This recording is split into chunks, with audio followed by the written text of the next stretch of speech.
This builds on the successful opening of the Bard High School Early College in the Bronx, which was received tremendously well by the community.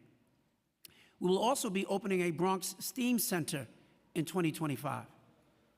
Additionally, in partnership with Northwell Health and Bloomberg Philanthropies, and Bloomberg, by the way, donated $25 million to this initiative, we're creating a first-of-its-kind healthcare-focused high school in Queens, which will open in the fall of 2025.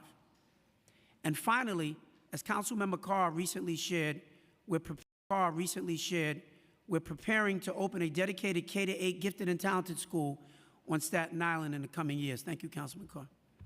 Our administration on early childhood, our administration is committed to ensuring that our youngest learners have access to a high-quality early childhood education that is academically rigorous and also socially engaging, preparing children for success as they enter elementary school and beyond.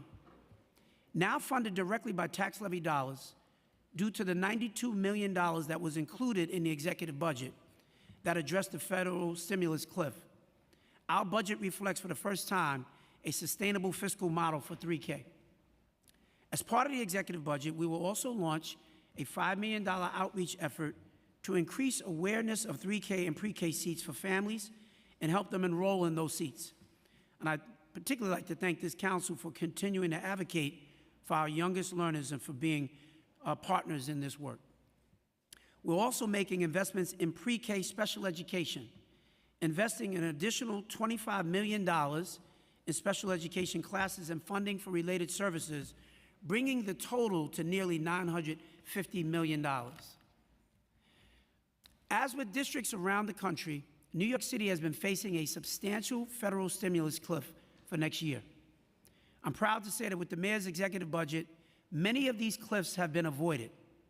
Specifically, the executive budget provides funding for over $500 million in several critical programs that were reliant on disappearing federal funds, including 500 social workers and psychologists, community schools, arts programming, programming for at-risk adults and older youth, PSAL, students and temporary housing coordinators, translation and interpretation services, and bilingual education. So thanks to a newly allocated city tax levy and state aid dollars, we can ensure access to these quality programs and supports next school year. City tax levy money is our largest source of revenue. For fiscal year 25, it is projected to be at 58%, which is a percentage that has increased over the past 20 years and again next year. To that end, I want to recognize the council's critical role in advocating at the city, state, and federal levels on behalf of our schools. Thank you so much for that. We welcome your continued advocacy for additional resources. So in conclusion, I'd like to end with some exciting news. Last week, we announced that our enrollment projections for the 2024-25 school year, and I'm eager to share that enrollment is trending upward, a departure from the steady decline in enrollment that began before 2016. We should also be proud of our students and educators that our math and ELA proficiency rates are at or above the rest of the state and improving, though far more of our students come from families from low-income backgrounds.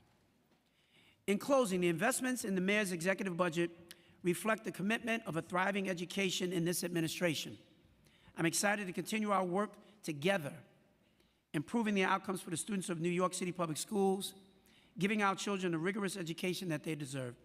So I want to say thank you. I look forward to answering your questions. And just like the public advocate said, let's go Knicks.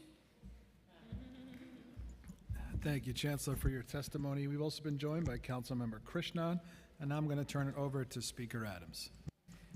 Thank you, Chair Brannon. Thank you, Chair Joseph. Thank you, Chancellor, and your team for being here with us this morning. So good morning to all. We will examine today the Mayor's fiscal year 2025 executive budget for the Department of Education. Education and our schools are the foundations of healthy communities. Our city has a responsibility to ensure we provide all students with access to a high-quality education. That starts with early childhood education to help our city's youngest and their families succeed. The Council has been consistent in calling for the administration to prioritize investments and solutions that protect and strengthen our early childhood education system. It's how we support our city's working families and set our children up for future success. It requires funding and a commitment to fixing the inefficiencies in the Department of Education system. We have observed open seats in some neighborhoods and intense competition for seats in other areas. This does not represent a system that is equitably or efficiently serving children and families despite the immense citywide demand that exists for these services. The administration has repeatedly promised that every child who wants a seat will get one. Yet the only way to achieve that is by fixing our system and adequately investing in it. We must have a plan that helps us begin to realize the goal of universal access. The executive budget's continued $170 million cut to 3K and pre-K would eliminate thousands of seats. There also remains a funding shortfall for preschool special education. The Council's preliminary budget response laid out how we can save these programs, turn the system around, and expand access to full-year and full-day seats that families need. For working families, access to early childhood education is a deciding factor of whether they can remain in New York City or must leave to raise their children elsewhere.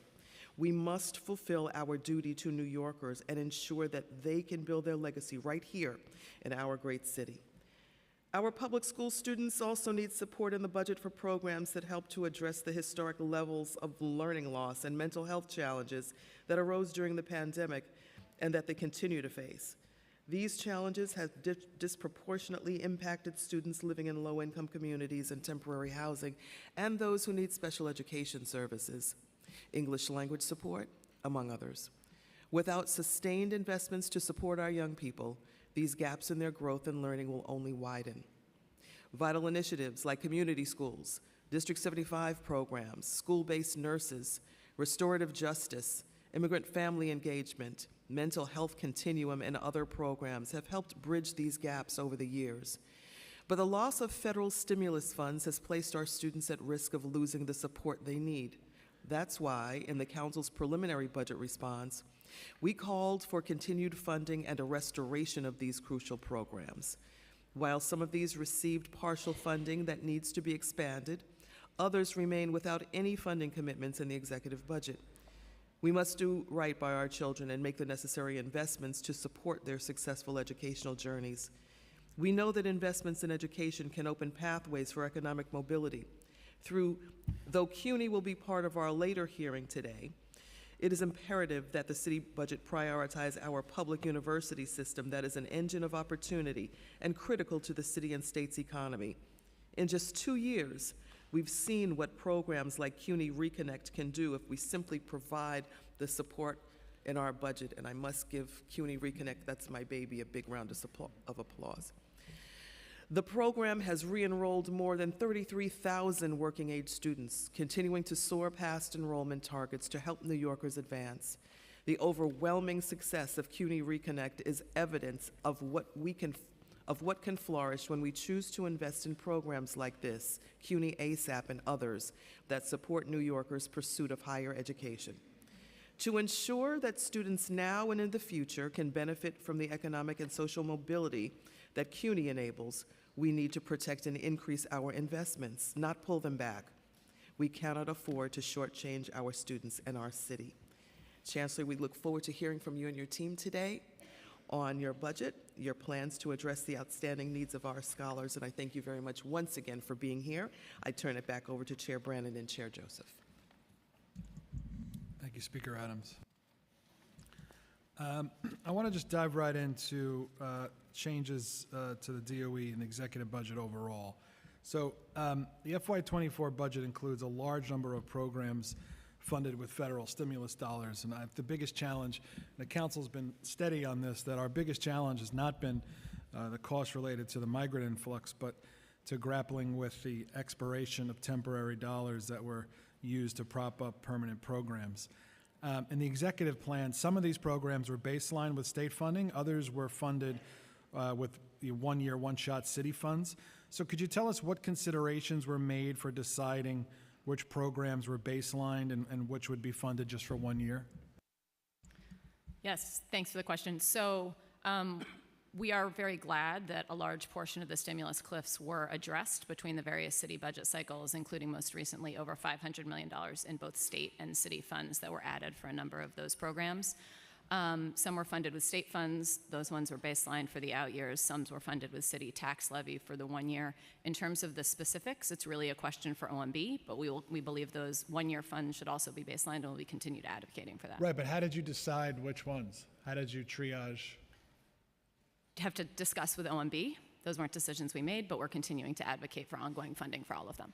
But did you make suggestions to them for which programs should be baselined and saved, so to speak, and which should be fight for another day?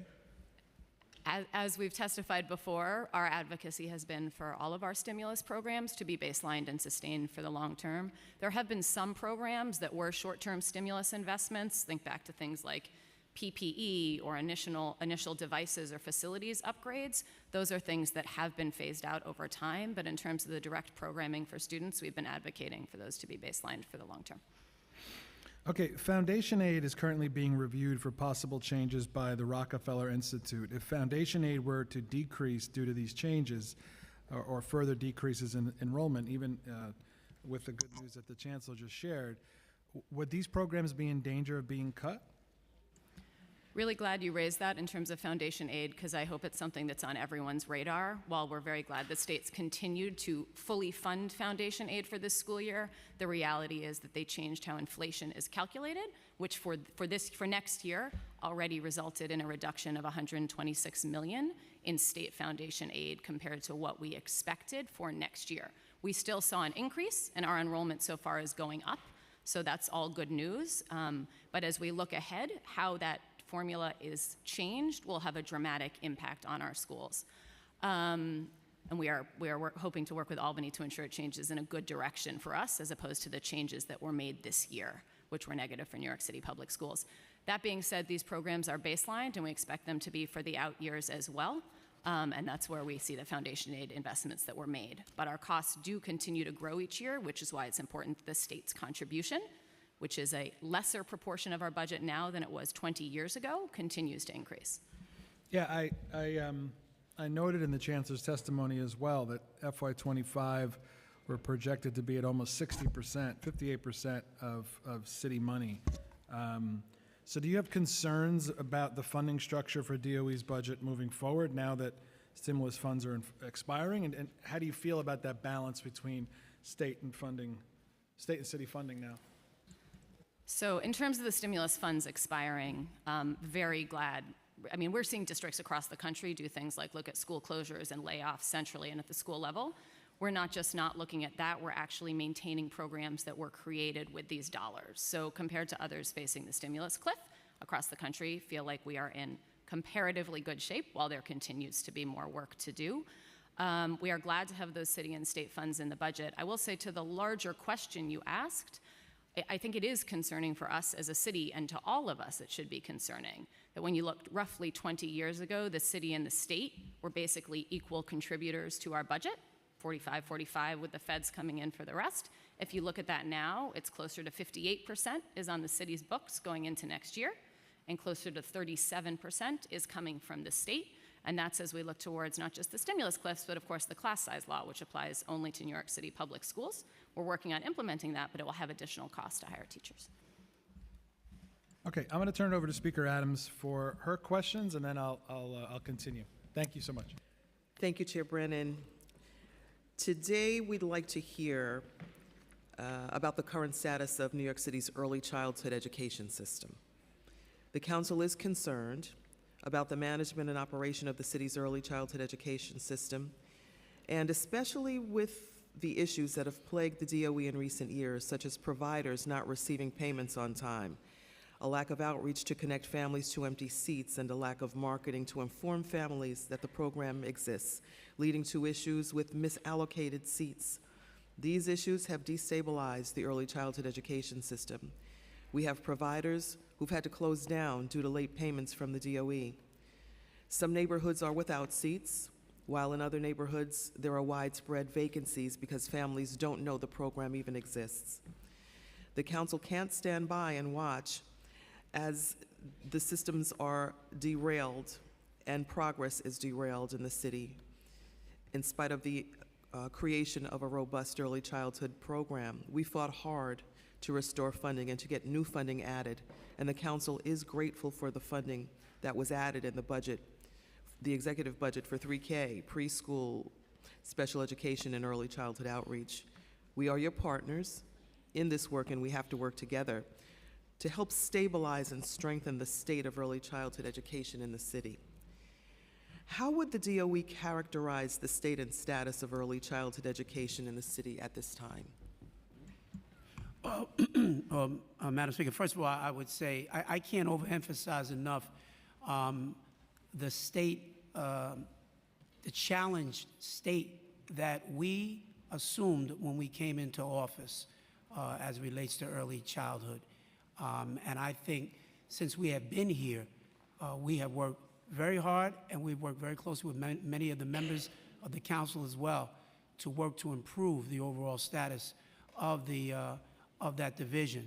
Our Deputy Chancellor Kara Ahmed can answer any specific questions, but I think since we've gotten here, we have seen a marked improvement, even as it relates to providers who are complaining that they had not gotten paid. We're not all the way there yet, but we have made very, very significant progress given what we inherited when we got here. But if I would like Deputy Chancellor, if you'd like to lean in and answer anything very specifically. Deputy Chancellor, we just have to swear you in. Do you affirm to tell the truth, the whole truth, and nothing but the truth before this committee, and to respond honestly to councilmember questions? I do. Thank you. Thank you, Speaker Adams. And I appreciate not just your interest, but your advocacy and support for early childhood education, and couldn't agree more. It is the foundation for our children to set them up for success for the rest of their lives, educationally, professionally, and personally. The Chancellor is correct. When we assumed our positions here in this administration, we did walk into a number of outstanding challenges. One includes, so I just want to go through some of the challenges you named, an incredible and enormous amount of back invoices that had never been submitted or never had been paid. We worked rigorously to catch up on a previous fiscal year that we weren't even present for, to be able to support providers so that they could become fiscally stable. By December of 2022, we had thousands of invoices and millions of dollars paid out to providers. And at the same time, in parallel, we had to create an infrastructure that did not exist. Training and support for staff who were processing invoices. Training and support for our providers so that they can feel empowered to support their own fiscal operations. Those things just weren't in place. I am thrilled and proud to say that we are in a space that providers can submit invoices and they are paid in less than 2 weeks on average across our program and across the 5 boroughs. Just some data points here. Vendor invoice submission from July to December from last fiscal year to this fiscal year increased by 130%. That's extraordinary. Vendor invoice payment from July to December from last fiscal year to this year, 244% during that same time period. So we're seeing that we are supporting providers in getting submissions in much quicker and much more timely, and that payments are going right out the door. That is going to support our providers to serve children and to serve their families.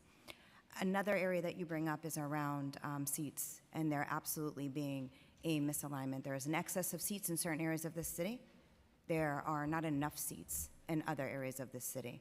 In less than a year and a half, our team has worked incredibly hard to shift seats and to convert seats for age groups that really match the needs of families. Over 7,000 seats we have done this for. So we've reduced oversaturation by 34,000 empty seats. We're down to 23,000 empty seats. We've converted a number of seats to hundreds of infant toddler seats.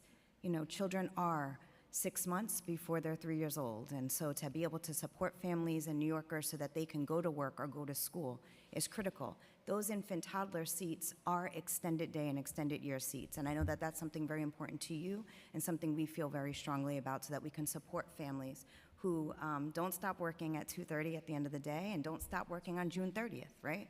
So all of those hundreds of seats are now extended day. We've also converted seats to additional 3K and pre-K extended day across our center-based programs.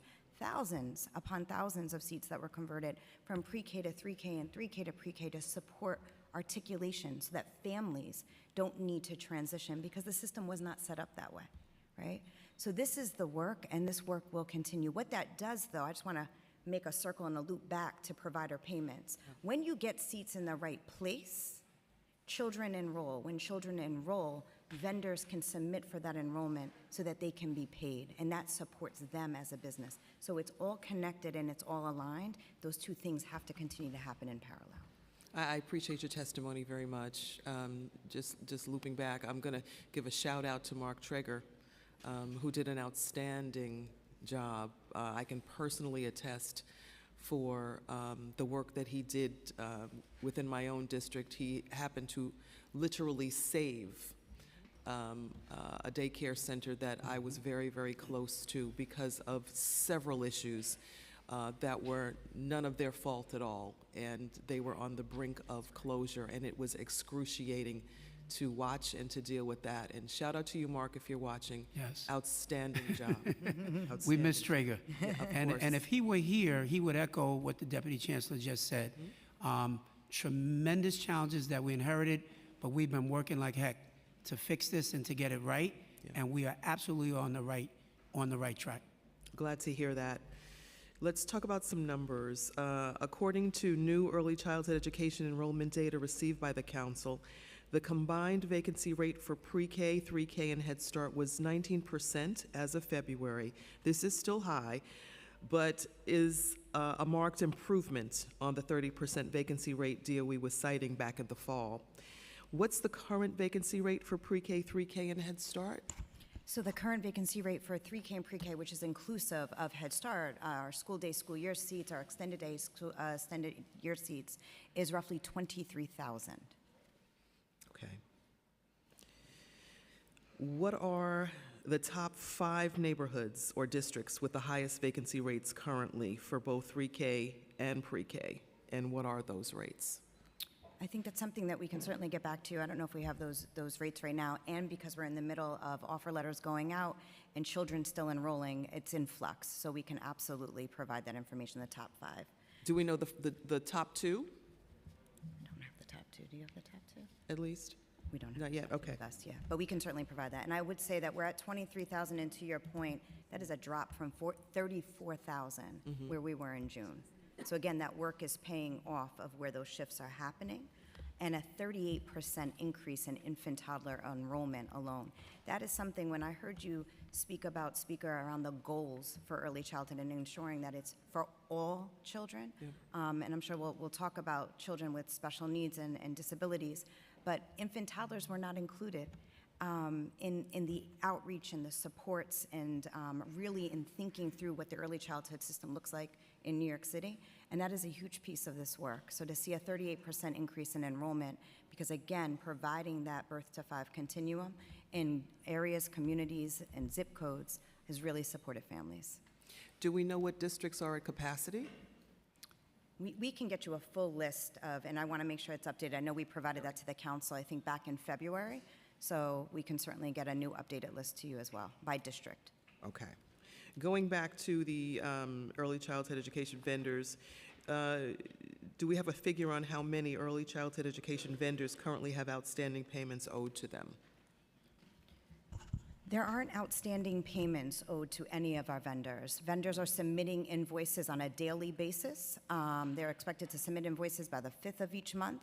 That is an ongoing process, and right now there's an average review and payment time of roughly 11 days, which is a dramatic decrease from where we started at the onset of this administration. Okay, that's really good news. We're aware that the DOE has taken steps to right-size contracts with early childhood providers. Can you walk us through the process and what the goal was? Right-size contracts. I'm not sure specifically if we've been right-sizing contracts. We've certainly been right-sizing seats. That will affect or impact a provider's contract. That's also a restraint on right-sizing seats. Providers have certain contracts with certain seats, seat types, ages, based on an RFP that they applied to many years ago, predating this administration, and that sets their contract, but it also limits what we're able to do. But whatever we've been able to do within the contractual terms to support them in their community and support families in the immediate, we've absolutely done. That would then change or shift their contract respectively. Do we know if any seats were moved? Thousands, over 7,000 seats were moved. Okay. Yeah. Were seats moved to other neighborhoods? Seats were moved and shifted to other neighborhoods where there were needs. Seats stayed in the same neighborhood, in the same zip code, but were converted.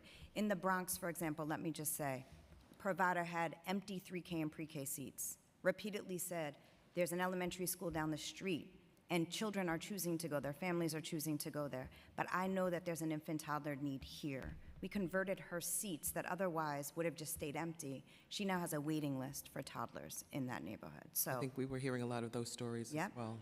Yeah. Were contract values reduced for providers as a result of right sizing? contract values were not reduced overall. And again, the shifts may change. It's not a one-to-one swap. The cost per child, the cost per seats, all vary. Okay, great.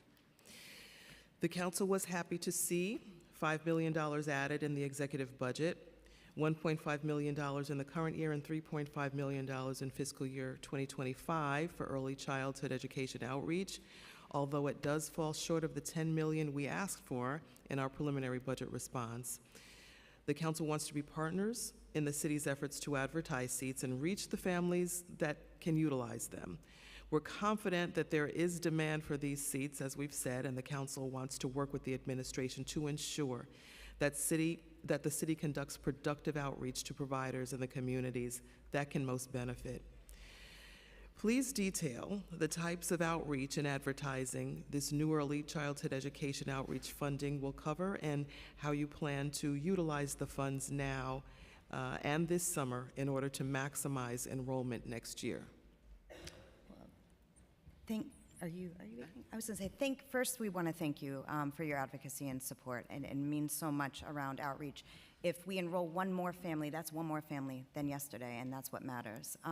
We are actually working in partnership with Councilmember Stevens and Chair Joseph in having discussions of how best the money for this fiscal year can be used and should be used, and so we look forward to that continued conversation. I think as recent or as soon as this week, again, we're circling back and thinking about ways that we can partner with local community-based organizations, leveraging city resources and engagement teams, which may have no monetary cost to it, which is even better so we can maximize the dollars. But let me say this, in addition to the money that you have advocated and supported us with going into this fiscal year, ending this fiscal year, and going into next fiscal year, we are already spending over $1 million just in the early childhood division on all sorts of marketing and outreach. And that's a variation of bus campaigns and subway ads and a number of different things that are happening out and throughout the community, and retail windows and digital and social media.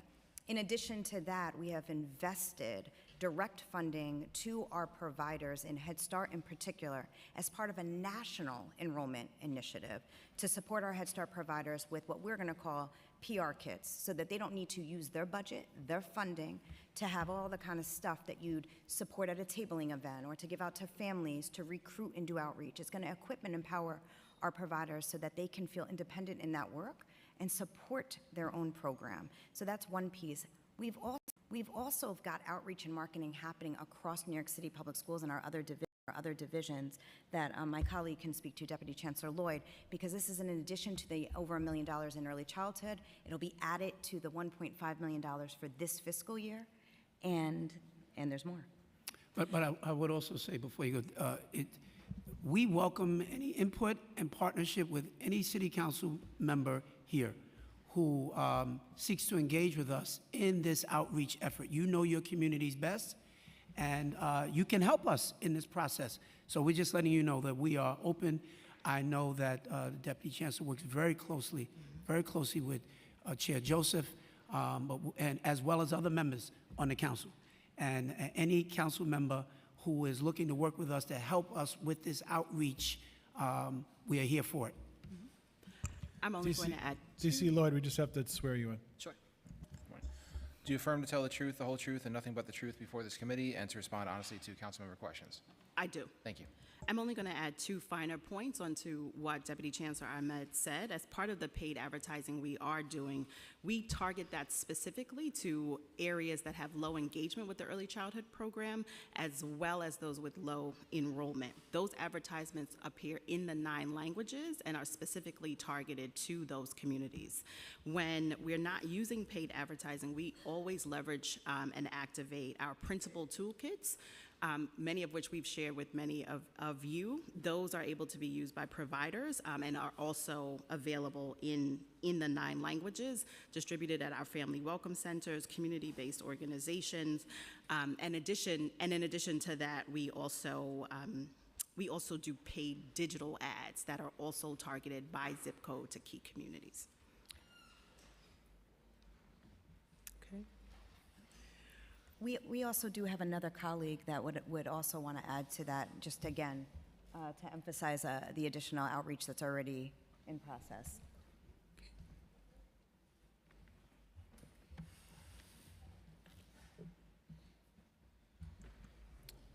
Hello, let us just swear you in. Can you state your name, please, for the record? Travonda Kelly. Thank you. Do you affirm to tell the truth, the whole truth, and nothing but the truth before this committee, and to respond honestly to council member questions? I do. Thank you. I'll just add, excuse me, I'll just add that outreach is ongoing.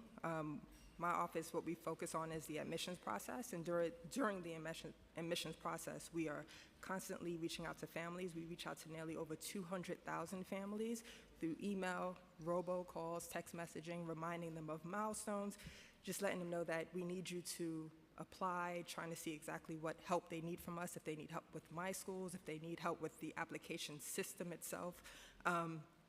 We invite them to info sessions just to make sure that we can address their concerns, and we remind them of the deadline as it approaches. What we have seen is that there's been an increase in the number of applicants for 3K as a result of this outreach, but this is ongoing work that we will continue to do. We want to make sure that we're continuing to figure out ways to reach out to these communities and to families to ensure that they are fully aware of how to apply for 3K.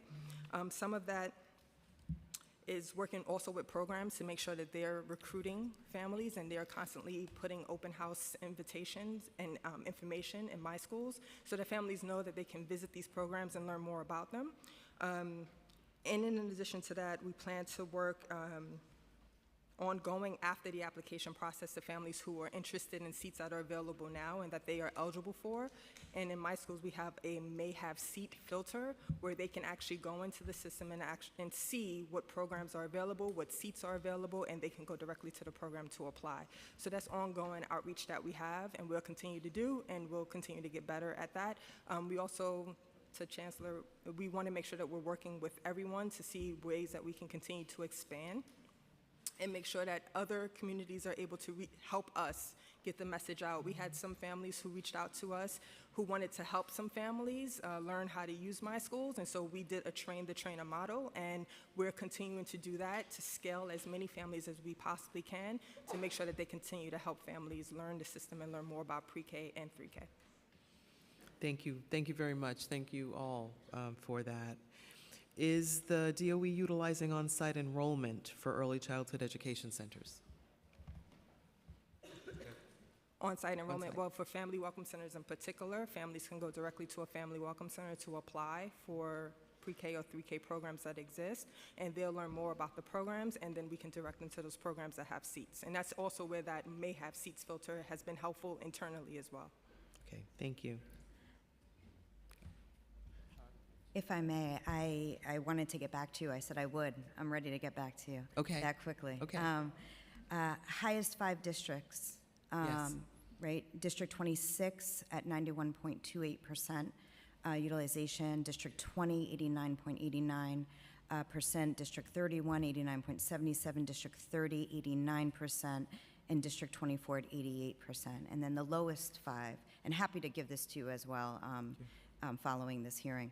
District 23 at 55%, District 16 at 66%, District 9, 69%, District 1 at 70, District 19 at 72. With that variation, we should note, though, that In the current moment, we are probably at the highest level of enrollment that we've seen across the early childhood system, over an 82% utilization rate across all the different all the different age levels, all the different seat types. And again, I will emphasize 38% increase in infant toddler enrollment from last year to this year.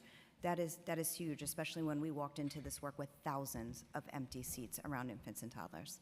Yeah, thank you for getting those numbers to us. I'm sure my colleagues were very interested to hear those numbers and act accordingly. Yeah, and we will continue to use this in our conversations with Chair Joseph and Councilmember Stevens as we think about the outreach plan to be very targeted and very intentional. Okay, perfect. Thank you very much. The council added $15 million at adoption last year to provide 1,000 extended day and year early childhood education seats. Working families need the flexibility of having these types of options available to them. It is our goal to continue to offer these seats and expand the number of extended day and year seats. Can you provide an update on the pilot?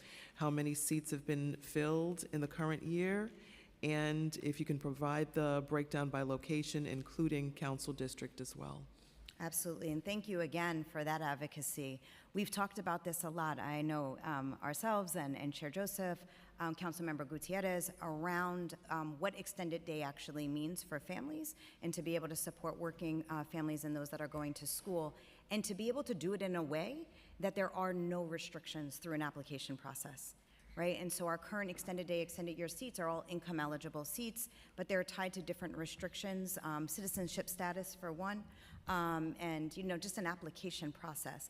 What this pilot has done is it's actually been able to provide an opportunity for families who we are seeing that really could benefit from this service the most across a number of different zip codes to be able to easily, accessibly access those seats in a way that's really supporting them. And we have absolute anecdotes from families already to talk about what it's meant to them. As we know, the pilot took place in collaboration with the City Council's feedback. The pilot is taking place in over 31 different programs across 11 different zip codes, which were deemed the areas with the highest economic need indexed and did not already have extended day, extended year seats or Head Start seats available to families in those areas were eligible to participate in this pilot. In the current moment, we have about 17 out of those 31 programs that are participating, and they're serving roughly 440 children. But we should put that in perspective to think about that's about over 800, nearly 900 individuals, because when you think about it, we're serving the child and we're benefiting that family member, in some cases two parents, one parent that can continue to go to work. This is the difference of taking on a job where they don't have to pay additional funding for an extended day, early morning drop-off, or a late afternoon, or go to school. So the impact is truly profound. So it's going really well. We've gotten so much feedback from our providers who have been using this funding in ways to really support families directly and just free of any burdensome. So it's just, thank you. I'm sure the DOE would support expanding the pilot to support even more extended day, extended year seats as well. That's a given. I appreciate, in talking about the federal stimulus, Cliff, I appreciate the administration's efforts to replace expiring federal stimulus funding in the executive plan. $514 million was added in the executive plan to support an array of vitally important programs, including preschool special education, funding for operational costs for 3K, community schools, and shelter-based community coordinators. However, funding for a number of important programs for fiscal year 2025 is still uncertain, and the city has not yet fully scaled the fiscal cliff. What is the total gap that remains in fiscal 2025 for programs that were funded in fiscal 2024 by federal stimulus funds and that have not yet been replaced and supplanted with state or city funding? The total gap is a bit over $200 million all in. That's significant. Does the DOE plan to add funding to cover the full amount of this gap at adoption? So we don't set our own budget, so we look forward. We know the process is very live right now, and we look forward to working within the budget we're given. Understand those conversations are very much ongoing between you all, City Hall and OMB. Okay, that's a good answer. My final line of questioning has to do with something that I'm very proud of as well, and that's the Education Equity Action Plan Initiative and Black Studies curriculum. One of the council's priorities this year was the funding of the Education Equity Action Plan. The funding would help in the creation, development, and implementation of a Black Studies curriculum in New York City public schools. I understand that the Columbia's Teachers College Black Education Research Center has commenced a pilot curriculum and has engaged in training, outreach, and events, and is currently revising the curriculum based on the results and feedback from the pilot. Does the DOE have an update for us on the pilot and the response to the new proposed curriculum? We're joined also from our team, Huete Moore, if they would swear her in. Good morning. State your name, please. Huete Moore. Thank you. Do you affirm to tell the truth, the whole truth, and nothing but the truth before this committee, and respond honestly to councilmember questions? I do. Thank you. Hello, good morning, everyone. Yes, this has been such a proud moment for New York City Public Schools.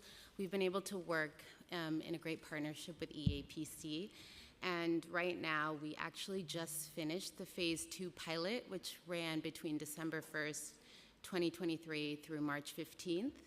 We are excited to share that in that pilot, we actually had 18 participating districts, 205 teachers, and 65, approximately 100 New York City Public Schools students that were impacted by this work. And I can give you details as to the 18 districts that were a part of this Phase 2 pilot. Okay, thank you. What is the timeline for the DOE to adopt the curriculum in schools once the revised curriculum is complete? Well, I'm happy to say that schools are already adopting it. They were really excited. The teachers are really excited about it. I wanted everybody to hear that. Yes. That's why I asked. But just to add to that, New York City Public Schools and the EAPC members, particularly Teachers College, we've been working together to revise the curriculum to ensure that it is structured in a way that can be available on our We Teach platform so that every single district and school has access to it freely on our website. And right now, we had an approximate timeline of that to be completed by June 30th. And so we're working on that right now with EAPC members, but we have a goal of ensuring that that is accessible by the first day of the 2024 school year. Madam Speaker, if I could, I just want to take a moment to thank you for your longstanding leadership on this. And I know, in this council, but I know personally how much this meant to you, former Councilman Donique Miller, also your colleague, former colleague, Southeast Queens, really drove this effort and got us to where we are today. And I think you will see over time, every student across New York City will benefit by the development of this curriculum, the exposure to the contributions that African Americans have made to not only to the city, but to the nation and the world. And the more that we learn about the history of everyone who's contributed, this is what we mean when we talk about raising the consciousness of everyone. This is how you get rid of the isms of all sorts by exposure and education. I want to personally thank you so much for driving this and making it happen. Thank you very much, Chancellor. You know, I was really happy to celebrate in my own district at a District 75 school this past weekend, and it was amazing to me to walk through and just see the materials learned and to, you know, read aloud to the students and just to see the value of all of this. And it really is not, you know, just African American history. It is the level setting for the entire diaspora in showing the connection that we all have. So it is an interconnective curriculum, really, that brings all of us together, and it really does show the true connection of all of us. And really, to me, it was just such a DNA-enhancing experience.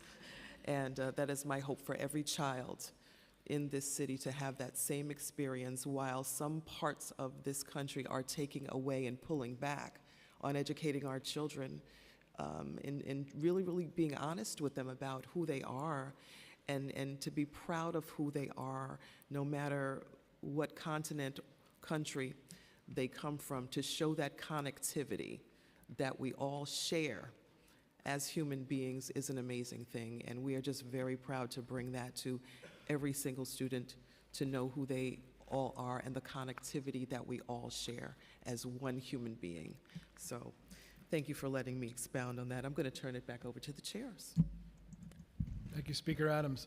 We've been joined as well by council members Salam, Narcisse, Williams, Hudson, Stephen, and Gutierrez. I want to stay on early childhood questions. Can you detail how the $92 million that was added in the executive budget to cover some of the expiring COVID funding will be utilized? Because our understanding is that this funding is to maintain operational costs, but it doesn't align directly with any seats or personnel.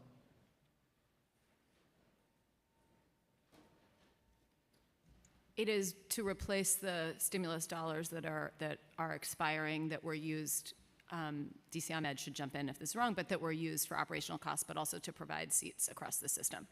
So it is connected to seats? Yes, it's supporting our existing programming. Okay, and is the current federal funding for this fiscal year that's expiring in June 96 million? So the current federal funding that's expiring is close to $456 million, but the city had already put in some of those dollars prior to this budget cycle.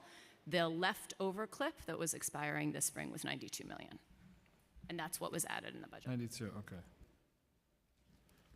Okay. I want to stay on you mentioned there's about $200 million, even with state funding and city funds that are filling the gaps. There's still a number of areas where expiring stimulus funds have not been replaced in the DOE budget. So we understand that there is $65 million in expiring federal funding for 400 in-school nurses. Is that correct? That is correct, yes. And how many schools would be without a full-time nurse if that funding is not maintained? So that funding is currently funding 400 nurses, and we have a nurse in every building, so it could be up to 400 schools impacted. Some of our schools do have more than one nurse, so I can double check the precise part. Okay, and can you confirm that there is a $12 million shortfall in funding for restorative justice in FY25? I think the number we have is $8 million in terms of the current funding that is federal funding that is expiring for next year. And there's a $3.3 million shortfall in funding for student success centers? There is a shortfall in funding for student success centers. We believe it is $3.3 million. We are working with our program team to sort that, as they are actually also making some programmatic changes they are working on, so we can get back to you there. Okay. There are 3,255 budgeted positions currently funded with federal stimulus funding. That includes about 2,700 teacher positions and 547 civilian positions. We know that some of this headcount is accounted for in the programs that were newly funded in the executive plan, but how many of the 3,255 positions do not have funding attached to them? So we're actively working with OMB to align our headcount to match the funding that was actually put up in the executive budget. And could you tell us how many of those positions have been filled? How many of the total we can get back to you on that. Okay, the school food budget. $25 million of federal funds for school food was added in the executive plan, but for FY24 only. OMB has stated that this additional funding is to cover recent increase in meal participation, the number of students who are seeking school food. What was the reason for this uptick in meal participation? We have delicious food. That was for you, Chris. Our meal participation has been up this year. To be fair, our enrollment has grown this year as well, and we know we have a particular influx of students in temporary housing, but our meal participation is up beyond that. We do think and hope it is in part because of the investments we've been making in school food, our cafeteria enhancement experience, where we tend to see participation tick up after that when we redo our cafeterias for the student experience, but we are continuing to see an increase this year over last. Okay, so here's a trick question. If the chicken nuggets are so delicious, then why was there no funding added in FY25?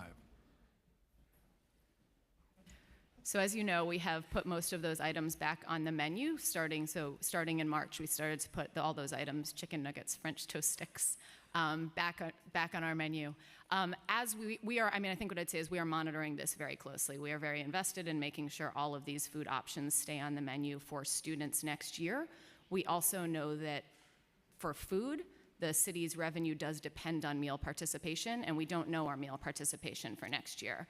We expect if participation goes up, the city will continue to see increases in federal revenue, and we would work with OMB to make sure those are realized in our budget as we go into next year, but we're not there yet. So what effect did the $60 million peg of city funds in the November plan have on the DOE school food program? So we had a series of rising costs in our school food program over the course of this year. Some of that is because of increased meal participation, as we discussed, and took some time for the federal revenue, which has lagged a bit, to actually catch up with that. Some of that is due to increases in a third meal for summer rising programming, which is a new item the city's taken on. Some is due to increased collective bargaining costs. So we had a series of new costs.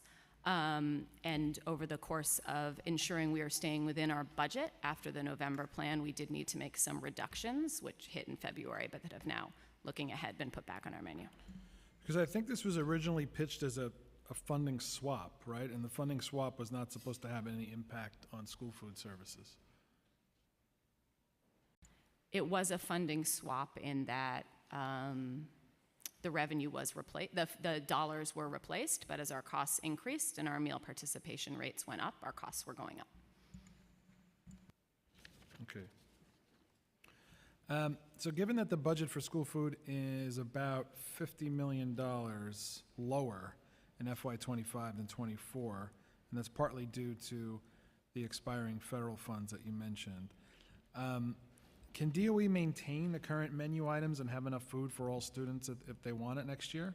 Are there other service or staffing or purchase changes or any programmatic reductions that were going to be reversed?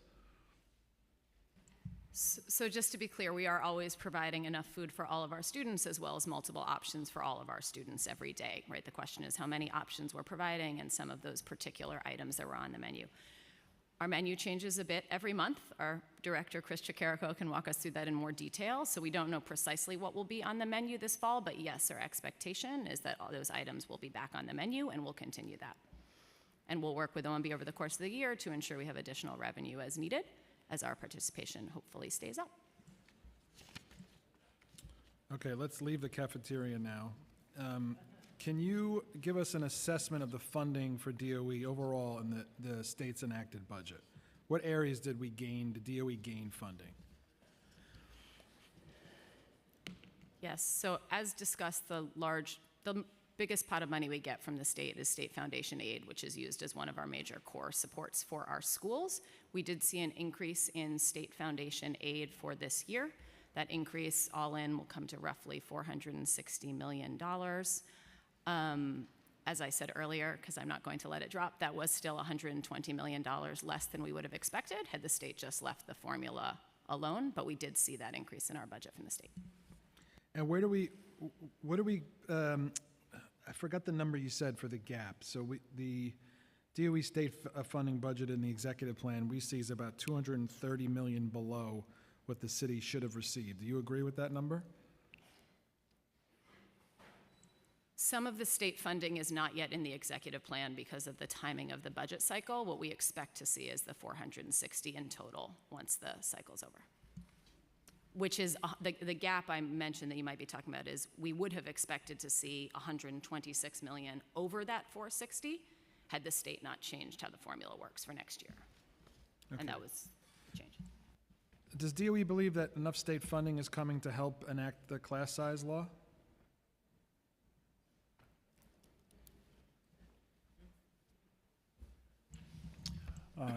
No, Chair. We do not yet have sufficient state funding to cover all of the costs of the fully phased-in class size law.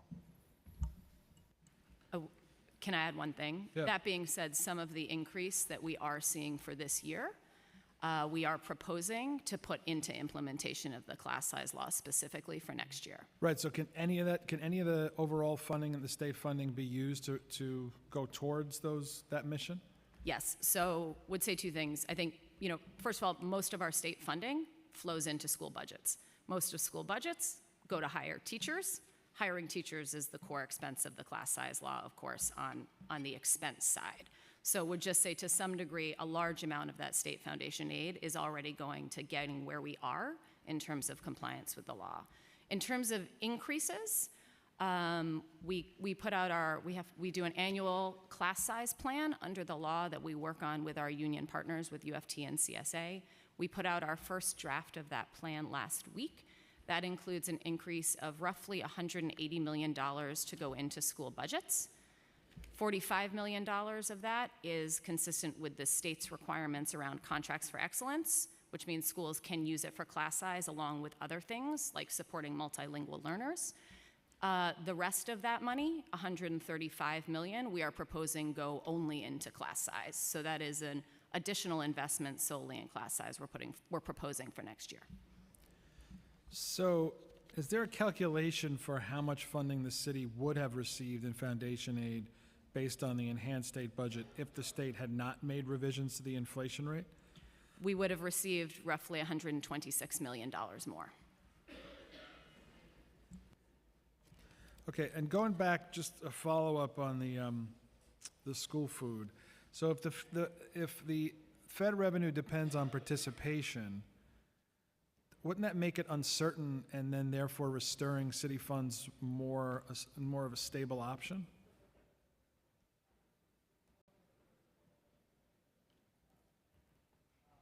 So we do have city funding in our budget for school food and always have, but like all districts, we do rely a lot on federal funding for our school food. We're committing to working with OMB to ensure we can provide those options to students as we have and continue to realize additional federal revenue as it comes. That's what the federal revenue is for, right? To help localities feed their students. Okay, just a couple more. I want to talk about D75 transparency. At the preliminary budget hearing, DOE testified that they were working on improving D75 transparency with the hope of rolling out the new transparency measures soon. So could you provide us with an update on how that's going? Yes, you mean the budget transparency measures? Yes, I can. So based on the recommendations of the Fair Student Funding Working Group, one of the things we've been looking at is improving transparency across the board in terms of our budgets. So there's more information on our website in terms of our central budget now than there used to be. And then we also committed to improving transparency around school budgets. We said in that previous hearing we were starting with districts 1 through 32 and then moving to D75. We're planning on rolling out the new format for D1 through 32 in the next couple of weeks, and we can make sure you all get an update after that, and D75 should be soon after this summer. Could you tell us how DOE was able to take a peg of $3 million in less than anticipated spending for D75 in the November plan? Sure, so that's just PS accrual. So basically, if a staff member isn't onboarded at some point, PS, we just okay. yeah. That's all it was? Yes. Oh, and then also to get back to you on your headcount question, over 3,000 are staffed. Say it again? Over 3,000 are staffed. Okay. Okay, something that's important to this council, and personally important to me as well as the speaker, is arts education and instruction. So can you confirm that funding included in the executive plan will keep arts education programming at the same level in FY24 as it is in FY25 as it is in FY24? Yes, that funding supported both the central programming as well as the new funding stream for school budgets to support arts education at schools, and all of that was put in the executive budget. And at the preliminary hearing, DOE testified at the time there were 307 schools without a certified arts teacher. Has that number changed? I have to make you street legal first. State your name, please. Sure. Delia Veve. Thanks. Do you affirm to tell the truth, the whole truth, and nothing but the truth before this committee, and to respond honestly to council member questions? I do. Thank you. So that number remains the same. We depend on the annual arts survey to provide us with the numbers for the certified art teachers that are in schools. That goes out to schools next month, and mid-July we'll have the numbers that are updated. So you'll have an updated number in July? Correct. Okay. Okay, final couple from me. We're looking to get a better sense of the status of our public teacher workforce, as this information is frankly just not easily discernible from the budget. So could you tell us what the current vacancy rate and total vacancies among teaching positions at DOE is for general instruction positions? Chair, the vacancy rate is 1%. Right now, and I want to give you the caveat, this number changes even day to day. So this is the recent number we have. As of the last few days, we have a total of 704 vacancies. That's on a base of over 76,000 teaching positions. Do you have the same percentage for special ed teachers? It's a little higher. It's about 1.2%. And that is about 319 vacancies. Okay, and are there any budgeted positions that are being cut for FY25? But certainly not centrally. I mean, obviously, schools will make decisions about teaching positions, but there's no centrally imposed cuts of teaching positions. Okay, last from me is pupil transportation. The executive plan reflects a $61 million decrease in state funding for special education transportation. Do we know why that is? Sure. So our transportation aid is reimbursed on a one-year lag. So for the 2024 state aid is based on 2023 actual expenses. So the 61.3 was just an adjustment that accounts for less than expected transportation aid reimbursements from the state, and which the city actually backfilled 50 million of it. So is that how we make sure it doesn't actually have any impact on busing? Correct. Has there been a decrease in the number of special ed students using transportation? There's been an increase in the number of special ed students using transportation between last year and this year as well. There's been an increase. There's been an increase in the number of students in temporary housing using busing between last year and this year as well. And the numbers are roughly 5,700 to 6,200 for 57,000 to 62,000 for students in special education. I'll pull out the students in temporary housing number in a minute, but it's a roughly 2/3 increase in the number of students in temporary housing who are riding our buses this year.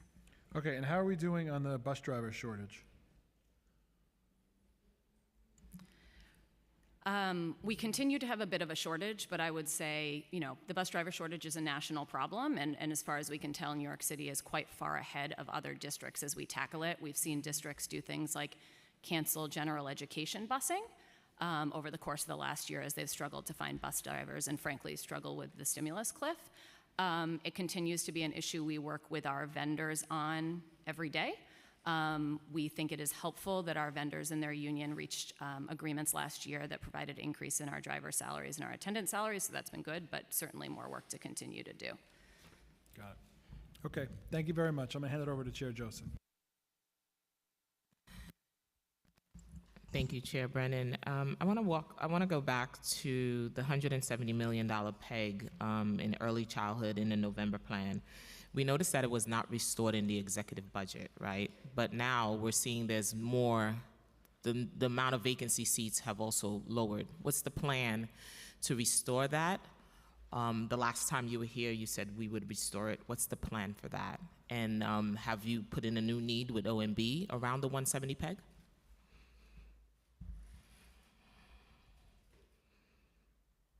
So in terms of our work with OMB, we are in endless ongoing conversations on all of our budget needs, which, as you know, we continue to advocate for both stimulus programs, our PEGs, for additional funding for class size and all of that. In terms of the plan, we'll turn it over here.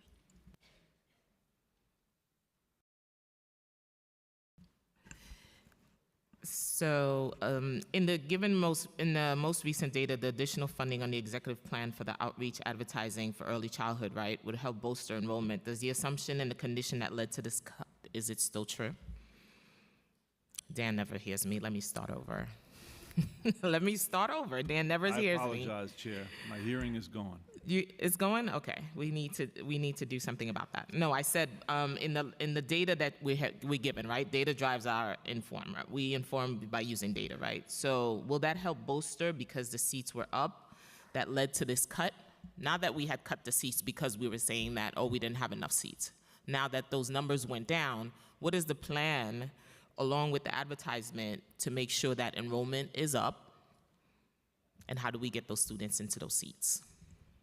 That's the continued work. It's the continued work of shifting seats, converting seats, getting seats to where they're needed to meet immediate family access, which is what we've done and what we will continue to do to really move seats to communities, zip codes, areas, and even within programs in schools based on what the actual need is and changing and shifting those seats so that families benefit. That will be coupled with all the support that you're providing and the council's providing around outreach, as well as all of the marketing and outreach that we continue to do. Will this impact any CBOs? Will programs be cut? Would any CBOs have to close because of these reductions? So the goal here for us is not to close any seats that are actually filled and that are actually serving families, and that will continue to be the goal that we have. And that is why it's important for us to continue to reduce oversaturation of seats and to really support families with gaining immediate access. How many students we currently have attending these programs? So currently we have a utilization rate of roughly 83% across all seat types, across all age groups. Current enrollment is roughly 114,000 plus, highest it's been. So something is working. So how many applications did you receive for pre-K for all the for next school year?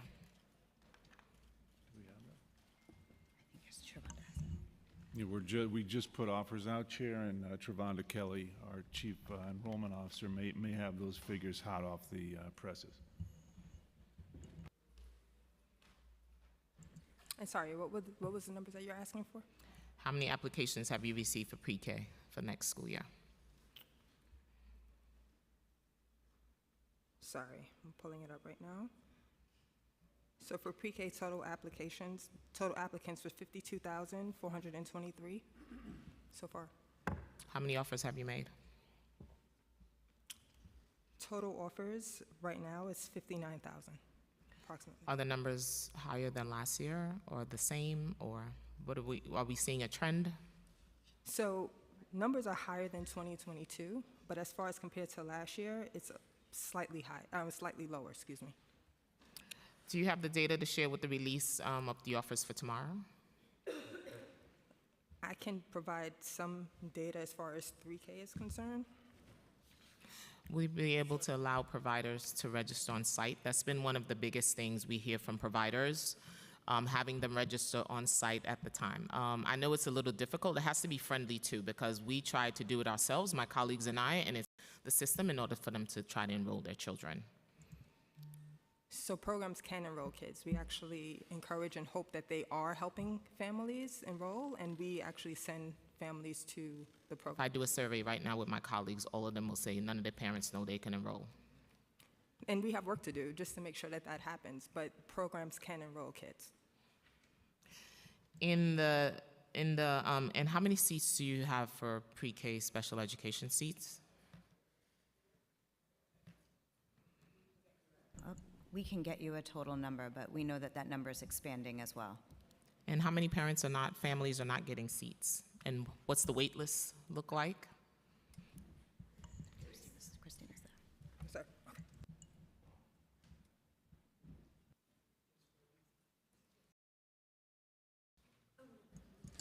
Hey. So you Oh, know, you gotta swear you in.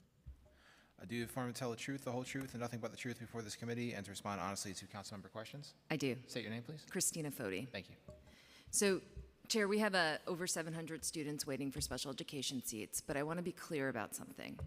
So, Chancellor started his testimony talking about, post-testimony, some of the things that we've inherited. When Pre-K for All was developed, the funding infrastructure for special education was never systemically developed. We are always playing catch-up on the special education side to make up for what was not developed as a funding infrastructure for pre-K for all as it relates to special education.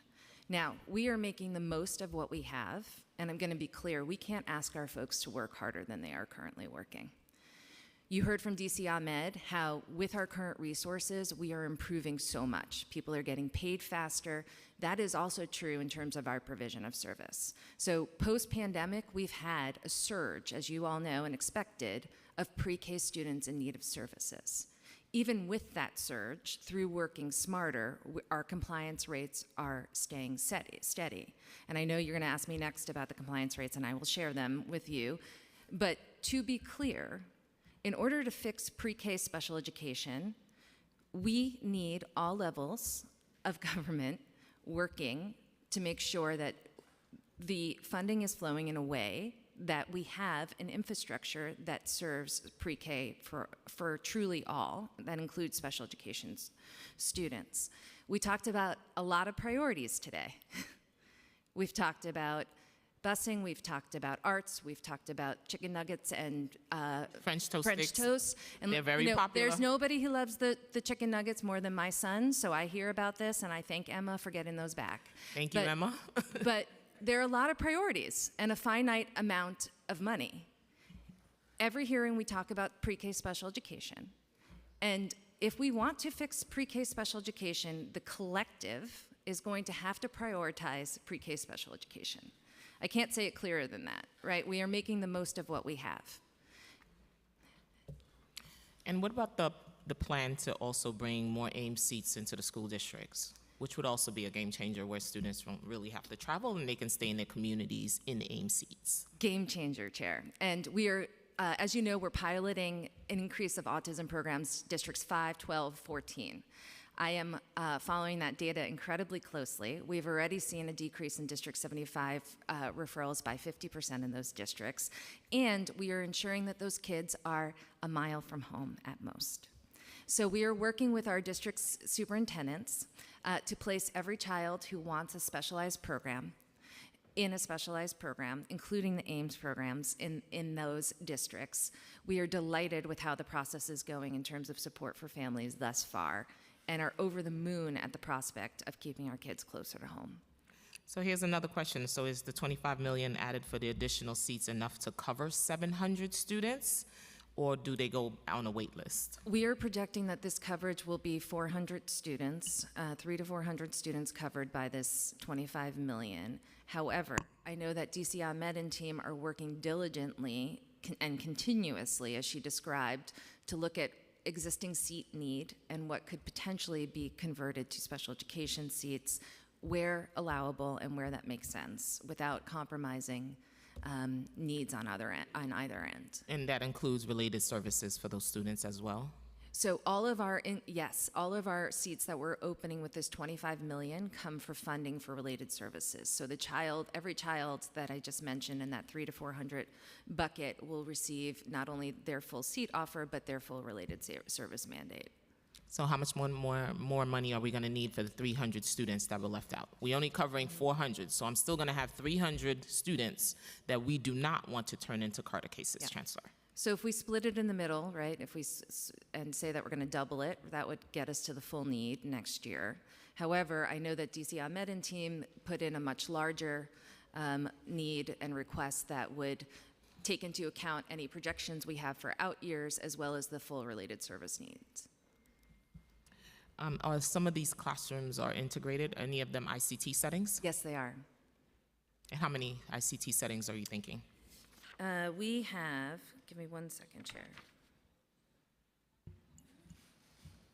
Let me get back on the ICT numbers, but we do have integrated and very successful SKIS, we call them SKIS, which are 2 teachers in 1 classroom in our preschools. I would just add to that, Christina, you're absolutely right. And as we think about that expansion, we're working very closely with Christina's team as well to think about where we can maximize that $25 million so that we support the most amount of kids as possible and with the least amount of travel. So as we talk about busing and we talk about moving across boroughs and districts, we're trying to minimize that to the greatest extent possible so that children really benefit. I also think it's important to note, though, for the first time under the leadership of our chancellor, we have actually instituted the preschool contract enhancement, which was able to provide an additional, we set out to do 800 seats, it actually provided an additional 900 seats and stabilized over 6,500 seats that otherwise may not have been able to be open, and increased teacher pay. And we are thrilled and excited that that money is being baselined moving forward, and so it won't be relying on stimulus funding to support those providers and those vendors so that they can continue to serve children. 4410 was very important to That's this right. council, and along with the speaker, to make sure that pay parity for our educators so we can retain them. That's right. Chair, may I just add that we're going to add 100 to 200 integrated co-teaching classrooms via the additional funding. For the preschool? 1 to 200 additional seats. Okay, thank you. Makes sense. We're going to talk about something we love to talk about, a censure report. The preliminary March hearing, you informed the committee that the DOE will be receiving the censure report on early childhood in April. This long-awaited report will help provide clarity on the need for early childhood seats and the details on misallocated seats, which would help New York City Public School plan and allocate ECE seats. Have you received the report? Sorry. We have not received the report yet. We continue to work in close collaboration with and stay in close communication with our City Hall partners while that analysis is underway. So we have not, but as I said, you know, irrespective of the report, our team is going to continue working diligently using the data that we do have to support families in the immediate. So what's the delay in the release of the report? That is just work that's happening. They are also conducting a comprehensive analysis for New York City Public Schools and other parts of the city. And so as soon as we have that information, we're going to use that to couple it with the information that we currently draw on to support families. Is there a timeline? We are hoping that there'll be something maybe by the end of this month or at least by the end of this fiscal year so that it can support the work that goes into next school We year. can't live on hope. Yeah, I hear you. I hear you. It's something we thought we were going to have sooner than this. Yep, that was the hope, and you know that was absolutely what our goal was. But again, as I said, we've not waited for over a year for anyone else's report. We've used, in particular, the data that we gather from our school and program leaders, because they have boots on the ground. They are working with families and communities directly, and so we are drawing on their feedback and their insight to know best what their communities need and to support them so that families benefit in the moment. But the chancellor can relate to this as educators. Data drive our instruction, right? So data also drives our policy. So we needed data to make decisions, but here we are again, $170 million in early child seats cut with no data. So that's just like going into the room blindly making decisions for New York City youngest learners without having the data to drive that decision. No, you're right. It is a challenge.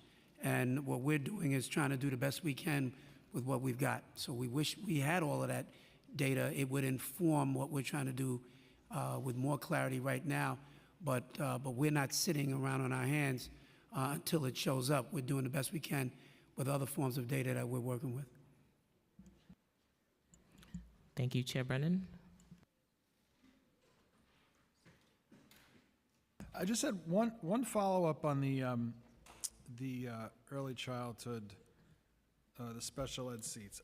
Wasn't there a promise made in earlier in this administration that by June 2023, every pre-K special ed kid would have a seat? So the contract enhancement has certainly helped us, but I want to remind everybody that you all asked us many times about what we were going to do about the surge in special education needs post-COVID. The contract enhancement was intended to help us mitigate that surge. That surge, however, continues, and we've seen an explosion in terms of needs. So the contracts were intended to keep up with the need that was present in that moment. However, that need continues, which is also why in the special education world, we're continuing so many of our investments and seeking additional funding, which we've successfully gotten from the state to continue our recovery initiatives. And you know our sensory gyms are one of those, an example of those recovery initiatives that we're continuing, recognizing the increase in need. Thank you. Okay, Speaker Adams. Yeah, just a couple more before we hand it over to our colleagues. How do the preliminary 2024-2025 school year budgets compare to the 2023-2024 school year budgets? Does it look like more schools will be gaining or losing funding based on enrollment figures? So it's too early to know for sure at the school level. We're in the process of working on putting together our school budgets now.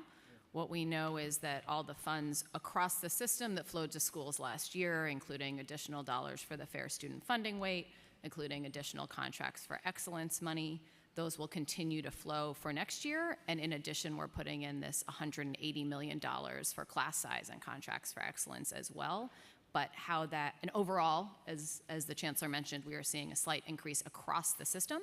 But how that plays out at the individual school level will depend on what we put all those things together, which will be near the end of this month, and we'll provide it. Maybe I should have posed it a different way. Do you feel more hopeful this go around than last go around with the budget? So going into this school year, we actually were able to not just put in those increases, but hold all schools harmless at the initial allocation for the 23-24 school year. That was because we had federal stimulus dollars. Those hold harmless dollars are gone. We're putting in more money than that through new contracts for excellence and class size. So that's good overall across the system. But in terms of how that plays out at the school level, it's TBD. But we are investing the money we have in school budgets and continuing to increase that as a piece of our budget. Chair Joseph said we can't live on hope, but nonetheless, we do try to remain hopeful. And I do think that the notion that our numbers are trending in the right direction will continue to give us hope. We have lots of needs across the schools. One of the earlier questions were, Chair Brennan, about our overarching priorities. It is very challenging as Chancellor to have a list given to you of all of these wonderful and amazing programs and to be told, you know, which ones do you prioritize? How do you prioritize arts over community schools? Right? I mean, it's like asking you which one is your favorite child. These are all like wonderfully amazing programs. We don't want to lose any of them.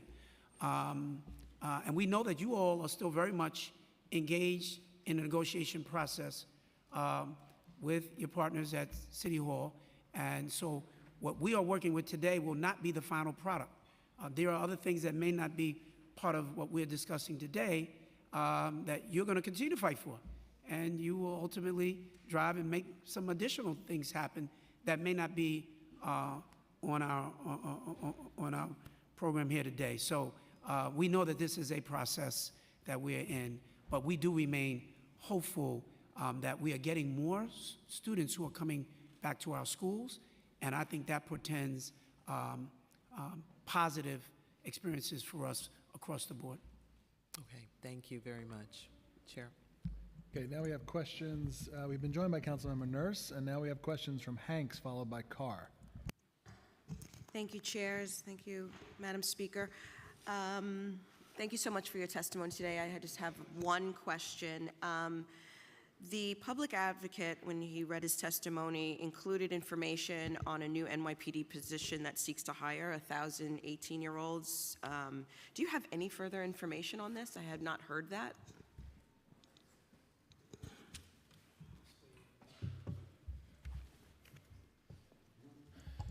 Morning. State your name, please. Mark Ramperson.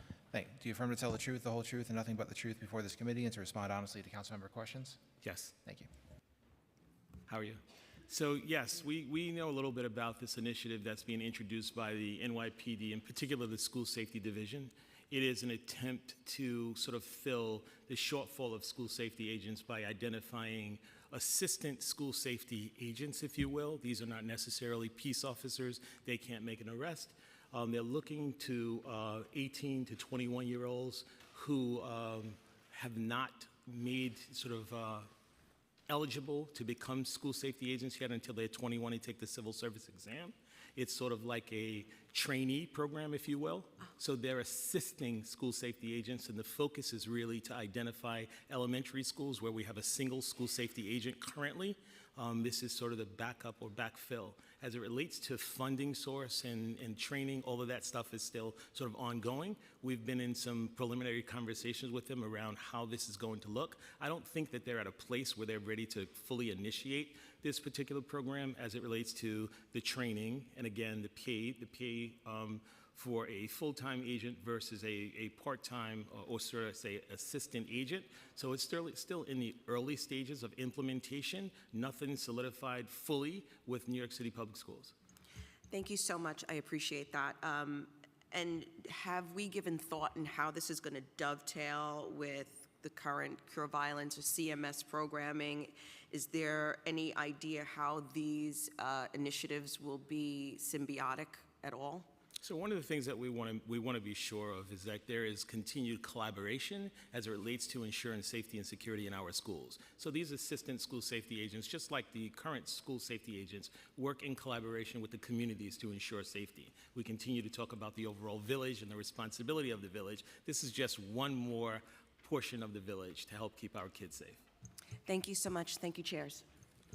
Okay, we have questions from Councilmember Carr, followed by Brooks Powers. And just a reminder, please silence your cell phones. I hear someone keeps getting text messages out there. Just silence it, please. Thank you.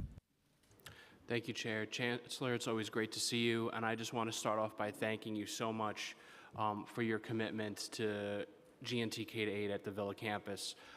Your partnership with my office and with my colleagues has been incredibly responsive, transparent, and collaborative in a way that I think is completely unprecedented in all the years that I've been familiar with from talking to my predecessors. We've always had great partnerships at the district and school levels, but the partnership that we've had with you personally and with your team has been transformative, I think, and we're only in year 3, so I look forward to that continuing, of course.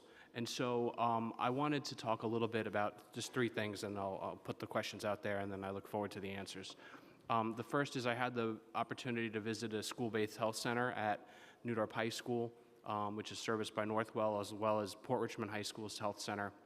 And I know collectively the health centers are asking for an additional $25 million in the budget, for additional $100,000 per health center on average.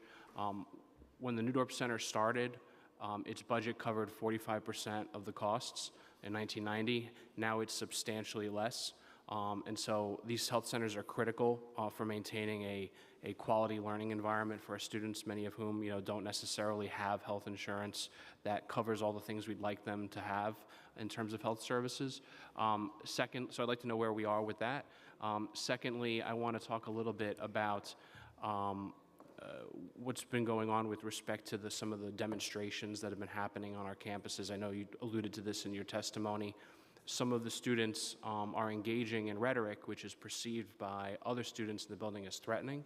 And I know that these international debates are difficult, and I think being teenagers is a vulnerable time at any given point in current events, but I think that there needs to be more education done to kind of make people understand there's a way to project your point without making others feel vulnerable. So I'll just start with those 2, and I appreciate your answers.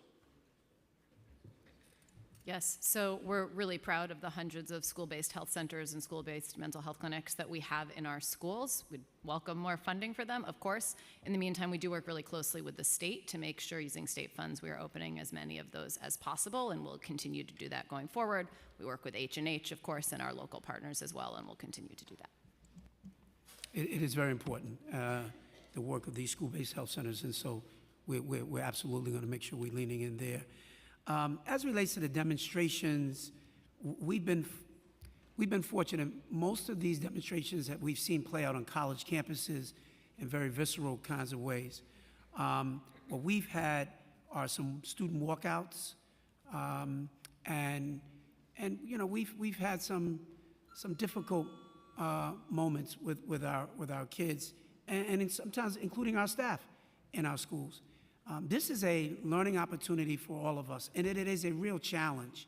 And it is a place that we could use your help as well as elected leaders and elected officials and community leaders. This What has happened in the Middle East is, and what is playing out every single day, is so deeply emotionally charged. And we are finding students who are fraught with emotion, who are showing up at school and don't know how to unpack this stuff. And we also have adults in our schools, many of whom are afraid to address these issues. They don't want to be accused of being anti-Semitic or Islamophobic by saying one wrong word. So I hear it from all of them. We've engaged a number of partners to try to help us in this space. And it's interesting, even as I've engaged the partners, I hear from different folks who say, well, that's the wrong partner. We don't approve of this partner. We don't approve of that partner. These divisions are so deep. And then they're turning and saying, well, what are you going to do, Chancellor? I don't have all the answers, but we are trying to lean in and train our teachers, our principals, to try to get them as ready as possible. We invite all of you, and we mean this earnestly, to work with us in your districts to help us meet this moment. We cannot do this alone. This is very serious stuff, and we've laid out a number of things that we're trying to do, but we could use all the help that we could get, and we would welcome every one of you participating. That was part of the reason why I responded in the way that I did when I went to Washington. It was a very different tone and tenor than here at the City Council. To me, that was all about gotcha and playing for a viral moment and yes and no questions. These are not yes and no issues that we're dealing with. These are gray areas that have to be addressed by serious leaders. And we look at all of you as serious leaders. And we open ourselves up to saying, please work with us, because we're also struggling to figure it out. But to the degree that we can, work together on this, and it may be messy, but we think that we can ultimately help all of our young people get where they need to get. But we've got to help our adults as well. Yes. Thank you, Chancellor. I'm out of time, so just want to say I would love to continue to talk to you and your team offline about this and about the athletic trainer conversation. We've been having fruitful conversations with you and Mark about in the past. Thank you, Chair. Thank you. We have questions from Councilmember Brooks Powers, followed by Ayala.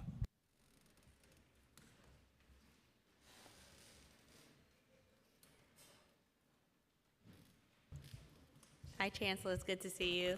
And the team, thank you for your testimony today. Just a few quick questions. One, I wanted to touch on school food.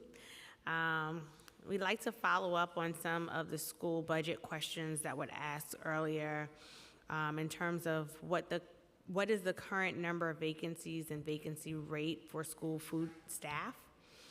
How many budgeted positions are there currently in school food? How does this compare to the number in 2019? And if you could give us like a breakdown between both years by title.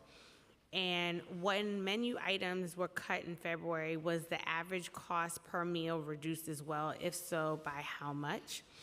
And over the summer last year, I had the opportunity to visit one of the Summer Rising programs with Councilmember Stevens. And I stayed behind and was looking at like the cafeteria. I visited and talked to the staff and the students, and I was learning about some of the food waste that happens because I think of some of the regulations with the feds and things like that. I wonder if the Department of Education has explored working with our partners on different levels of government to minimize how we're wasting food, because my understanding is I think bleach has to go into food at the end of the night. But we have a lot of hungry people, obviously, in New York City. It would be really good to see how we could repurpose that food as opposed to discarding good food in the day, or even forcing kids to take a full tray knowing they don't necessarily want the full tray, so they take the one thing. I was unfortunately one of those students. I liked the fries, but I didn't want anything else. And just not wanting to have to be wasteful for it to count on the little ticker. And then my last question is regarding the pay disparity between like daycare and certified teachers. I know that Chair Joseph spoke to it earlier, but it was focused on the special ed dynamic. But I wanted to know, in the case of a daycare in a school with certified teachers, What explains the budget salary discrepancies in teachers' pay between DOE elementary schools and daycare centers? Because they are, fundamentally doing great work with our kids. We trust them, we leave them with them. But some of the wages that I'm hearing that they're receiving is really unfair. And so I just wanted to have a better understanding, and also to understand, is there something that DOE is doing to look to see greater parity in those wages? I appreciate it, yep. And I think we've got another member of our team, if we could swear in, and we'll start in the cafeteria, and then we'll come back out to early childhood. Thank you. State your name, please. Christopher Tricarico. Do you affirm to tell the truth, the whole truth, and nothing but the truth before this committee, and to respond honestly to council member questions? I do. Thank you. I'm going to try to remember all of the questions. I'm going to start with the vacancies that you mentioned.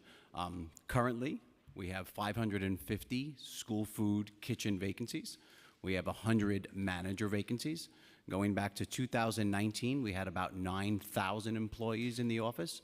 Today, we have about 8,000 employees in the office. I do want to mention that our staffing levels are based on enrollment and meals served. So we did serve more meals in 2019 than we are currently serving now and served last fiscal year. I'm going to skip to the donations and the food waste because I know that is a great topic. This year, we have created a program called a Share Table, and we have created a donation program. So we're working with all schools that are interested to make sure that they set up a Share Table for children who do not want all of the options that you mentioned. They can put those options aside. We can store those options in our refrigerators, and we can donate some of those food options to students or to local pantries. We have an official policy for folks that did not see it. It was in Chalkbeat this week. It's a good read. It's an excellent opportunity for our students to be able to engage in the donation process, but also understand the regulations about the National School Lunch Program. That's great. I would love to learn more about it. Thank you for that.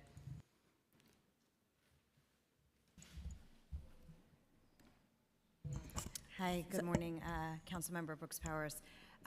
Yes, compensation equity is something that we absolutely value and prioritize in New York City Public Schools. We recognize that all of our teachers, all of our educators, all of our leaders are serving all of our children, irrespective of the setting in which they are in. But those decisions are made between the employer and the union groups in a collective bargaining process that's outside of New York City Public Schools. And so while there's inequities that exist, and it goes back to, again, the infrastructure in which this work was built on many years ago, and that we assumed into these roles, that is the work that is happening at the collective bargaining process. And I'm sorry, Chair, if I can, I did inadvertently leave off two questions in school food. One was, is there a shortage of food service workers in New York City schools? And the other one is, what was the average cost per meal in September? But really quickly, going back to the statement you made in terms of the disparity in the wages, has DOE engaged in conversations, to your point, with the unions in terms of how we can rectify the discrepancy in the pay? So again, these are not city employers or employees, and so the collective bargaining process does happen between the employment groups and the union groups. And any way that we can help to facilitate those conversations, provide information, support with data, we absolutely do. But again, that does happen at the collective bargaining process that we are not leading and we are not part of. And again, this is how the system was built with a two-tiered process. Circling back to the vacancy question, so currently we have 550 school food vacancies in all of our schools across the city. We most recently had a hiring haul on May 17th. I believe we had 17 hiring hauls this year, and we'll continue to do so. The school food meal rate, particularly for lunch, in September was $1.74. That's cost for food only. Thank you. But those are vacancies, those are jobs that are still there to be filled. Yes, sir, and we continue to have hiring halls So to fill them. any council members, if you got folks in your district that are looking for positions, we got them. Okay, Councilmember Ayala, followed by Schulman. Thank you. I just wanted to ask one final question that Councilmember Brooks Powers, I think, asked initially. When the menu items were cut in February, was the average cost per meal also reduced? And if so, by how much? I'm sorry, I was in transition. Can you say that again? When the menu items were cut in February, was the average cost per meal reduced as well, and if so, by how much? Yes, so as mentioned, the original cost in September of 2023, cost per meal just for food was $1.74. When the PEG was initiated, we reduced the cost to $1.20 for food cost. Jesus. I don't know what you could buy with that. And you know what, this is I've seen this in government a lot when we implement like the different options and food choices in schools that were, better choices than in previous years, and it was such a successful model, but it was expensive. It's expensive to eat well in New York City, and I think that we have to figure out how to prioritize those choices in the budget, because we want to make sure that our children are eating the healthiest meal options available, and we cannot allow cost to continuously get in the way. There's a lot of waste in our, in every agency, city budget, and I am sure that we could identify the funds to help, offset the cost. I have two questions. Has the DOE funded the collective bargaining agreement for food workers, and what are the OF and S cuts based on?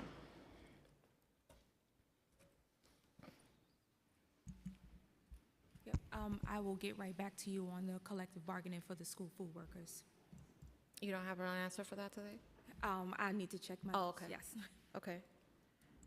What about the other question? What are the Office of School for Food and Nutrition Services cuts based off of?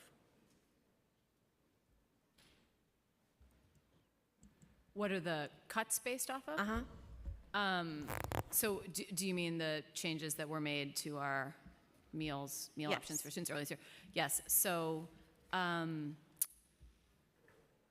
as I noted a bit before, our costs have been going up. As you said, some of that is the cost of food, some of that is the cost of increased meal participation, some of that is the cost of our collective bargaining agreements with our school food workers, some of that is the costs of offering an additional third meal for Summer Rising, some of that is to do with cafeteria enhancements. So there's a series of things we've done to enhance the food experience for our students over the course of the past few years.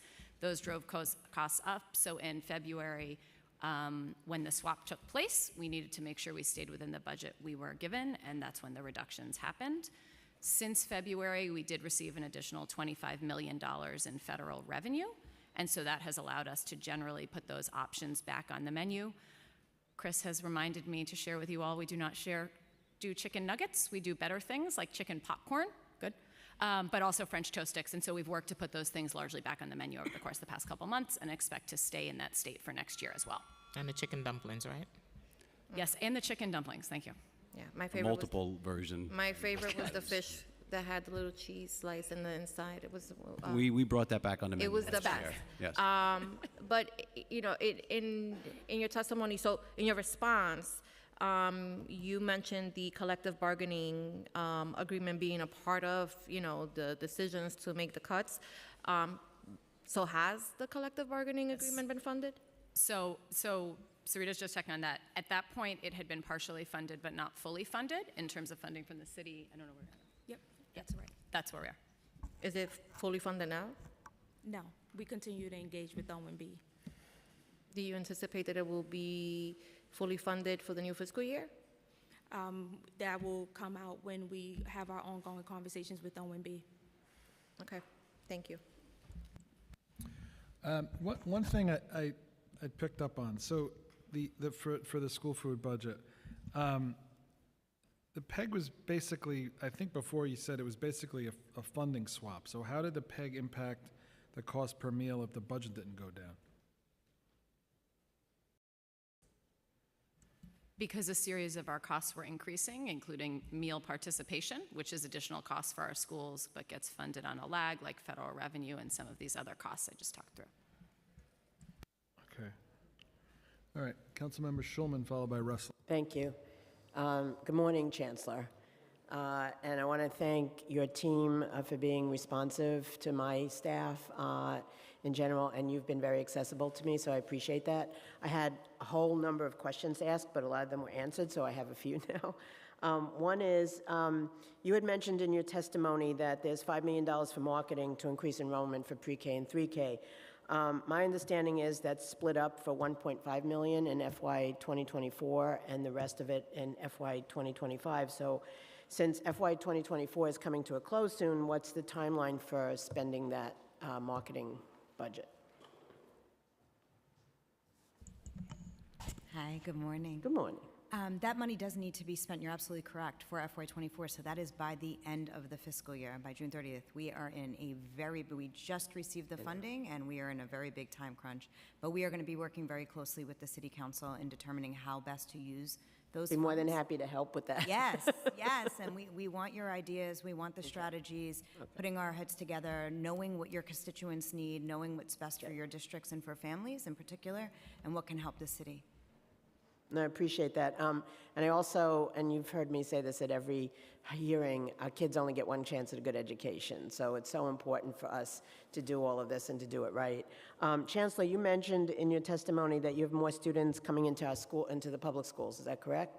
Okay, so DOE's charter school spending last year was almost double what it was in fiscal 2016, and new needs added in the preliminary plan increased charter school funding by another $729 million by fiscal year 2028.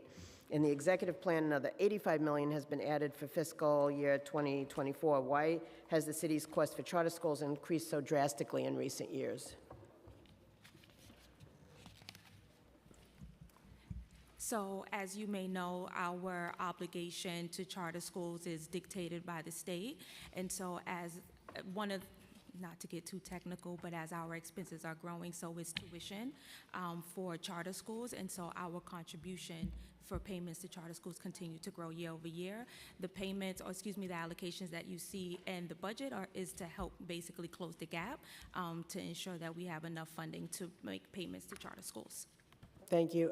I have one last question, which is what are we doing with the Carter cases? We always bring this up because it's so important for our kids to get the education they need. I know that our schools have programs that we could replicate so that we don't have to spend all that money on sending them to schools outside the system.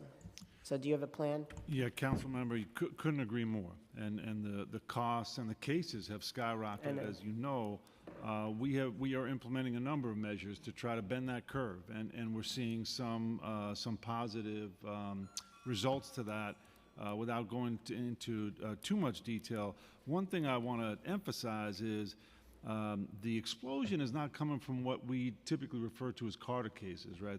What Carter cases being students who can't get a fair, appropriate education in our schools and are getting tuition paid for an independent school.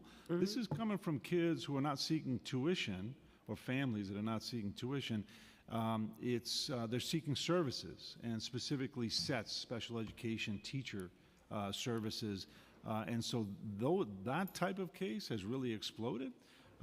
We have done a couple of things to address that. One is, which has been a game changer, is to move these cases from independent hearing officers who frankly just weren't accountable for any timeline, so these cases would drag on and on, to oath, which is our full-time city arbitrators. That's allowing us to close these cases much more quickly, which is a good thing. We also have put some measures in place to make sure these cases frankly are legit.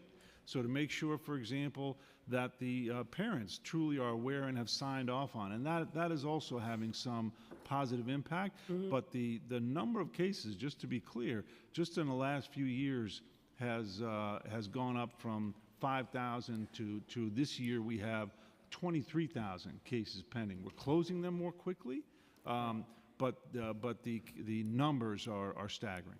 No, I appreciate that. Thank you very much. Thank you, Chair. Thank you, Councilmember Schulman. Now we have questions from Councilmember Ressler, followed by Lewis. We've also been joined by Councilmember Sanchez. I just want to firstly thank the Speaker and Chairs Brannon and Joseph and everyone in the Council who fought so hard to see that over $500 million of the expiring federal funds were restored in the executive budget, and thank the administration for their partnership on that. Chancellor, I thought you did well in Congress, so glad that I was able to help. Yes. But I do want to, come back.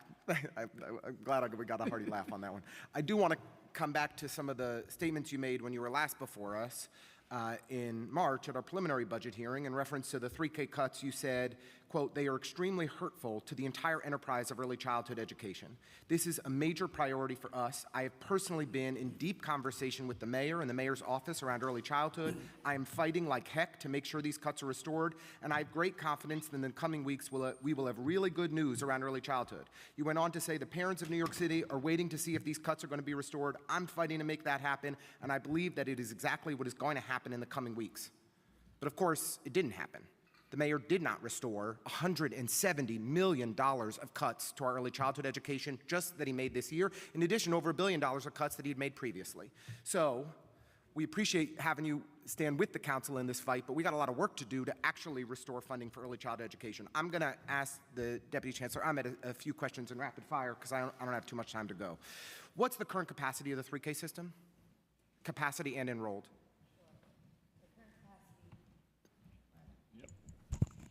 Current capacity for 3K is roughly 53,000 seats. Current enrollment is about 44,000. Did you claim the savings of the reduction from 55 to 53? Did I what? Sorry? Did DOE claim the savings on, because previously you had said that there were 55,000 seats in capacity and the system's capacity was 55,000 seats. Now you're saying 53,000.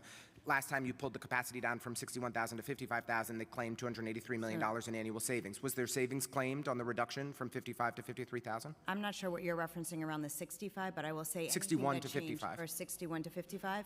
55 to 53 are changes in seats that never even fully existed that were being counted towards the 3K capacity, and seats that are being converted based on the needs of communities. Well, I do want to be clear. OMB and the Department of Education claimed close to $300 million in annual cuts when you reduced the capacity of the system from 61,000 to 55,000. I would like for you to get back to us in writing, unless your budget folks want to confirm that today, if additional savings were claimed when you further reduced the capacity of the system. Would you like to get back to us, or is there an answer you can provide now? Well, happy to get back to you in detail, Council Member, but to say the 300 million that I believe you're referring to, 283. if we're on the same page, that was for expansion. That was money that was ticketed. That was federal stimulus money that was ticketed for additional seats that we clearly don't need. Chose not to expand. And just as the $170 million would be for additional seats in the 3K system next year that were cut. So could you just tell us what's the planned capacity next year for school year 24-25 for 3K? Planned capacity is still the same in this moment. We are still at roughly 53,000. What would it be if if the City Council was successful with the Chancellor's help at restoring the $170 million in cuts that the mayor's made to the 3K system? Our understanding is that the 170 is not additional money, right? So that is not looking to expand additional seats. It's to maintain the current seats that are So there. what will be the capacity of the system if these $170 million cuts are actually implemented? Right. So You're not reducing the capacity of the system? as I shared before, we're not looking to reduce the capacity. If of you any lose build- $170 million of I'm funding, sorry, there's not going to Councilmember be a Ressa, reduction in funding? We're not looking to reduce capacity of any filled seats whatsoever. So if these seats are filled, we're not looking to reduce that capacity. But you got to work with me. You're telling me today that planned capacity went from 61,000 to 55,000. Now you're down to 53,000 planned capacity. If you take $170 million of funding away next year, as the mayor has said he wants to do after multiple rounds of cuts to early childhood education, what would be the new capacity of the system? That is not, we don't have a planned number for that. That is something that we have to continue We're to at the work. executive budget hearing. You can't testify under oath to your budget. These are the cuts that the mayor has proposed that he wants to implement to your agency. What would be the impact of them? How many fewer seats would you have? This is like the most plain, simple, obvious question that we were going to get all day. I'm a little disappointed that we're not getting a straight answer. Yeah, we don't have a specific plan. Seats are not all alike. They have different costs associated with them. But as we are implementing the PEG and doing plans, obviously we're looking at different seats that are not utilized. So are you going to get back to us with a number? If the mayor's cuts were implemented, shouldn't we understand what the impact of them would be? The chancellor said he's fighting to restore these cuts. What would happen to our system? I just want to say, a majority of school districts in New York City had more applicants for 3K this past year than actually seats that were filled.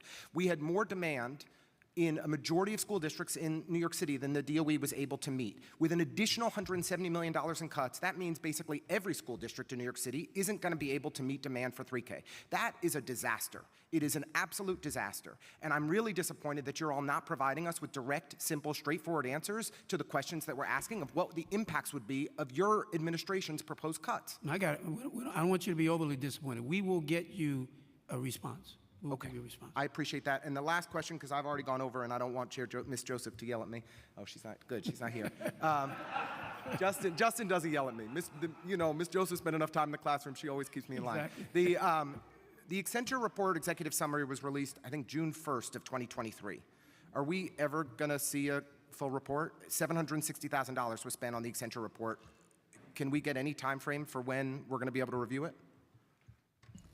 $760,000 was not spent on the Accenture report. How much was spent? I think that was $350,000 or Okay. $250,000. We can get the exact number and get back to you.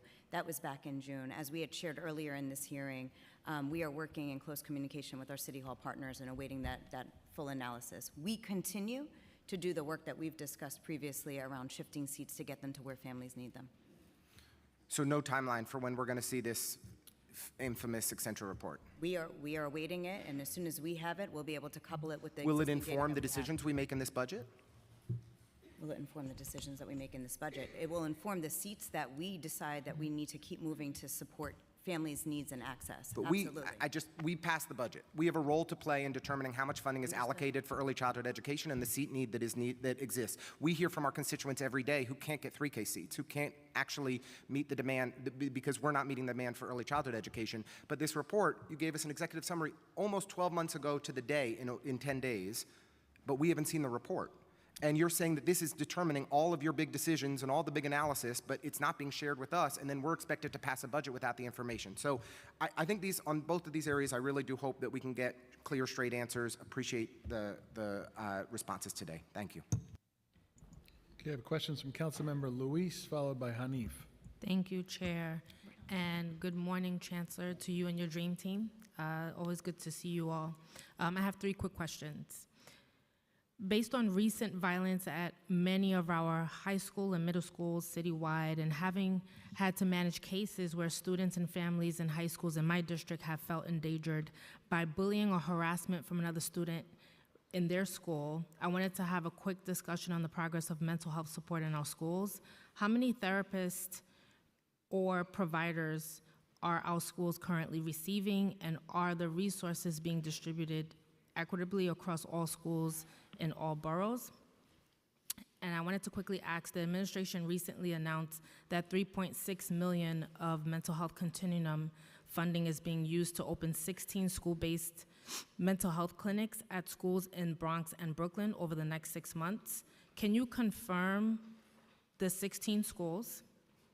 In addition to that, can you also for mental health continuum, and are the costs of these clinics, including staff, covered currently under the fiscal year 25?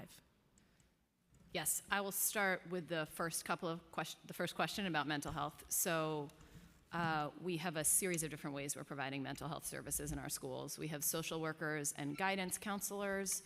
We have school-based mental health clinics. We have school-based clinics that provide some mental health services. And then we have CBO providers who provides mental health services directly to our students as well. All of our students in all of our schools have access to at least one of those.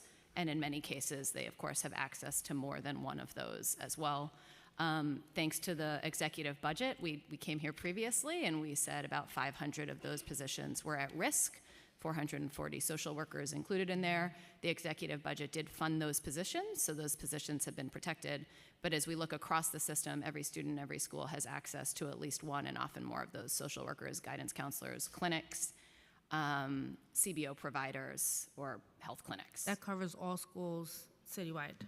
All schools citywide, the kids have access to at least one of those, yes. So why is it that Midwood High School, that has a continuing bullying issue within the school that now involves gangs and weapons, there wasn't one social worker or guidance counselor or provider able to support particular students that were engaged in particular activities at the school that that caused a major issue. And then if you could please answer the question on the 3.6 million mental health continuum. I need to be sworn in. Flavia Puello Perdomo. Thank you. Do you affirm to tell the truth, the whole truth, and nothing but the truth before this committee, and to respond honestly to council member questions? I do. Thank you. So I will speak specifically about the mental health continue, Councilmember Lewis. So I think you asked about the total number of schools or what the 16 schools are. So the 16 clinics are not necessarily clinics within a school, they're clinics within the community. So the mental health continuum actually supports 50 schools, and I'm happy to share the full list with you. And they're mostly concentrated in areas of Central Brooklyn, Brownsville, and the South Bronx as well. So we can share the list with all 50 of them. Okay. And when you ask about the 16 clinics and where they budgeted for this current fiscal year, that is correct. The mental health continuum for the last 2 years has been fully funded by City Council. This is really an initiative that came through City Council and advocates that DOE, New York City Public Schools, has been very happy to partner. I think it's important to know as well that the budget is divided in 3 buckets. So New York City actually gets a smaller portion of the budget. Right. And the clinics, which you're specifically asking, is a total of $3,638,000 that are funded through health and hospital. So that funding doesn't touch DOE. Then there's also an additional $472 million that are funded through the Department of Health and Mental Services and Hygiene. So that supports the hotline and supports some of the training and supports. And then the remaining of that funding, which is actually around $889,000, is actually the only funding that comes to DOE. And the majority is provided directly to schools, specifically for problem-solving collaborative training, which was the recommended training by the advocates, which is focused on de-escalations and support. So let me know if you have any other questions. That 800,000 is given to vendors and contractors to come into the schools. Correct. So we keep a very small amount centrally just for some of the like program support across the schools. So for example, right now in the month of June, we're about to do a program with children where we're funding, we part of that funding centrally, but the vast majority of the $800,000 goes directly into school budgets via a SAM memorandum allocation. And what we do is that we coordinate the training. So we work with providers that are vetted to provide this training that was recommended by the advocates, and we create sessions, but the schools select their dates and do the payment. All right, you mentioned 16 clinics and then a 50. Can you send that to the folks, the council members who represent those areas in Central Brooklyn and the Bronx? Absolutely, I can send you both of those, right? But like an example of that, in like the South Bronx area, we partner with a clinic, with the local clinics the same way, but we can send both lists to you with the details from Health and Hospital about their clinics, as well as the 50 schools that are part of the continuum. Thank you. And if you guys can please follow up with my staff or myself about the bullying happening at Midwood High School. There has not been any representation from DOE to support us with that. Yeah, that is definitely concerning, and I appreciate you enlightening that for us. First and foremost, I was sworn in. Yeah, you might want to do it. Sorry. Brandon wants me to get sworn in again. So thank you for bringing that to our attention. This is definitely not on our radar as an area of concern, as this school has a plethora of social emotional supports. We believe the number is 17 guidance counselors and 3 social workers currently at that school, a Respect for All liaison, and they have a leader in safety and climate and culture who is sort of a no-nonsense. So it's surprising to hear that from you. Nevertheless, we're going to follow up on this school immediately. As I'm talking, there are people typing to make connections. I like with the typing. I think that's great. I think the issue is the parents that are involved in this have reached out to the DOE. It appears even leaders at the school fear this gang in the school. So it doesn't matter if you have representatives, and you mentioned 17 guidance counselors and emotional support leaders. If adults are scared of a gang in a school, that's a problem. So we need to address, this is over a year that this has been occurring. So I believe the start of the question, I will definitely follow up, right? Okay. The issue of gangs in this school is a new one for us. I will definitely follow up, and as we sit here today, we'll deploy resources to the school. This is the to same connect. gang when I was in the school, so It would be great. It would be. they're it just would a be little great. bit more strategic Yep. in what they do. But I would appreciate it if we could support these students, or I will be contacting the DOE and we're gonna have to do a bunch of transfers. I don't know how else to deal with it. Yeah, no, besides we will. that. We're on it. We'll follow with you on this right away. 100%. And I also contacted the DOE about an issue happening in another school outside of my district, but the family lives within my district. If somebody could get back to me, Mark Traeger was working on the case, but I haven't heard back from anyone. Thank you. Thank you, Chair. Okay, we have Councilmember Hanif, followed by Phyllis. Can I do a quick follow-up real quick? What's the wait to see a guidance counselor and the social workers at these schools? What's the wait and what's the ratio? I don't have the weight, I have the ratio, if you just give me 1 second to pull it up.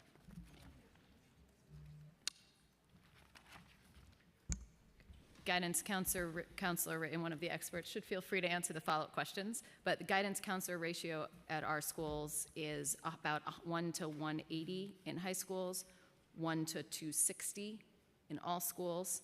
Guidance counselor and social worker ratio, so if you think of both of them as sources of support, 1 to 160 across all schools and down to 1 to 125 at the high school level.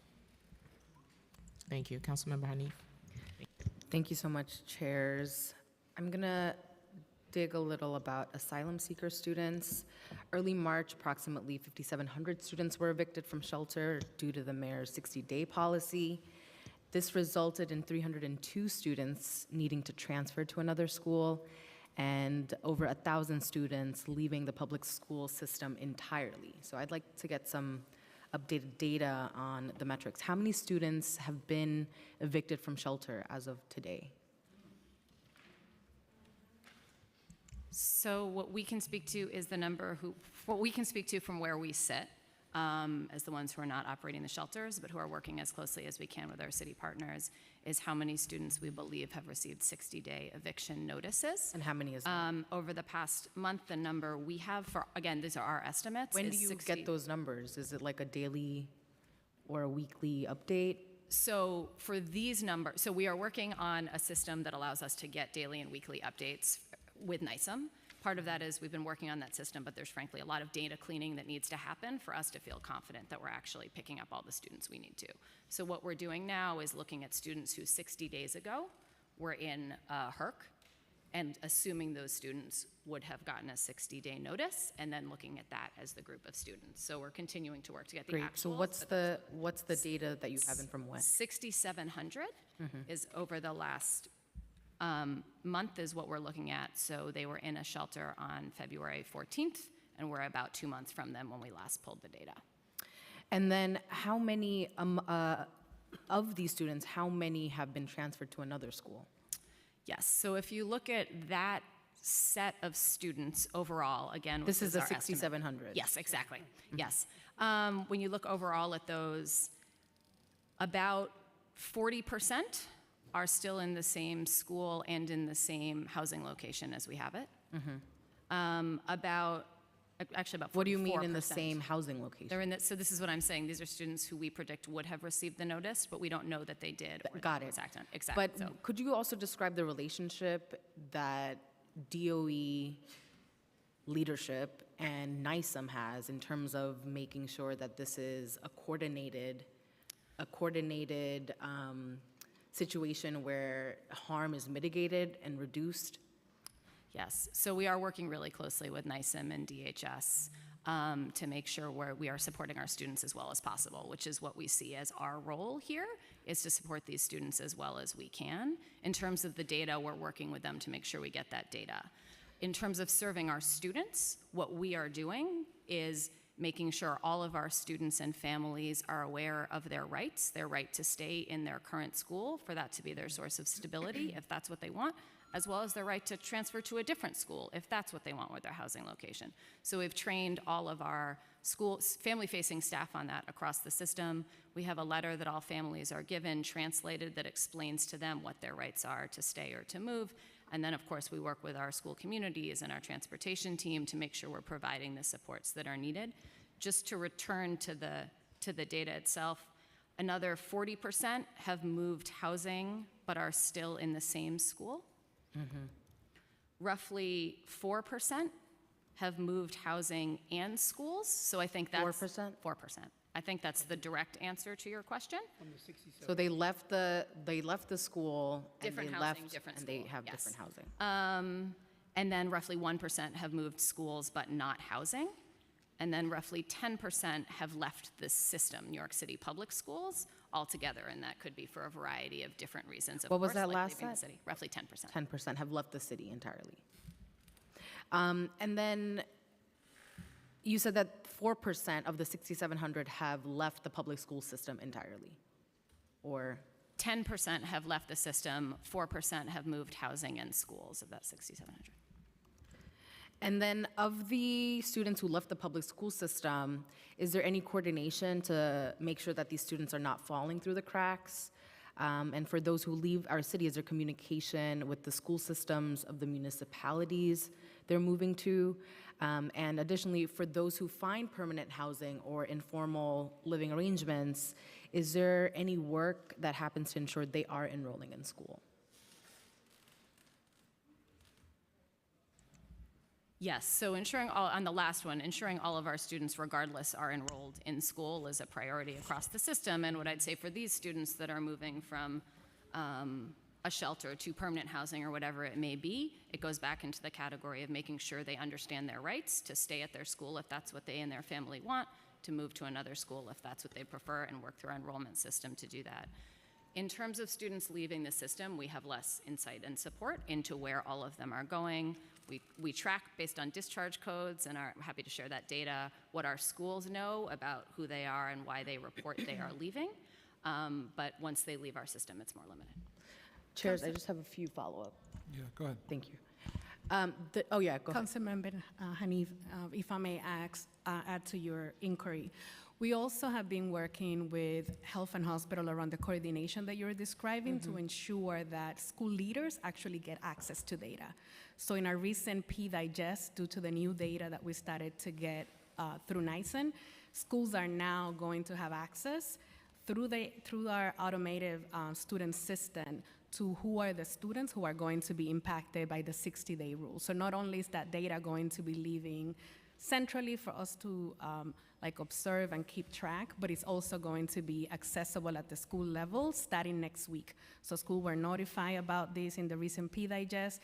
They should be able to begin to see that data. This has been ongoing work with our partners, as our Deputy Chancellor described. I also want to add to your question regarding do we know or do we have any contact with the schools where these young people and children are going, that the way that we have to conduct even student discharges in our system, there's protocols that schools have to follow.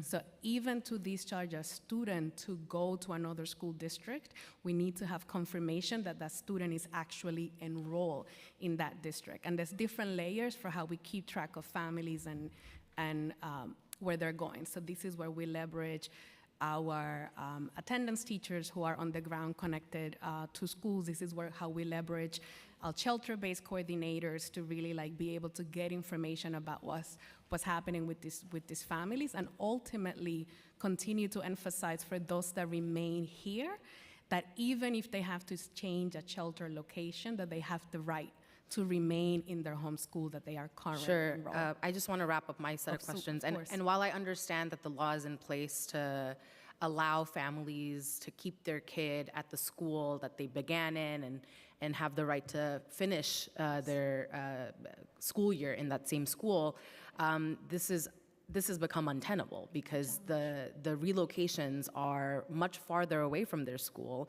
I just experienced 2 schools in my district, and school district 15, 118 and 124, experience, and they weren't even it wasn't even a part of the 60-day rule. It was just simply DHS giving directives to evict families. And the provider worked with DHS to reduce the number of evictions, but still 6 weeks, 8 weeks before school ends, how is this a good way to look after our young students and our newest students? Want to understand if the exodus of students is impacting funding or what the implications for funding is. And then my final question is the $4 million in funding for the Immigrant Family Communication and Outreach Initiative is expiring. Could you describe the work that this initiative has done over the past years and how the admin plans to ensure immigrant families aren't left out in the cold, that no funding is included in the executive budget? So on the first, if students are transferring out of their schools at this point in the year, the school is not losing any funding due to that student leaving. We look at our high water mark usually in October, finalize that through a mid-year adjustment, and schools get increases or decreases at that time. But where schools are seeing substantial influxes, right? One of the things we know about welcoming our newest New Yorkers is it's changed our enrollment patterns. We're having schools continuing to see high numbers of students over the course of the year in some cases. So over the course of the spring, we've continued to work with some of those schools, for example, when Hall Street was set up, to ensure those schools got additional funding in their budgets with those large influxes of students. But where those students are leaving now, that's not impacting the school budget at this point. On immigrant outreach, yeah.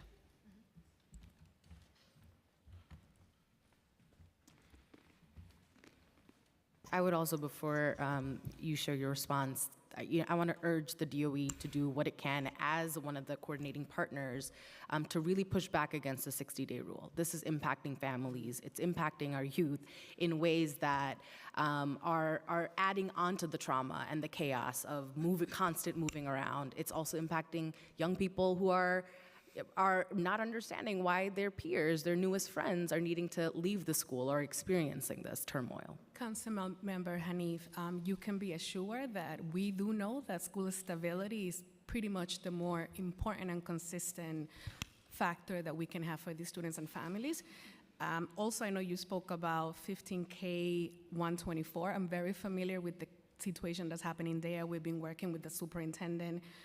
That's one of the shelters that's expected to close, and it's a DHS shelter, not an emergency shelter, but I'm happy to further discuss the matter with you if you need additional information. And in some instances, we have also been able to work with the emergency shelters to ensure that students who are going through initial IEP process or have other circumstances can actually remain in their current shelter. They have a process in place where you can pretty much appeal. So we understand, we agree, and then I know that there's limitations of housing that are a little bit of the New York City. I just don't think students should get pulled out of their school just days before they're graduating or days before school ends. Councilmember, yes, we continue to benefit from the $4 million investment through increased language access initiatives. Our Office of Language Access, which we refer to as OLA, proactively continues to translate all critical communications in the 9 languages. We provide interpretation services in over 200 languages. Any parent can request interpretation services at their school. We have seen an increase in the request for service provisions, particularly in over-the-phone interpretations, and we continue to meet that demand.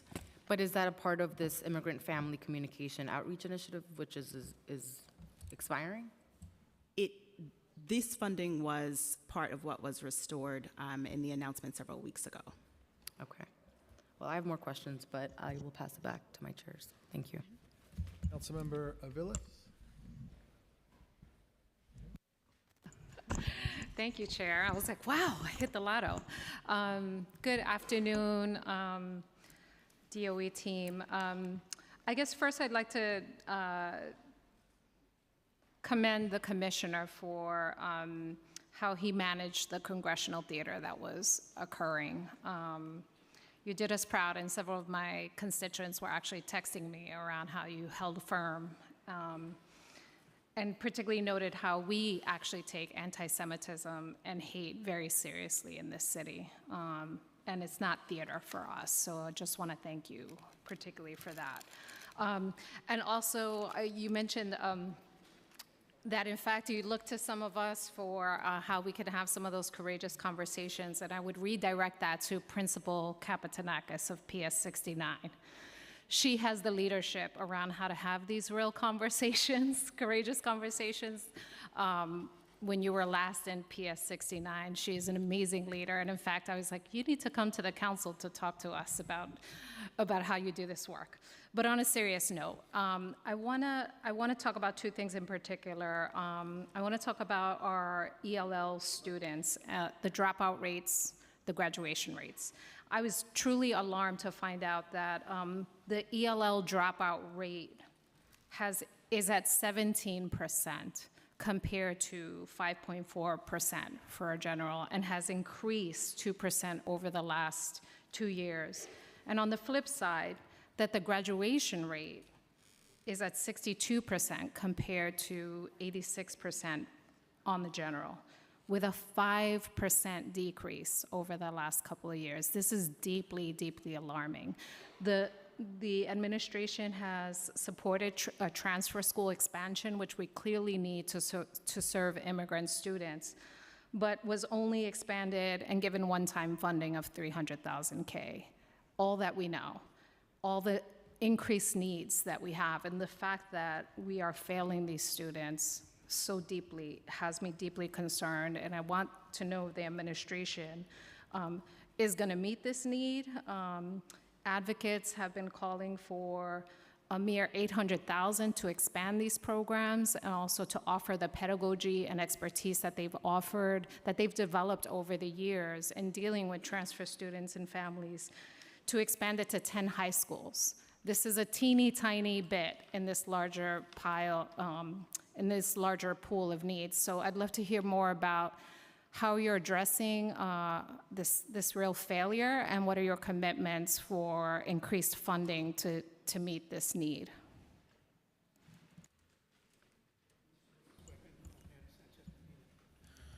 Give your name, please. Sure.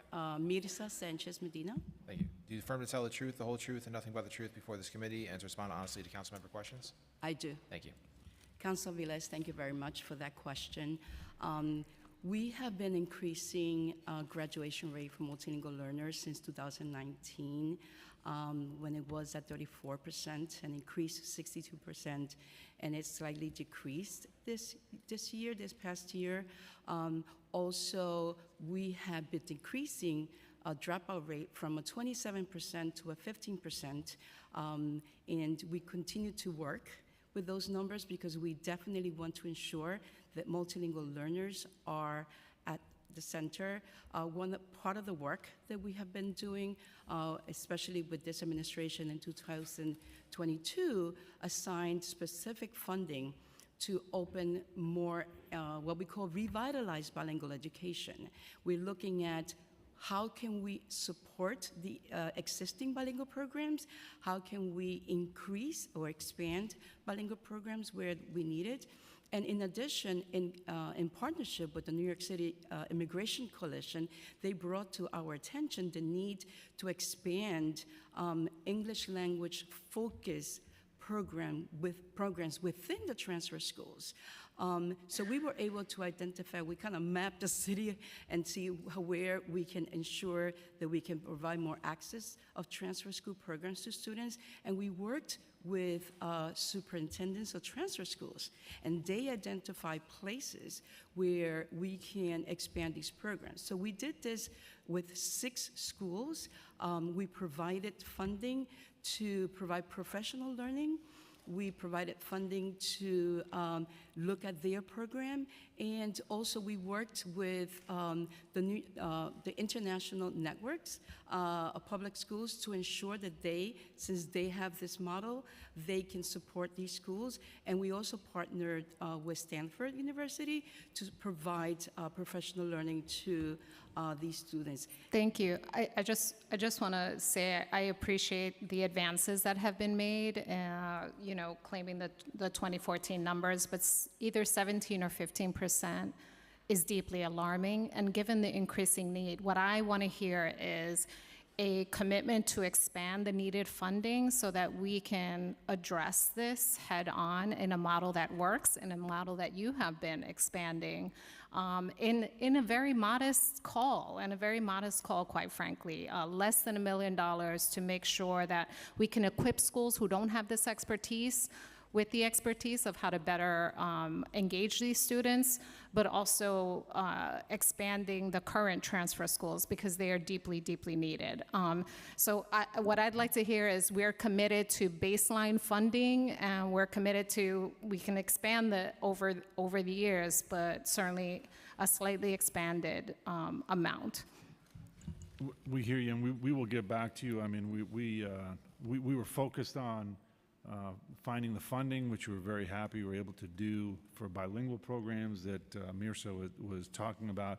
When we talk about transfer schools, one of the big things I know you know, council member, was the Learn to Work program, which serves a lot of our newcomer students, and we're very pleased that we're able to find tax levy funding. Those are great. But I hear you. You hear me. I'm not saying those are in place of, but just to say we have been focused on the population of young people.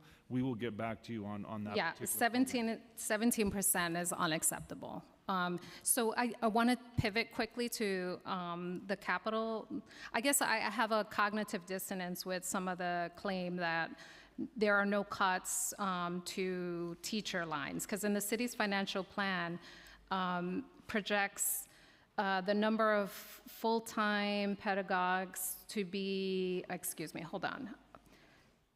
It projects a loss of nearly 1,000 teachers alone in the next 2 years. I understand we're saying there's vacancies, we're saying these are unfilled.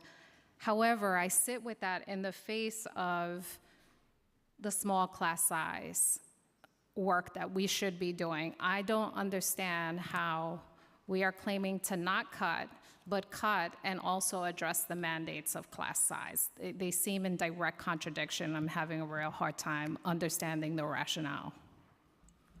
So the drop that you see is indicative of the federal stimulus headcount that we talked about earlier, and that's what we're working with OMB to align. And I would just add, as we actually look towards next year, right, and what is in school budgets, which is what will drive how many teachers we actually have next year, what we know is that we are investing an additional 100, and those positions, those actual teachers don't show up in our head count, right? But we are investing an additional $180 million in school budgets, around 135 of which is explicitly for class size.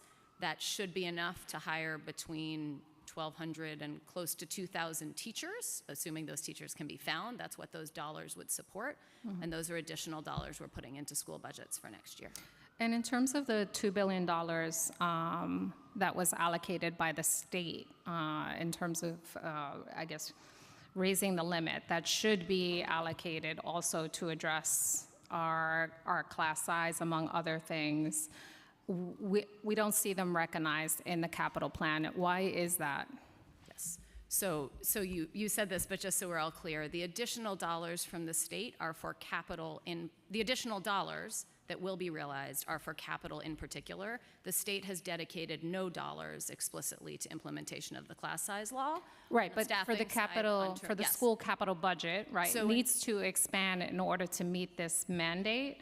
And given the state's allocation of $2 billion in capital dollars, what I am asking directly is that $2 billion currently reflected in the capital plan moving forward?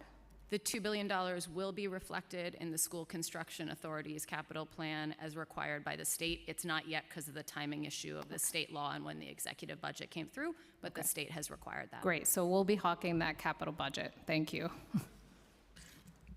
Okay, questions from Councilmember Krishnan, followed by Nurse. Thank you so much, Chairs Brannon and Joseph. Good to see you all. Thank you, Chancellor. And I echo Councilmember Aviles' comments, too. I think you did a very good job at the hearing on Capitol Hill in your testimony, too. I watched it. I just had a few follow-up questions. I mean, most of the topics have been covered, but just wanted to hit a couple of them. So one is going back to school foods. My two spies in the DOE system report that bean burritos are also back, and they're very happy about that, too. So we're all talking about meat here, but there's good vegetarian food here, too.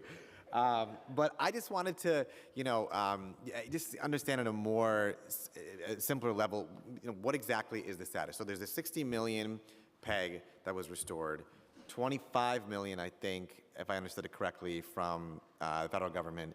So does that fully restore school funding? Are there any other programmatic cuts to school funding? I mean, I guess fundamentally what I'm asking is there going to be any change or cuts to the school lunch menu, or has everything been restored at this point? So that 25 million that we received for this year has basically put burritos, all the chicken, and the French toast sticks back on the menu. So that's what our children are being served right now. As we look towards next year, we're still closing out our budget for this year, and we know as we look towards next year, over the course of the year, we will get additional federal revenue, just like we did this year. And so we can't say for certain where our budget will end up at the end of next year. What we can say now is we'll be starting the year making sure those options are on the menu for students. Right, going through the start of the year, then everything is fully restored, right? Because it seems that 60 million peg plus the 25, so 85 total, is more than what the original cut or cost was, right? Doesn't that make you all fully whole or a bit more than whole? The 25 million is the additional revenue that we received, yes. Right, okay. Thank you. So we'll keep an eye on it, but my children and all of our children are the ones that are holding us all accountable on this. So we'll hear from them first. I mean, literally, I hear from them on the way home from school what they ate for lunch. We heard from quite a lot of them as well. Exactly. They are the loudest. My next question was about, and you also touched on this a bit too, but I'm glad to hear that enrollment has gone up.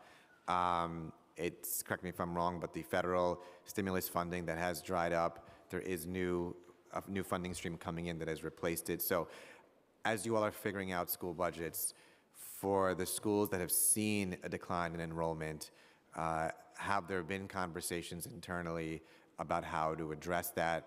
Where are you all on that, understanding that there's more to come? Yes.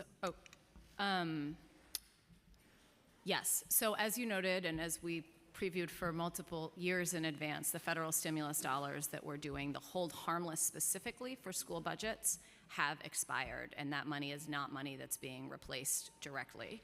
What we are doing is, and again, just to run through it because I think it's important, there are a series of other ways we have increased school budgets that have been sustainable. We've added a new weight for students in temporary housing in our highest need schools. That was $100 million extra dollars this year.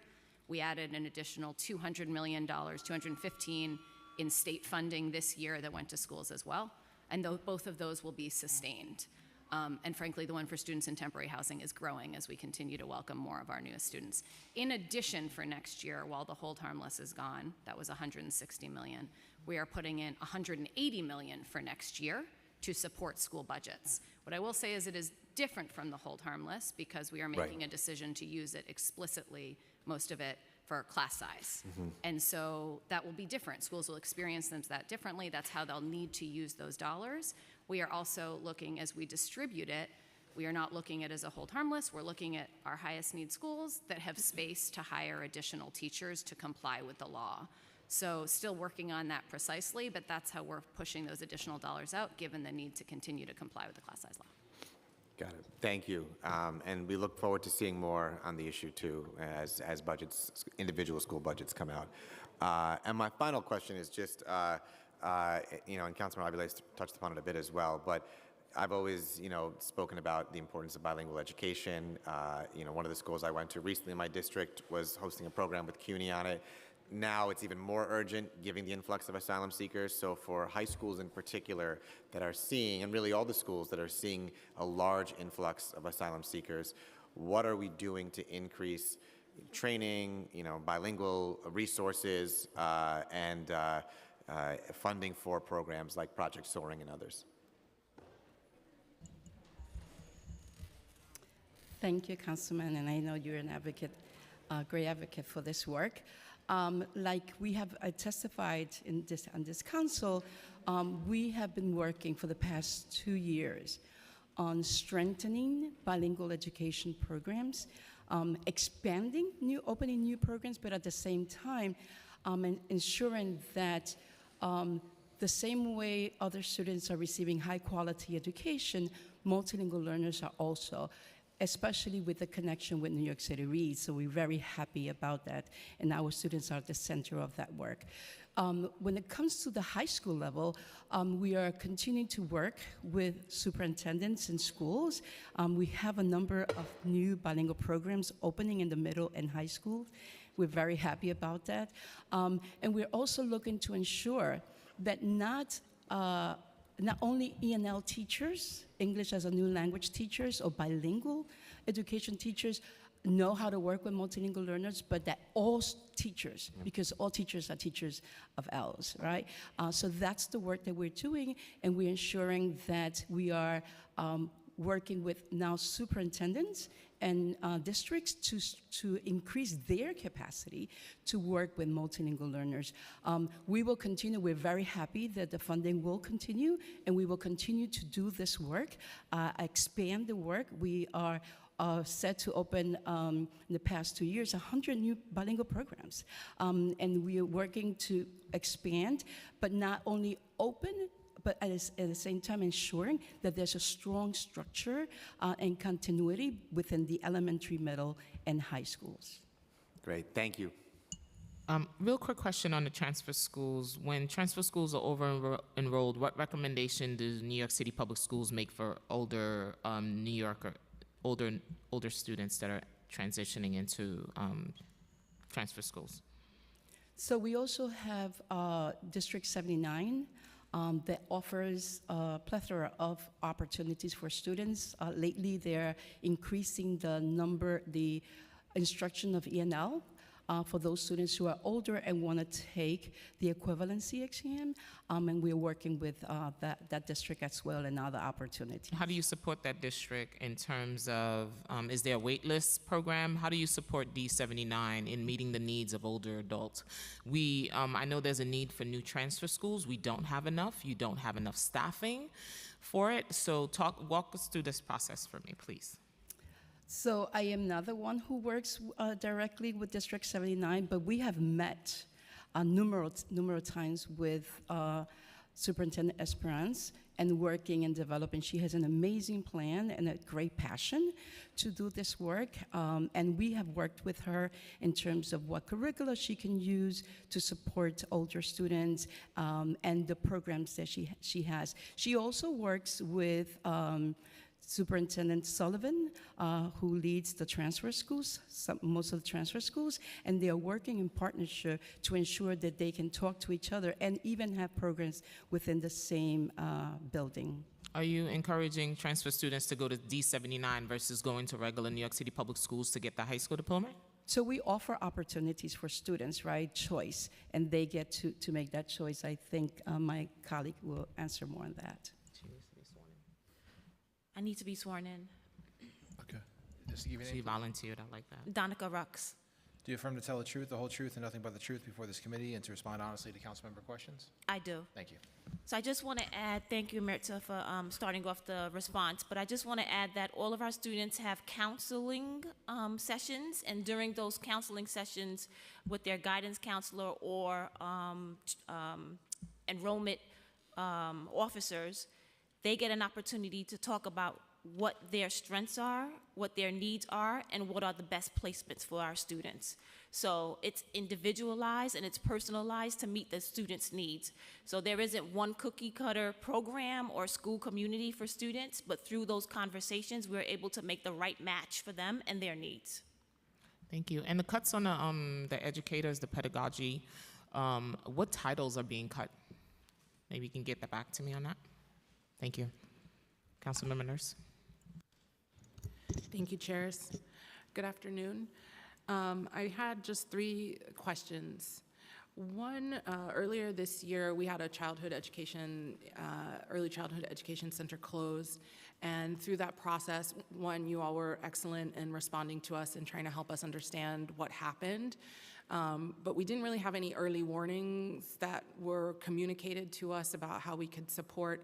And it turned out that a lot of it was related to underutilization and under-enrollment. And we found out we have about 300 underutilized early childhood education seats in some of the zip codes around Bushwick, the Bushwick-Williamsburg area. And so I was wondering, since then, what are some of the strategies that have gone into place to fill those seats? Because, you know, our team has done the best we can. You know, our 4-person district team, you know, we have flyers all the time. I mean, we're doing everything we can to let people know about it, but obviously we need help to fill these seats. And I know this is a broader council ask, but that was a particular moment that we didn't have that information, and we wanted to know what was done in the interim between that place closing, the recognition of those that many seats being available, and how we're filling them. Yeah. Hi, Councilmember Nurse. I know you and I have been in contact about this site in particular, and their reason for closure was not due to lack of enrollment, right? That was a voluntary choice that they made to withdraw their contract from New York City Public Schools, and as you know, it was very abrupt. But the broader issue of the amount of seats. Sure. So each case would be different. In that case, we do everything that we possibly can to make sure that we shift those seats and get them to where families need them, right? So we've reallocated those, and we supported families that absolutely need it. Yeah. Just on the broader end, you know, wherever there is any under enrollment or underutilization, we obviously look to see what actually is the need. Is it the right seat? Is it the right seat type? Is it the right age group? Where can we make changes or conversions? And then to all of the discussions that we've had around outreach and marketing, if that continues to be a need, that will be the support that's provided to specific I guess I'm asking specifically, the recognition of that many seats open was very eye-shocking. It was very shocking to me to hear that many seats, and we were told about 300. I don't know if that's fully accurate. That's what we were told.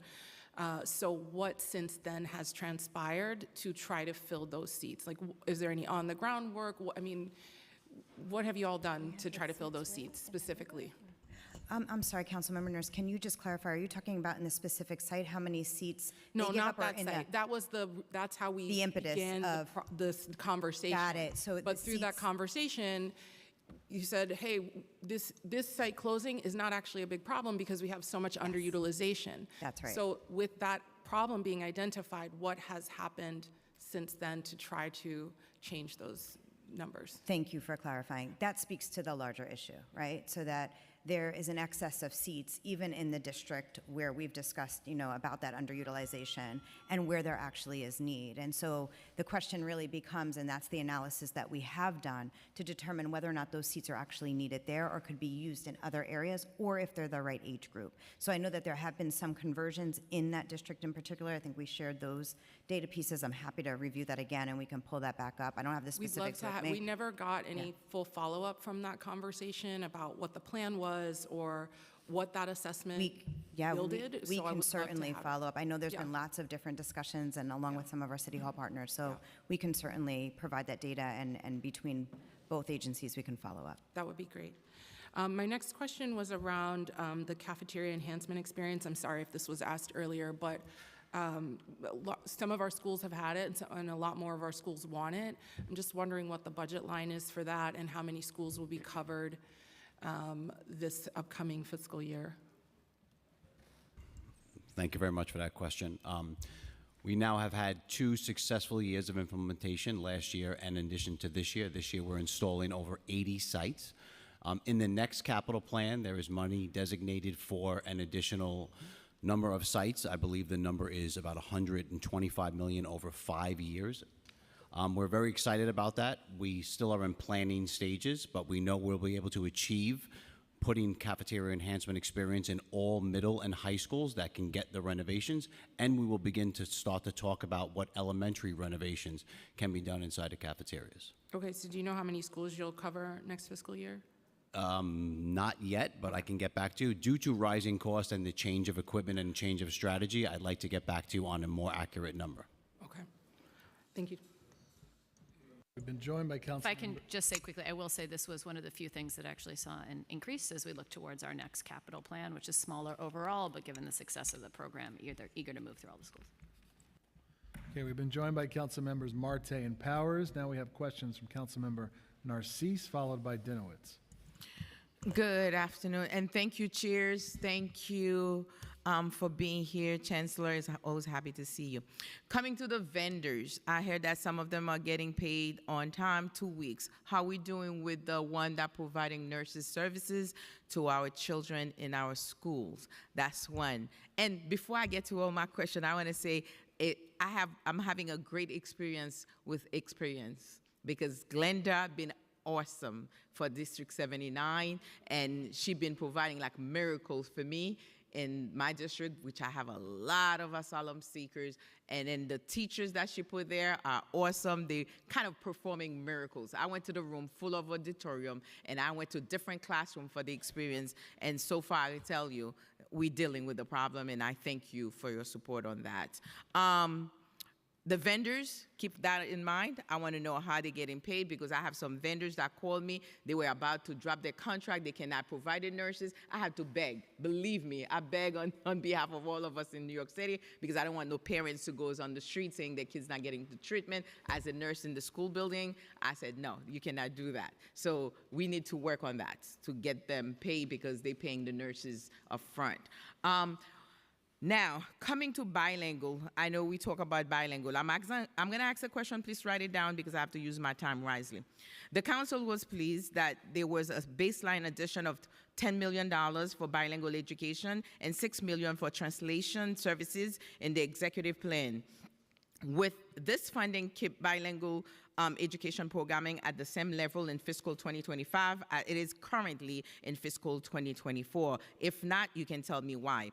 Will this funding keep translation services programming at the same level in fiscal 2025 as it is currently in fiscal 2024? If not, keep that for me, you let me know. What specific measures are being taken to assess the impact of potentially reduced nursing coverage on students with chronic conditions like asthma, diabetes, who relied on daily nursing support? In the light of expiring federal funds, what alternative funding strategies are being considered to ensure that no school is left without a nurse? Are there partnerships or other funding sources being explored? What long-term strategies are being developed to ensure sustainable funding for school nurses beyond this fiscal year?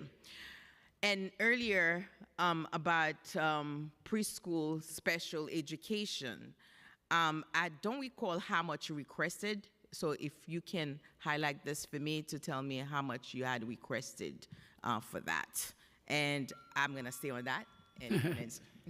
So if we can try to go through these as quickly. I'll go very quickly. Councilmember Narcisse, yes to your question about maintaining the same levels of service for our Office of Language Access for translation and interpretation.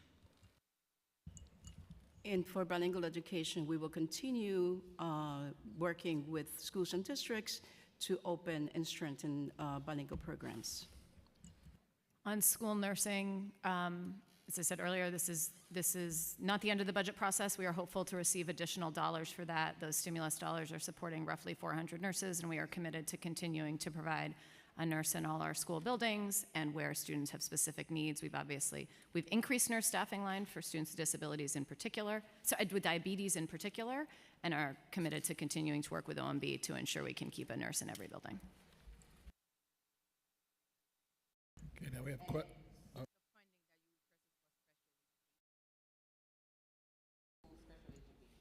Sorry, the preschool special education, how much that you requested that you did not get? Did you get less? I didn't get the number.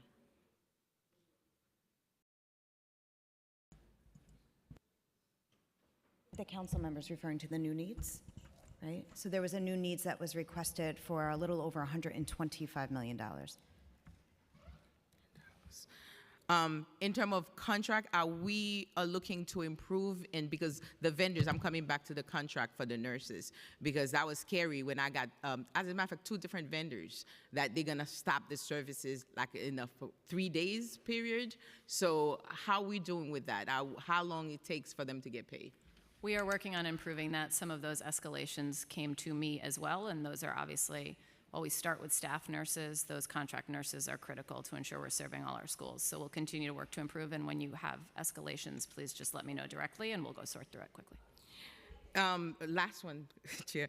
On the mental health continuum, the $5 million that we we're expecting to get back on. If we don't have that $5 million back on our budget, would that make any difference in the services of mental health in our school building?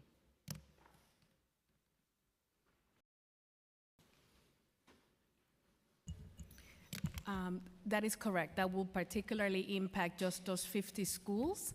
I think it's still important to know that in addition to work like the mental health continuum, we have school counselors, social workers, and also mental health clinics in many of our DOE schools.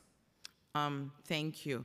And then for the Sheepshead Bay area, the school that I have that we had issue with, is that being addressed fully? Origin? Have we making progress with that? Councilman, we're talking about origins on the Sheepshead Bay campus and the issues that have occurred there. It's an ongoing situation. The superintendent and Dr. Rux's team are pushing in quite a bit to make sure that principal is supported. We haven't had recent incidents, but it's something we're watching very carefully. It's an ongoing situation. Thank you. I appreciate that. I appreciate that, Chairs. Can I ask something, a follow-up question? We know that very well that mental health continuum provides a unique service to these 50 schools. So my question will be, will we see a baseline in the budget at $5 million?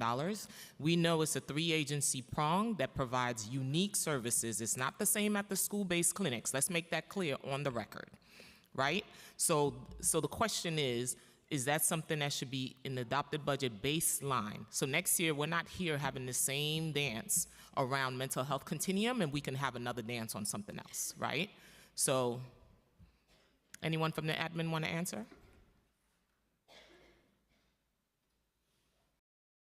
I mean, I think I'd say for a number of these programs, of course, from our perspective, it's helpful to have things baselined going forward, and that's true for some of the stimulus programs we talked through earlier. Yeah, we have to distinguish the both $65 million with federal dollars for 400 nurses.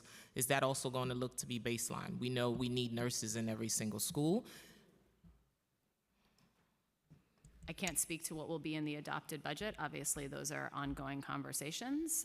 We do need additional dollars to ensure that those nurses are in every school next year, which we are committed to continuing that policy. And earlier we spoke about early childhood. How many we covered on how many we need for seats? How much is the funding for the students in the seats? I believe that's what my colleague was asking. Ms. Fody, I'm waiting. Thank you.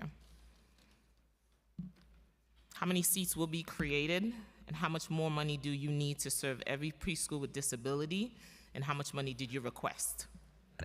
So what DC Ahmed quoted in terms of the new need for $125 million, that would cover the seats that are needed as well as related service providers.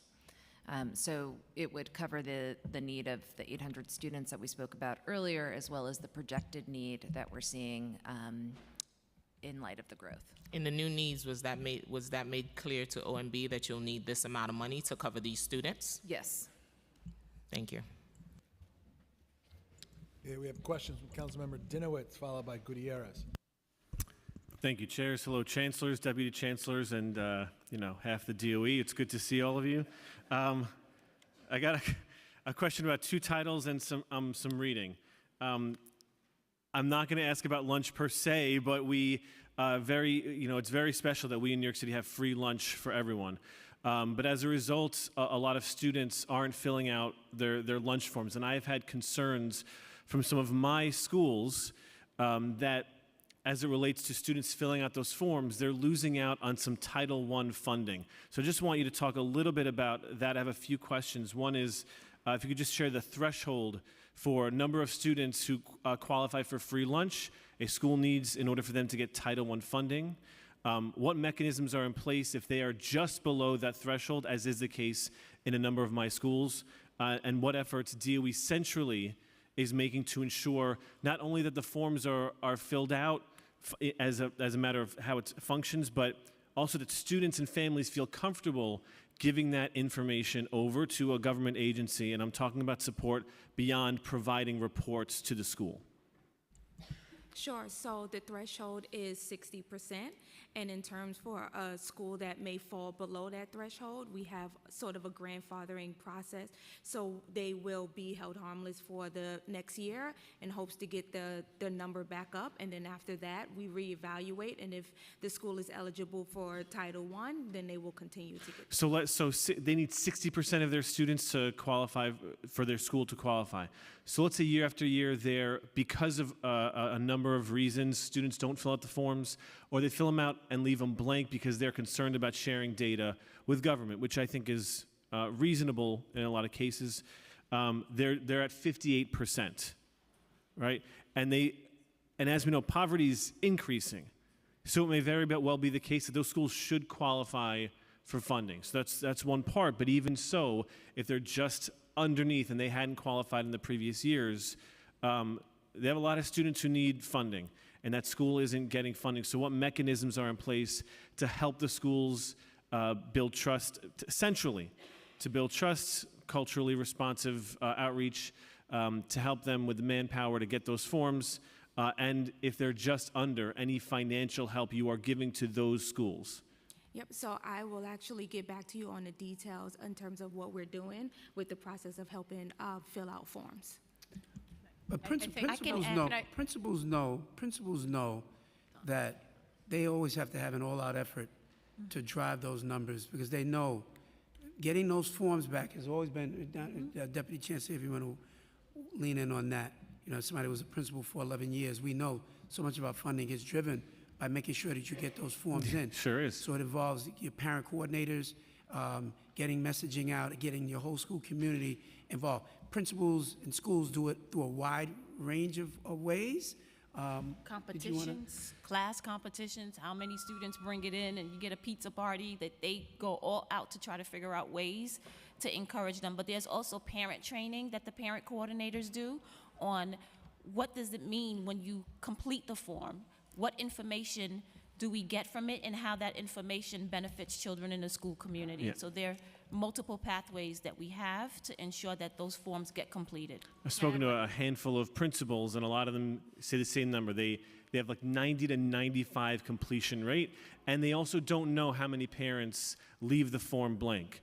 So that is something centrally that you are perhaps able to help with it if a family does leave it blank, doing additional outreach, because those handful of students within a school can, in many cases, make the difference between them getting funding, Title I funding, and then just not getting any of it at all. And that can be really impactful to the schools and the 58% of students who need that who need that funding to succeed. Can I just add one thing? And the point is very well taken, but I do just want to flag, because I think it's something really worth noting about how we fund our schools. Title I is actually a very small proportion of what schools get. Most of our funding flows through fair student funding, our school funding formula, where every student is recognized for their needs. And so a school with 58% high need students, and with way more nuance, I would just note, than actually just poverty alone, students in temporary housing, academic weight. So to your point, as Sarita mentioned, they'll get grandfathered in for a year, but in other ways, that school will be getting, through a larger pot of money, additional funds for those 58% of kids, as well as many others, students with disabilities, English learners, students in temporary housing. It doesn't change the Title I piece, but it is one of the ways we ensure our funds are, frankly, a little more directed to actual every student's needs in a schools in our far larger pot of money. I hear that, but when you're a principal dealing with every single dollar, those Title I funds do matter. And I think, not at this hearing, but it is worth digging into what schools are incentivized to do for our students with IEPs, and the types of programs they're incentivized financially to provide, given the way the fair student funding formula works for students in ICT and self-contained classes and sets. But I just, with the funding, the reading program, I think phonics-based literacy is incredible. The focus on literacy is critical. There is some confusion or concerns with schools. I have schools telling me that they are getting some of the curriculum there, but if they want more of the curriculum, more resources within the curriculum, that has to come out of the school budget. If they want to provide PD, for the new curriculum. It comes out of the school budget, all while losing their hardware and software lines. So there is concern about where the money's going in their school budgets, and that they are being sort of forced on something, which again, I want to be clear, the phonics is critical, but it's only fair that schools get the funding they need in order to implement it. So New York City reads, the funding does not come from the school's budget. It is all centrally funded. The PD is centrally funded? Yes, it is. Okay. Professional development is all centrally funded. Is the entire curriculum and all resources related to the curriculum centrally funded, or does anything come out of an individual school's budget related to the curriculum? So core curriculum is what they're probably referring to. Schools have to exhaust their core curriculum, their NISTL funding, and then we supplement NISTL funding centrally so that they get core curriculum. Now that is a list of curriculum that is in core curriculum that they can buy into. If they want supplemental materials, that would come from their budget. So supplemental related to the curriculum that they are required to use. Not that they're required to use, supplemental, solely supplemental. Meaning the curriculum is a requirement, and that's a policy agreement or disagreement, but the materials, the supplemental materials related to it that they're providing to the teachers and students is at a cost. Yes. Yes. Okay, thank you. Yes. We supply the core curriculum. core and then curriculum. there are additional pieces that you can choose to avail yourself of or not, and that's up to the schools. Okay, and they are or are not losing their hardware and software lines in their budgets? No, They're they're not. No. Okay. Not at all. So I do want to, at another time, get back to you on that, because that's different than what I'm hearing from my local schools. Absolutely. And lastly, as has been mentioned, I thought your testimony at the hearing in Washington, D.C. was excellent. I think you represented our city very well, recognizing that there's been work done and that there is significantly more work to do. Has the DOE formally updated its chancellor's regulations and its trainings to reflect the Biden administration's updates to Title VI guidelines? There were updates made in September, and there was recently updates, I think it was May 7th, they released something. No, not yet. There are a number of things that we are still in deep conversation around, but no, we've not updated Chancellor's regs on it yet. You said yet, which is Right. every educator's favorite word. Does that mean you plan to update the regulations? Which means we may be. So we're still looking at all of this and seeing where updates may be necessary. During your testimony, you shared data related to acts of bias in our public school system. Those are internal. Those are not posted online. Will they be posted online, or are they currently posted online, or when will they be posted online?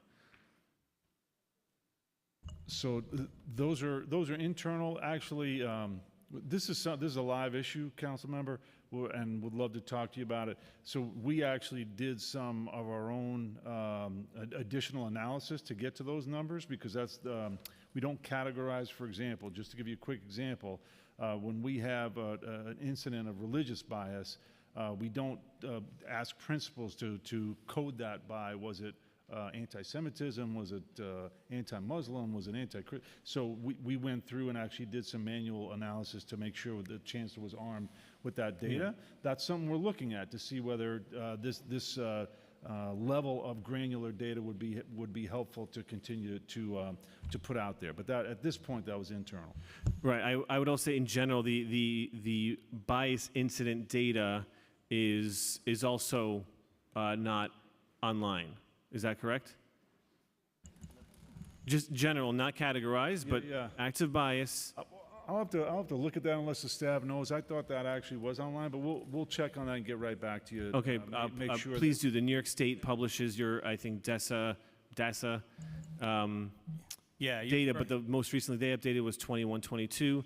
The open data, everything appears redacted as it disaggregates student suspensions and discipline. And I'll end by saying the New York City Council, in our preliminary budget response, called for the implementation of a Title VI coordinator to deal with all of these issues of updating the chancellor's regulations, of coordinating and providing updated and responsive trainings, and to coordinate all of the wonderful work that you're doing. You mentioned in your opening statement AAPI, LGBTQIA+, Global African Diaspora curricula, and the forthcoming Muslim and Jewish Voices curricula. And a Title VI coordinator can help coordinate, manage, and be the point person for all of these critical issues that we see are bubbling up and we see really need to be addressed with a single point person. Yep. So you shared, go ahead, Chancellor. Were you gonna say something?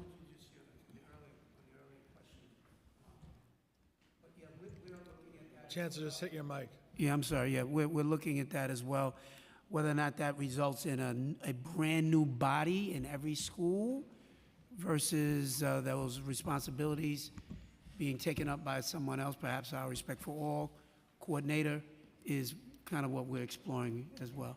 Ultimately, the call wasn't for a Title VI coordinator in every school. It was, centrally people to deal with all this work. And there's a lot of work you're doing in a lot of areas.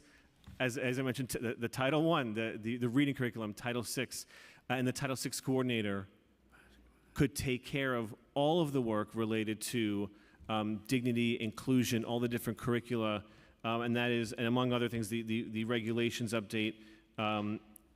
And that is something that we in this council have called for in the upcoming budget. Yeah, just to, now that, thanks for clarifying that, Council Member.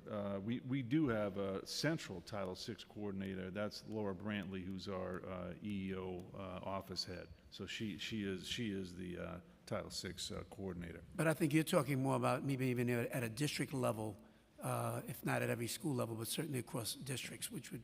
Yeah, there's a lot of work in this area to be done, and chairs, I thank you, Chancellor, thank you, and everyone from the Department of Education for all your hard work for our students here in New York City.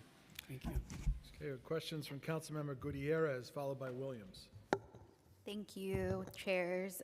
Good to see everybody again, Chancellor. Good to see you. Good to see you. I will be as concise as possible. So if there's any follow-ups, do feel free to send them back. First, I want to give you your flowers. I got to say, NYC Reads, I'm hearing really, really positive feedback. So I'm really lucky that my districts were included in the pilot phase, looking forward to see it expanded, but hearing good things from both families and educators and seeing the transformation in as young as like 3K classrooms where principals are preparing from, the age of 3 to really integrate literacy. So really meaningful, and so congrats. Appreciate that. Yeah. Thank you. I wanted to ask on very quickly on the 3K. I'm looking forward to my response on 3K. My daughter is applying for we applied for the first time, as are all New York City 3K families. Do you all have a sense of the percentage of families that applied, or will you have that information? How many of them will be placed in their top 3 or top 5 priorities? I don't know if you have that now, obviously, but will you have that, and can you share that with us? Thank you for your question. Yes, we do. 64% of families or applicants will get their top choice. 78%. And I'm so sorry, that's for this application cycle, Yes, for 24 correct. to 25? Okay. That is correct. 78% top 3 choices.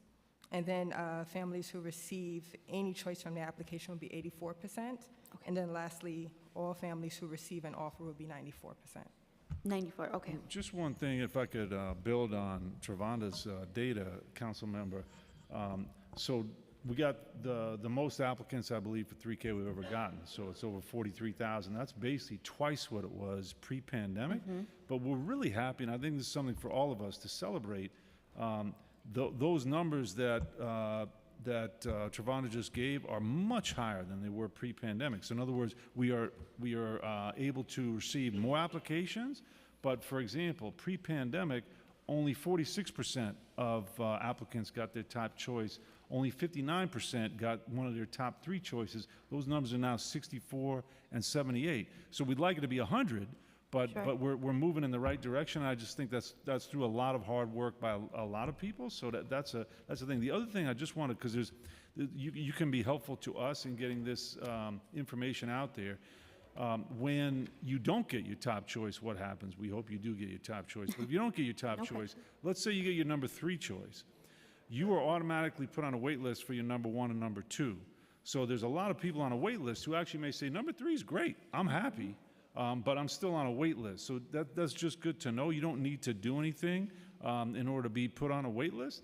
And even for those, as Trevonna said, 94% got an offer, the other 6%, they're automatically put on the wait list for all of the locations that they put down. And they can, if they choose, look to see, as Trevonna was talking about earlier, where is there a seat, and just sign up for that location. Maybe it's a little farther than they wanted to go. So we're really hopeful that over the next few weeks, everybody, every family that's looking for a seat will get one. Thank you. The only thing, I'm sorry, just one more thing to add is, we know the results come out tomorrow. I just want to make sure that this is preliminary data that we're providing, so. No, that's totally fine. On the same 3K piece, and just to kind of share the space with the class size piece. I know at the last hearing, there was remarks from the administration that, the future of achieving reduced class size could have an impact on 3Ks in our school buildings, which is obviously a concern for me and so many of my colleagues. That was maybe a couple months ago. I know a lot of things were in the air. Is there any more clarity on that? And where is the DOE on maintaining their commitment to, yes, wanting to ensure that 3K is available outside of DOE buildings, but just as important in our DOE buildings? Yes, so when we were here a couple months ago on that, we flagged that the chancellor put together a class size working group that had some folks in this room, as well as many, many others, educators, advocates, researchers, parents, to make recommendations about how the city should implement the law. One of the recommendations that came from that working group was to look, one of the things for the law, we need additional teachers and we need additional space, right? Those are the two things we need to have more classes and smaller class sizes. One of the recommendations the working group put out was to move 3K and pre-K out of our school buildings to free up space for the class size law. That is not something we are currently looking at doing. That is not something we need to do to be in compliance with the law for next year. What we do know is that after next year, starting next year, but after next year, we are going to need to find additional space, both in our buildings and beyond our buildings, to comply with the law. That's not just about 3K and pre-K. There's other things in our buildings as well that are not classroom space, whether it's an art studio, whether it's a community-based provider that has a space in the building. One of the things we are doing right at this moment is we've surveyed all our principals about the spaces they have, and we're going school by school to make sure we understand their needs and can work those into the future. So for now, that is not happening. It's certainly not something we are eager to do at all. We agree with you. We want these programs in our schools as well. But in the out years of the law, we do need a lot of space. Thank you. I just have two more quick questions. Okay, thanks. My next question is regarding our fave community schools. We know they work. We know they're so effective. I saw in the executive plan that there's been some state funding that has allowed for the baseline. I know it's not for the total amount that was budgeted.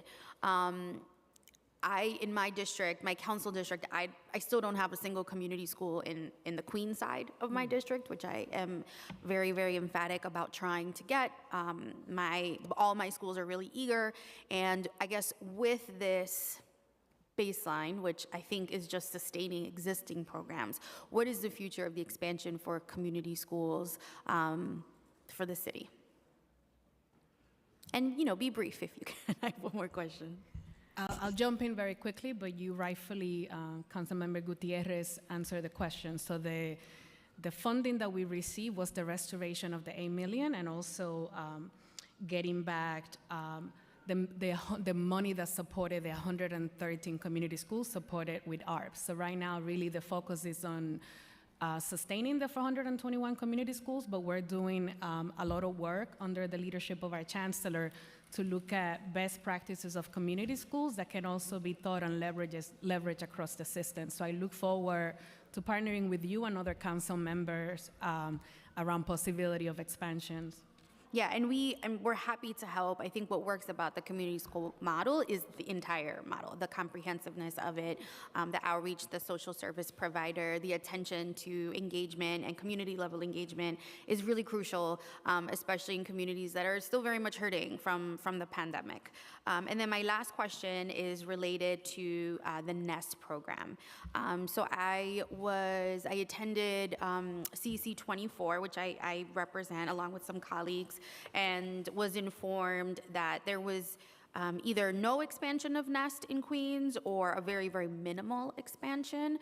And I think, the CC president even brought up the example of her own son, who would be a really good candidate in his own district for a Nest program, but now will have to be bused to school district 25. And currently, he's in district 24, lives in Jackson Heights, but is bused to Glendale, which is not ideal, but still in that school district. So, and just hearing really good feedback from families who, really feel like this could have larger impacts on their kids who, are now destabilized, are no longer in the school or the school district where they were receiving services. So I'd love to hear if there's a plan to expand in Queens at all, and if you can share those districts with us. Thank you.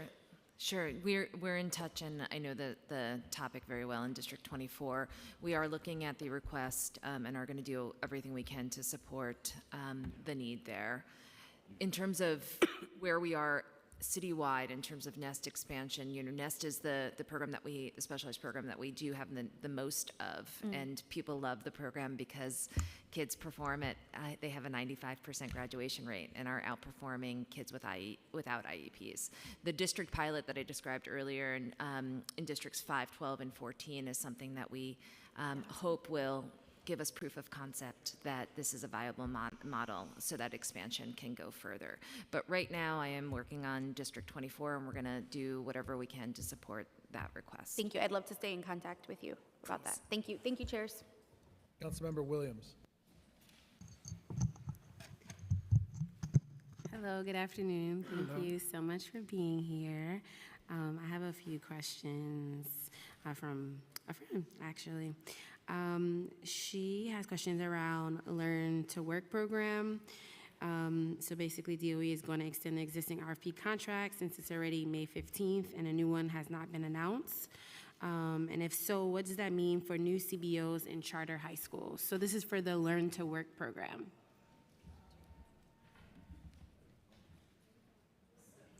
So this is one of the programs where additional funding was added to cover the stimulus cliff. Yes, for next year. My understanding is the current contracts will be extended given where we are in the year. Ditto for community schools and some of those other programs. Okay. Goes on to say the Learn to Work program has been in the budget since 2004, but yet the program is working off a peg. The program was funded for $33 million, but now it is operating at a $2 million loss. Why hasn't this funding been prioritized to be baselined? And do we have to keep fighting annually to ensure the funding is not cut from the program? So in terms of the small difference, we are going to continue to work with OMB to ensure the current contracts and programs are supported for next year. We will continue to look at spend over the course of the year, and that's what that is about. In terms of the larger question, yes, this is one of the programs that was cut and replaced with stimulus dollars under the old administration. The city has now funded it with tax levy dollars for next year, but beyond that, that decision has not yet been made. And do you have plans to create a new RFP, or will you just continue to extend the existing ones? Yeah, until with 1 year of funding, we're not really in a position to put out another RFP, but we'll continue to advocate for longer term funding, which would allow us to open up the program, which we would love to do. Okay, so there's no real way for new CBOs and transfer charter schools to participate in the program in lieu of the contract? Not currently. It was a big victory from our perspective that we at least got funding for next year, because that was at risk, and obviously this is crucial programming, as you know, for some of our most vulnerable students. But the next step would be to get sustainable funding that will allow us to open up the program, issue a new RFP. And that goes for a lot of these programs. When we were here last, a lot of this stuff was, we weren't sure where we were going to be. And really, is the advocacy of this body together in negotiating with the mayor got us to where we are today. To even be able to stabilize some of these programs. We were hearing from folks from the arts community, the community schools, Learn to Work. So we do consider it a huge victory. The hundreds of millions of dollars that went in to keep everybody where they are. Now, when you start talking about we want more expansion, that's a whole nother story. It's going to require more dollars. Okay, thank you so much. Thank you, Chancellor, for your leadership. Thank you. And I look forward to working with you all on the STEAM Center in Queens. Thank you. I just have two questions. I'm going to hand it back to Chair Joseph. Just going back to the arts education, the council in our budget response called for every school to have an art teacher. Earlier, we talked about how there's 307 schools currently without a certified art teacher. Does DOE have a projected cost of what it would take to make sure that every school had an art teacher? I don't think we have that cost in front of us. We could certainly come up with it. I would say a few things, and Delia, if you want to join, feel free. But just as a reminder, some of this is about the decisions schools make at their level with their flexible budgets, right? Most of the dollars we give to schools, principals have some flexibility over how they're using that. We do have a dedicated funding stream for art that we have created that goes out on top of that was created with stimulus dollars that is now being sustained for next year. But a lot of the decisions at individual schools within their budgets are made by principals and making different trade-offs on where they are. All right, yeah, you've got a number of principals I've spoken with who have not hired an art teacher, but they have art partnerships with community-based organizations who do a wide range of programming within their schools that, and some of them are even more expensive than if you just had one art teacher teaching a set group of. So it might look like a deficit. You don't have an art teacher, but what we could do is look and see which schools don't have an art program or a teacher at all. That would be helpful. That's an analysis that we can do. We're looking to doing that. And then I have another question here from a member who had to leave with regard to fair student funding. In the past, collective bargaining changes have not been reflected in the FSF, which means that the amount of FSF and changes to it at mid-year has been different from what the simple math should indicate. So is there a plan to, with the new labor contracts, how much will collective bargaining be on top of the FSF formula? Is there a plan to fold those changes into it? Yes, that's an excellent question. So it wasn't mine. You asked it very well. So those additional dollars do flow into school budgets and already have flown into school budgets this year. So I just want to say that from a starting perspective, when we reached new agreements with UFT, we are funded for those additional dollars, and those dollars basically tracked the teachers into their schools and showed up in school budgets this year and will continue to show up next year. And that is in the big pot of money we call fair student funding. It's not reflected in the student per capita because it sort of goes on top of that. That's in part because it's the least disruptive way to put that money out to schools and make sure there aren't big gainers or losers based on that, and make sure they can keep their current teachers and staff in the building. So it is something we have looked at, but for this time it's in FSF, but it is flowing out on top of the formula again. Okay, Chair Joseph. Thank you, Chair Brennan. I just want to circle back real quick. The administration claimed there was an additional $27 million that was moving in this plan to supplement that funding. This is around special education. Can you provide the unit of appropriation in the budget code that the money moved, and from where is it now located?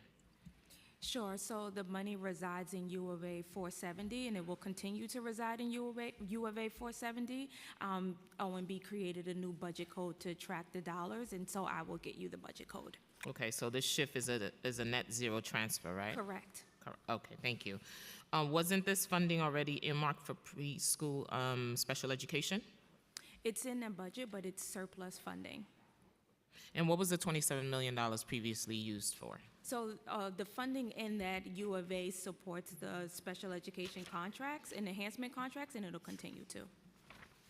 Okay.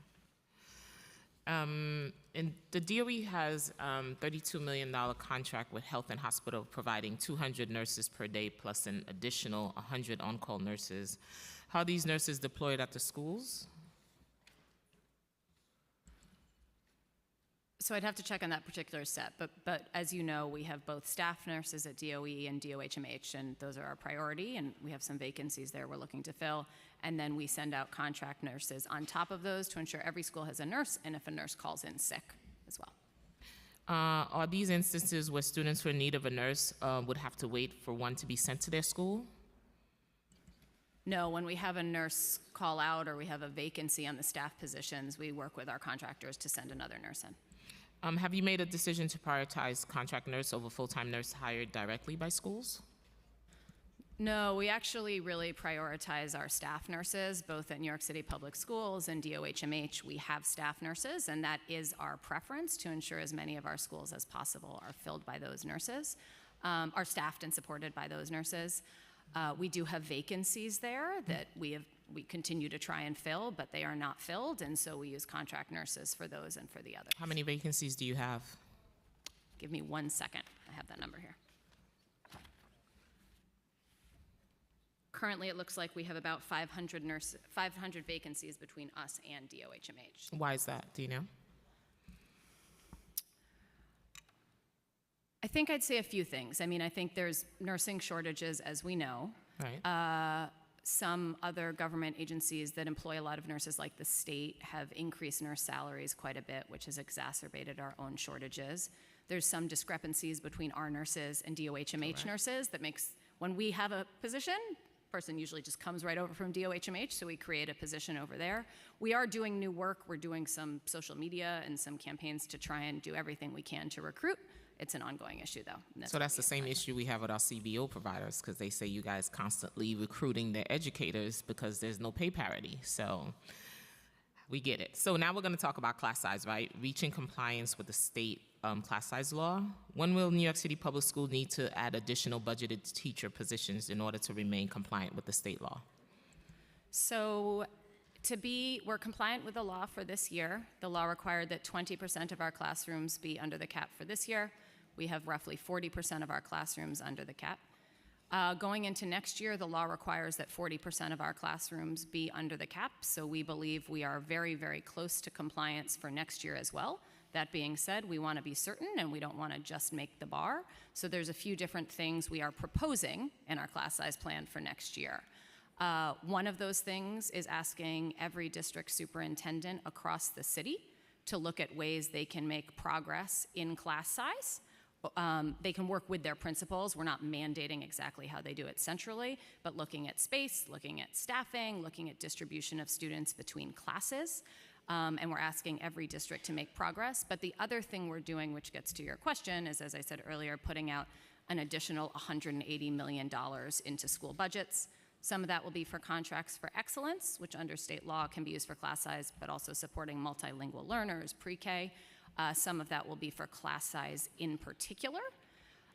Whether we will need all of those dollars next year, we don't know, but we are putting those into school budgets and requiring some of them be used to hire teachers in particular. So that's the funding you will add in 2025, or is the following year for? That's funding we are proposing adding for next year. It's in our class size plan we just released. And how many educators will you need to remain compliance by filling, and can be added by filling the existing vacancies? So those existing vacancies, as our CFO mentioned before, are not budgeted positions for us. And so what we need is the budget to hire the additional teachers or for schools to repurpose their existing budgets. So we're putting in the $180 million to make progress next year. We do expect to need additional dollars after that. Do you know how many teachers, educators you'll need to meet the need? So we project to get to full compliance, we need 10,000 to 12,000 new teachers across the system. For next year, we're relatively close. We predict $180 million could hire upwards of 1,000 educators. 1,000. UFT recently identified 856 Title I schools with space, implemented class size based on the analysis of number of seats needed for compliance, number of open seats in the school. Has New York City Public School had a chance to review this assessment? We have taken a look at that, yes. So the UFT put forth a couple of things. One is they proposed $180 million go into school budgets for next year. That's consistent with what we proposed last week as well. In terms of where those dollars flow and what they can support, would say a few different things. We are proposing that those dollars flow based on need and space, as UFT is doing. There's different ways of looking at need and space. but our class size plan prioritizes need and space, frankly, as the law requires as well. In terms of how many teachers those dollars can hire, we have some dispute over the numbers they've put out. As I said, we think it's over 1,000, but not the 3,000 that they are saying. Have you done your own assessments? Yes, so we've looked at, well, I mean, yes, very much so. So we've looked at space across all our schools. We've surveyed every school leader about their space, and we've looked at need. In terms of our assessments of dollars, it's, the math is that $180 million, we believe, hires well over 1,000, or is enough to support well over 1,000, but not up to 3,000. Earlier you testified that over 3,000 positions that are currently funded by stimulus dollars. How many of these positions have secure funding source for fiscal 2025? I'll get back to you on that. Okay. So my young people had sent me a text. They say at the time when mental health challenges for students are overwhelming and suspensions are rising to pre-pandemic levels, why are we prioritizing Project Pivot and hiring teenagers to become school cops while divesting in restorative justice?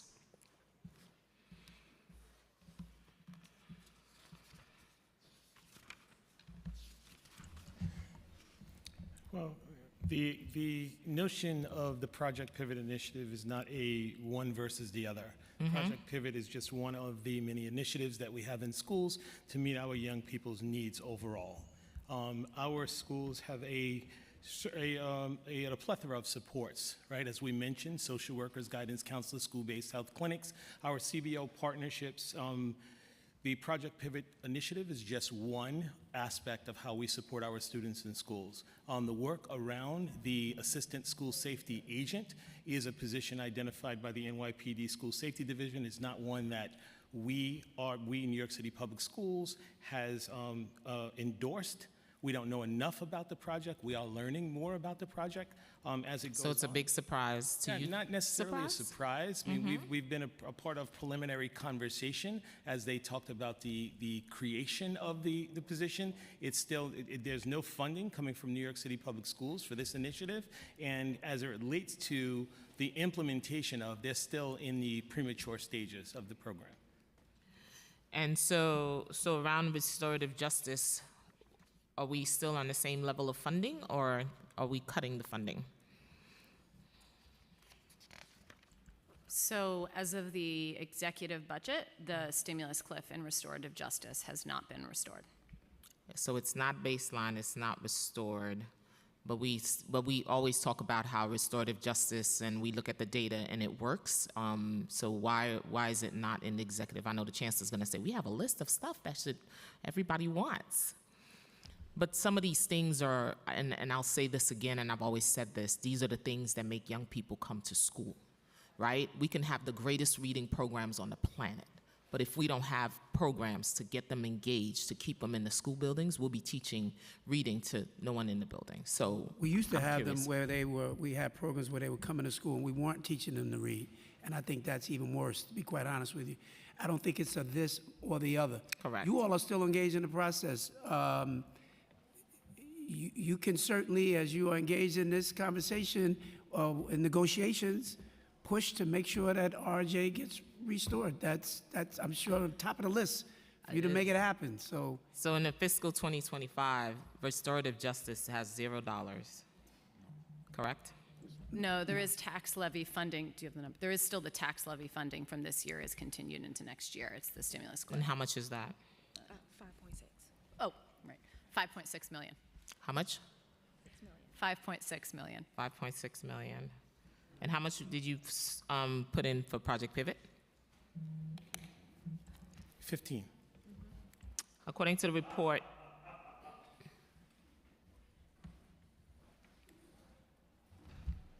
according to the reporting provided to the council as part of the terms and condition of budget adopted, 920 schools, over 500,000 students participated in restorative justice programming during the 2022 and 2023 school year. What's the plan for these schools and the students if restorative justice is not funded in the 2025 fiscal year?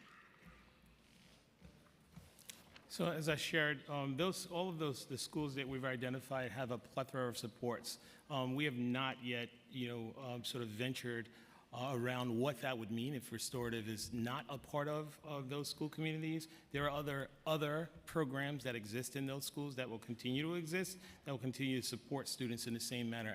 As my colleague just shared, we're not at the place yet where we're saying that it's completely. Oh, because I was beginning to think Project Pivot was a successor of RJ.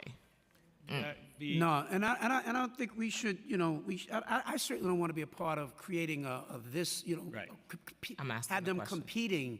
There's a lot of questions about, Project Pivot as though, Project Pivot involves about 257 community-based organizations, mostly people of color from around the city, and I stand up for those organizations very, very strongly. And so I don't think it should be about one versus the other.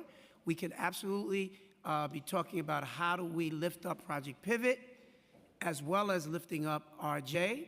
And this, as I said, we are still in the middle of a negotiation season, and we should still continue to advocate for all of it, absolutely. So I think they both have great merit. Thank you, Chancellor. You got it. Mayor Botcher. Good afternoon. First, Chancellor, I want to thank you for your testimony in Washington and making New York City proud with how you represented us in Washington during those hearings. Thank you very much. I want to follow up about the issue of social workers in the schools. A 2022 audit by Comptroller Thomas DiNapoli found that 80% of New York City schools failed to meet the recommended ratio of one social worker to 250 students. Could you explain just clearly why are we failing to meet that ratio? Is it an issue of not being funded for one social worker for 250 students? Is it an issue of difficulty recruiting those social workers? What are the factors involved in that failure? Yeah, good afternoon, Council Member. Thanks for the question. One piece of context on this, listen, let's all stipulate. We would love to have even more support for our kids in the form of social workers, by the way, and guidance counselors and nurses and so forth. But the context I want to provide is, in the last 10 years, while the chancellor's talked a lot about this, our enrollment over the last 10 years has probably dropped by about 150,000 students. The number of social workers has gone up by about 1,000. So we are making headway, even if we're not at the recommended ratio in a lot of places, and we want to continue to do that. Some of this, as the chancellor said, is also, and we think this is really important, principals are closest to their students. They do have some real discretion over how their budget dollars are spent, particularly as Deputy Chancellor Vadera is talking about, for fair student funding, which is the bulk of school money. It is fairly flexible. And so, some principals decide to invest more heavily in mental health support. Some principals may decide to put that money elsewhere. We don't want to totally take away that discretion because, again, the principals and the teachers and the educators and staff members know their kids best. But just want to say, we are making progress in that area. And Mark, I don't know if you want to add on to that. Yeah, I just wanted to add on, just as a point of clarity, I know it was shared earlier, the social worker guidance counselor ratio for all schools is 1 to 162, and for high schools is 1 to 125. One of the other things that I really wanted to uplift is the relationship that we have at New York City Public Schools with 20 higher education institutions where we're working to get social work interns in some of our most high priority schools. Currently, those relationships has yielded almost 200 social work interns for our schools. Are there any unfilled social work positions at the Department of Education? Yeah, go ahead. I don't have that number, Council Member. We'll get it for you. I'm sure there are some. It's not a huge number, but I'm sure we have some vacancies as we sit here. Thank you.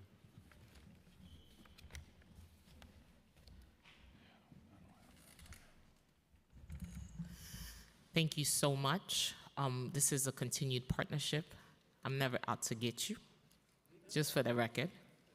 Never out to get you, just that the charter requires that I do oversight. So I have to get the questions on the record. Never out to get you. Some other folks I may be out to get. They certainly are there.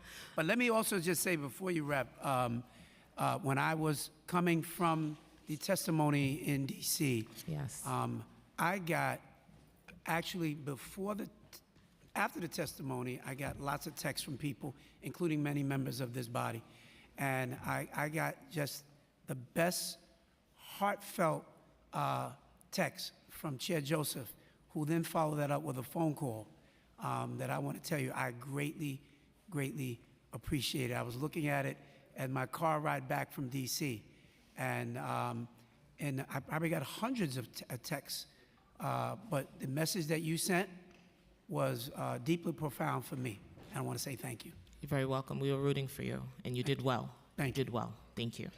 Thank you. Chancellor and your team, thank you very much. We appreciate you, Tim. Appreciate it. Thank you. All right, we'll take a 10-minute break, and then we're going to hear from leadership of CUNY.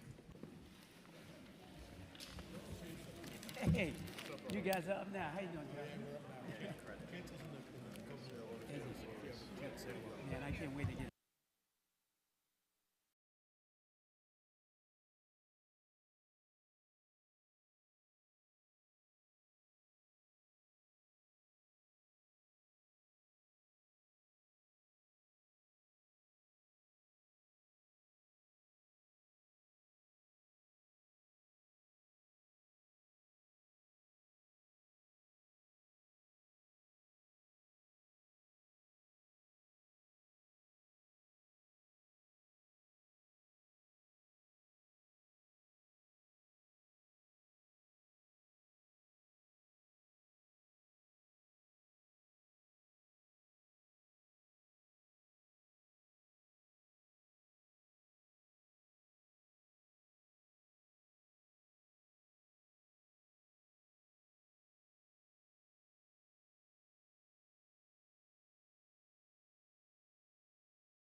Can I have your attention, please? Can I have your attention, please? Good afternoon, ladies and gentlemen. Please take your seats. Once again, please take your seats. Please ensure that all cell phones and electronic devices are placed to silent. Once again, please make sure all cell phones and electronic devices are placed to silent. Thank you for your cooperation. We shall resume momentarily.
Okay. Good afternoon. Welcome to the final executive budget hearing of the day, focusing on CUNY, the City University of New York. Councilmember Justin Brannan. I chair the Committee on Finance. I'm pleased to be joined by my good friend and colleague, Councilmember Eric Dinowitz, who's chair of the Committee on Higher Education. We've been joined this afternoon by Councilmembers Ressler, Brewer, and Marte thus far. Welcome, Chancellor Rodriguez and your team. Thank you for joining us today to answer our questions.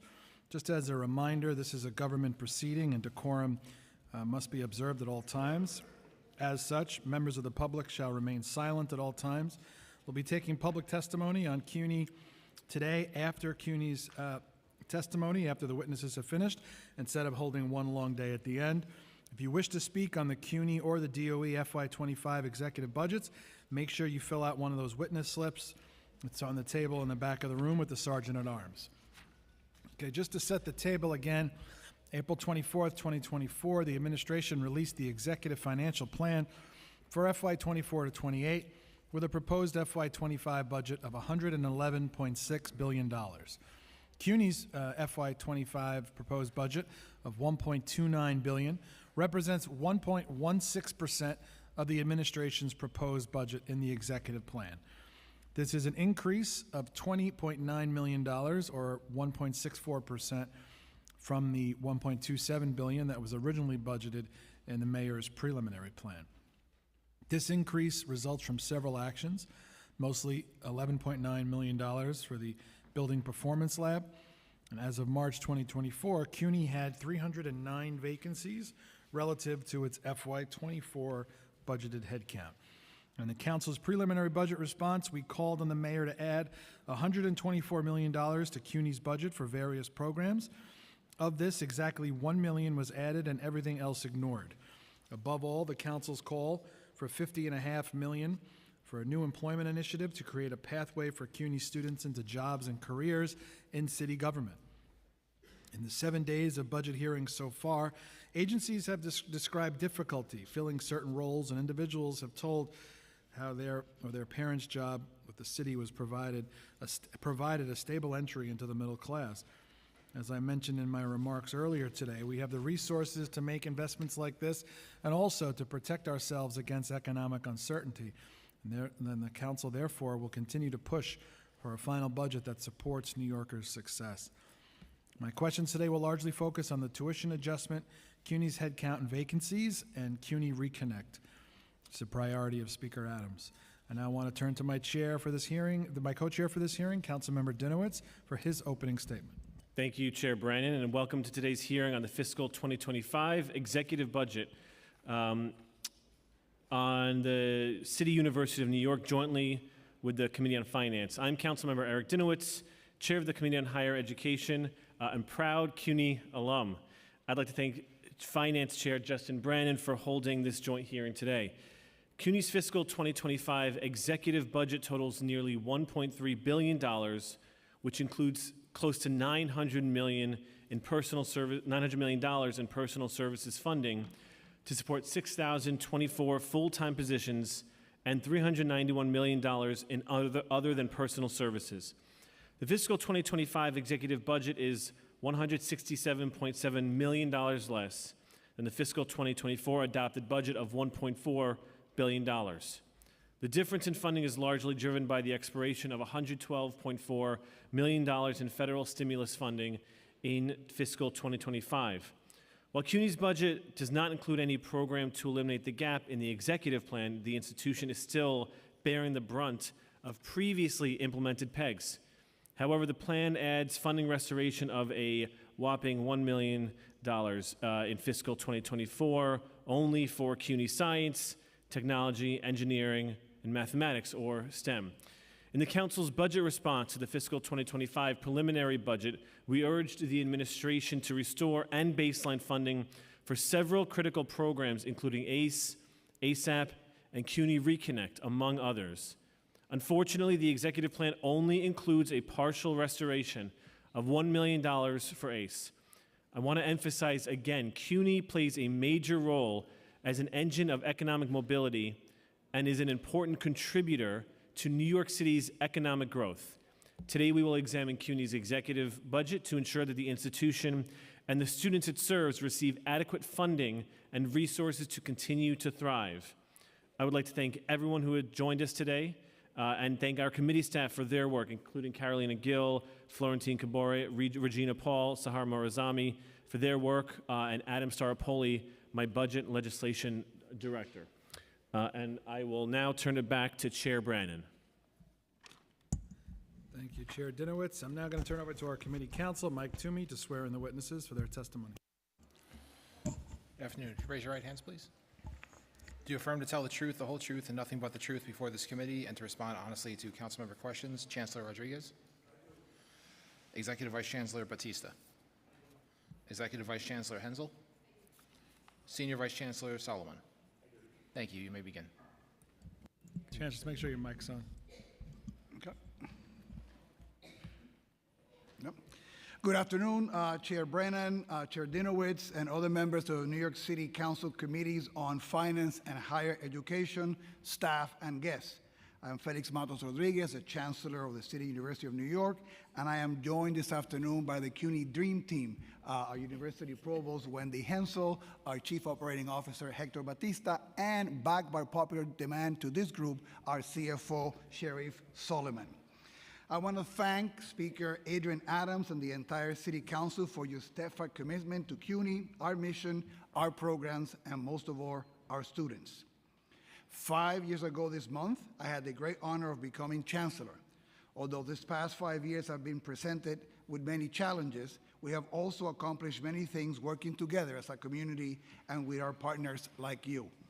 I want to start by thanking Speaker Adams and the City Council for envisioning and funding CUNY Reconnect, a program designed to engage New Yorkers who earn college credits but stop short of getting a degree. I am thrilled to announce today that this academic year, CUNY Reconnect re-enrolled 16,319 students. Over the last 2.5 years, more than 33,000 New Yorkers have returned to college through CUNY Reconnect, and the program has greatly exceeded its enrollment goals. Last June, we unveiled our strategic roadmap called CUNY Lifting New York, a detailed plan for bolstering the already profound impact our university makes on the city, the region, and the state. We have many recent successes that are already advancing our CUNY Lifting New York strategy, and I'd like to tell you about a few of them. We are advancing in our commitment to student success by preparing our students for careers and creating direct and sustainable pipelines to employers. Since I stepped into this role 5 years ago, CUNY has connected over 17,000 students to paid internship opportunities through new and expanded university-wide initiatives. We've done this with over $34 million in support from the city, state, and private partners. Additionally, the CUNY Inclusive Economy Network has equipped over 3,100 students with preparation within their departments needed to secure paid internships and full-time roles. To support this, we've also engaged over 1,000 employers in offering unique opportunities directly to our students, among them Centerbridge Partners, Bloomberg, Goldman Sachs, Mount Sinai, and Con Edison. We are fixing long-term flaws in our transfer system by ensuring that students who go from a CUNY community college to one of our senior colleges receive full credit for the first 2 years of classes they've taken within their major. This saves them significant time towards graduation and an average of about $1,220 in tuition. And that's money they can use for food, housing, childcare, and other living expenses. We continue to draw increasing support for our mission from the philanthropic community. This year alone, CUNY received its 2 largest gifts ever. In January, a $75 million gift from the Simons Foundation to establish CUNY as a hub for computational science and to support our participation in the state's Empire AI project. And in March, the Stephen and Alexandra Cohen Foundation awarded $160 million to create a workforce training center at LaGuardia Community College, the largest award ever to a CUNY school and to any community college in the United States. Both of those gifts align with a wide range of new capital projects that are modernizing CUNY's campuses and helping to advance CUNY's core educational mission. For example, in February, we unveiled a state-of-the-art $95 million nursing education research and practice center at Lehman College. Lehman Center is the latest example of state and city-sponsored and CUNY-led investments in New York's public education and public health infrastructure. CUNY graduates an average of 1,800 nurses annually, representing about half of the nurses entering New York City's workforce each year. And we have been taking action to confront hate and be proactive in creating campus communities built on trust, understanding, and inclusion. Over the past 2 years, we've taken many steps to combat all forms of religious, racial, and ethnic bigotry, including anti-Semitism and Islamophobia. Among this, CUNY partnered with Hillel International and initiated a campaign to promote that students and employees have a right to request religious accommodations for any scheduled academic or employment activities that might conflict with their religious observances. I could expand on our recent successes and efforts, but it's important that I turn now to the challenges that jeopardize our continued progress in lifting New York. The effects of several rounds of baseline pegs have had a harmful impact on our community colleges, for our students, our programs, and college operations. It was welcome news to hear of the cancellation of additional pegs in the executive budget, but the baseline pegs for Chancellor, Chancellor, hang on. Please have him removed. Please have him removed. Thank you.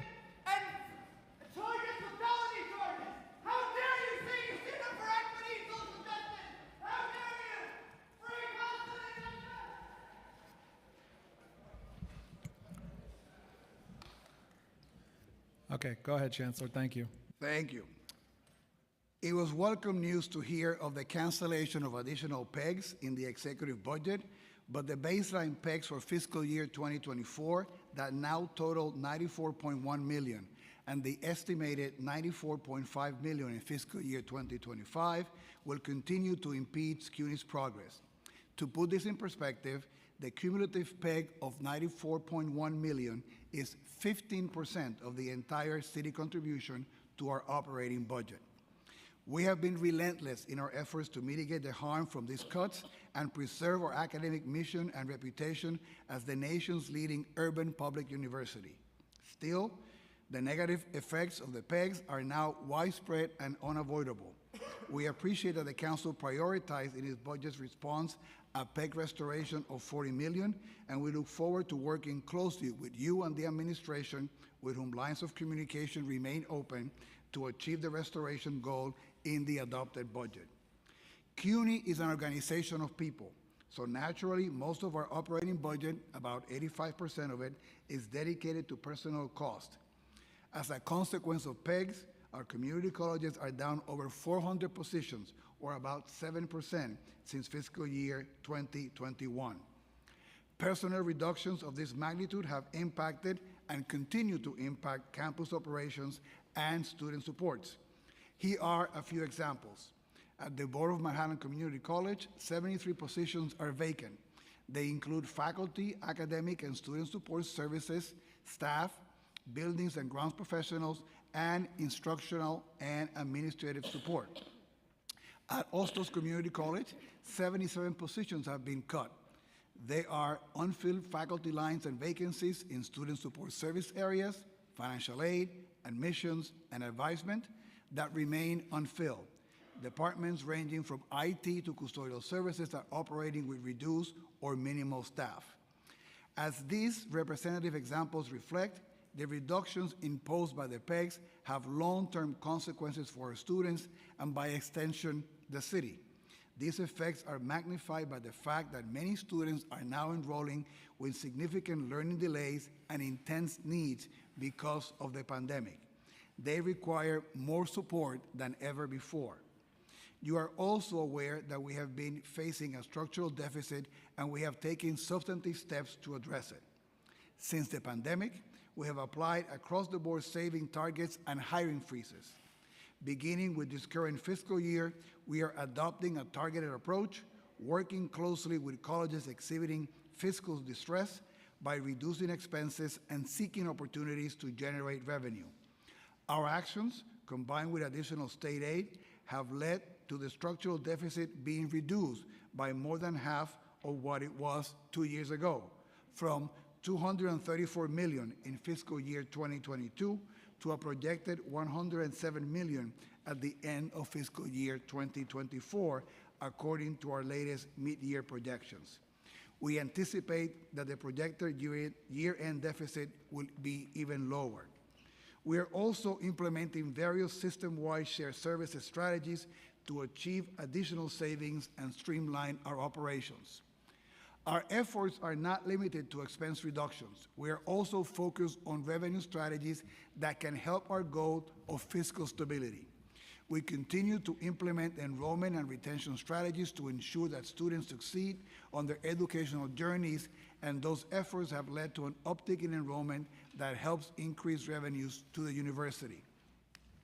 Let me now turn to our facility needs.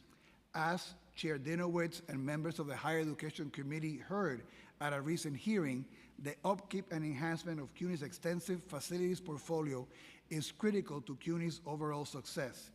A PEG restoration in this budget could help ensure sufficient levels of facility staff to perform critical maintenance, while additional capital funding will allow us to preserve the university's infrastructure and achieve a state of good repair. We appreciate your efforts in allocating discretionary funding for many important projects, and look forward to working with you to achieve our collective goals in modernizing CUNY's infrastructure. In conclusion, we respectfully request that you restore the PEGs to enable CUNY to regain what was lost by personnel reductions in our community colleges and invest in the programs such as ACE and CUNY Reconnect that we Thank know you. will Please lead have her to removed. more social mobility. Please, Chancellor, hang on. Have her removed. Thank you.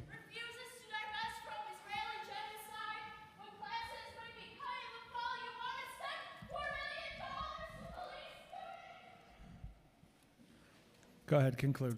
Thank you. Less investment in CUNY leads to a cumulative negative impact on the city's economy.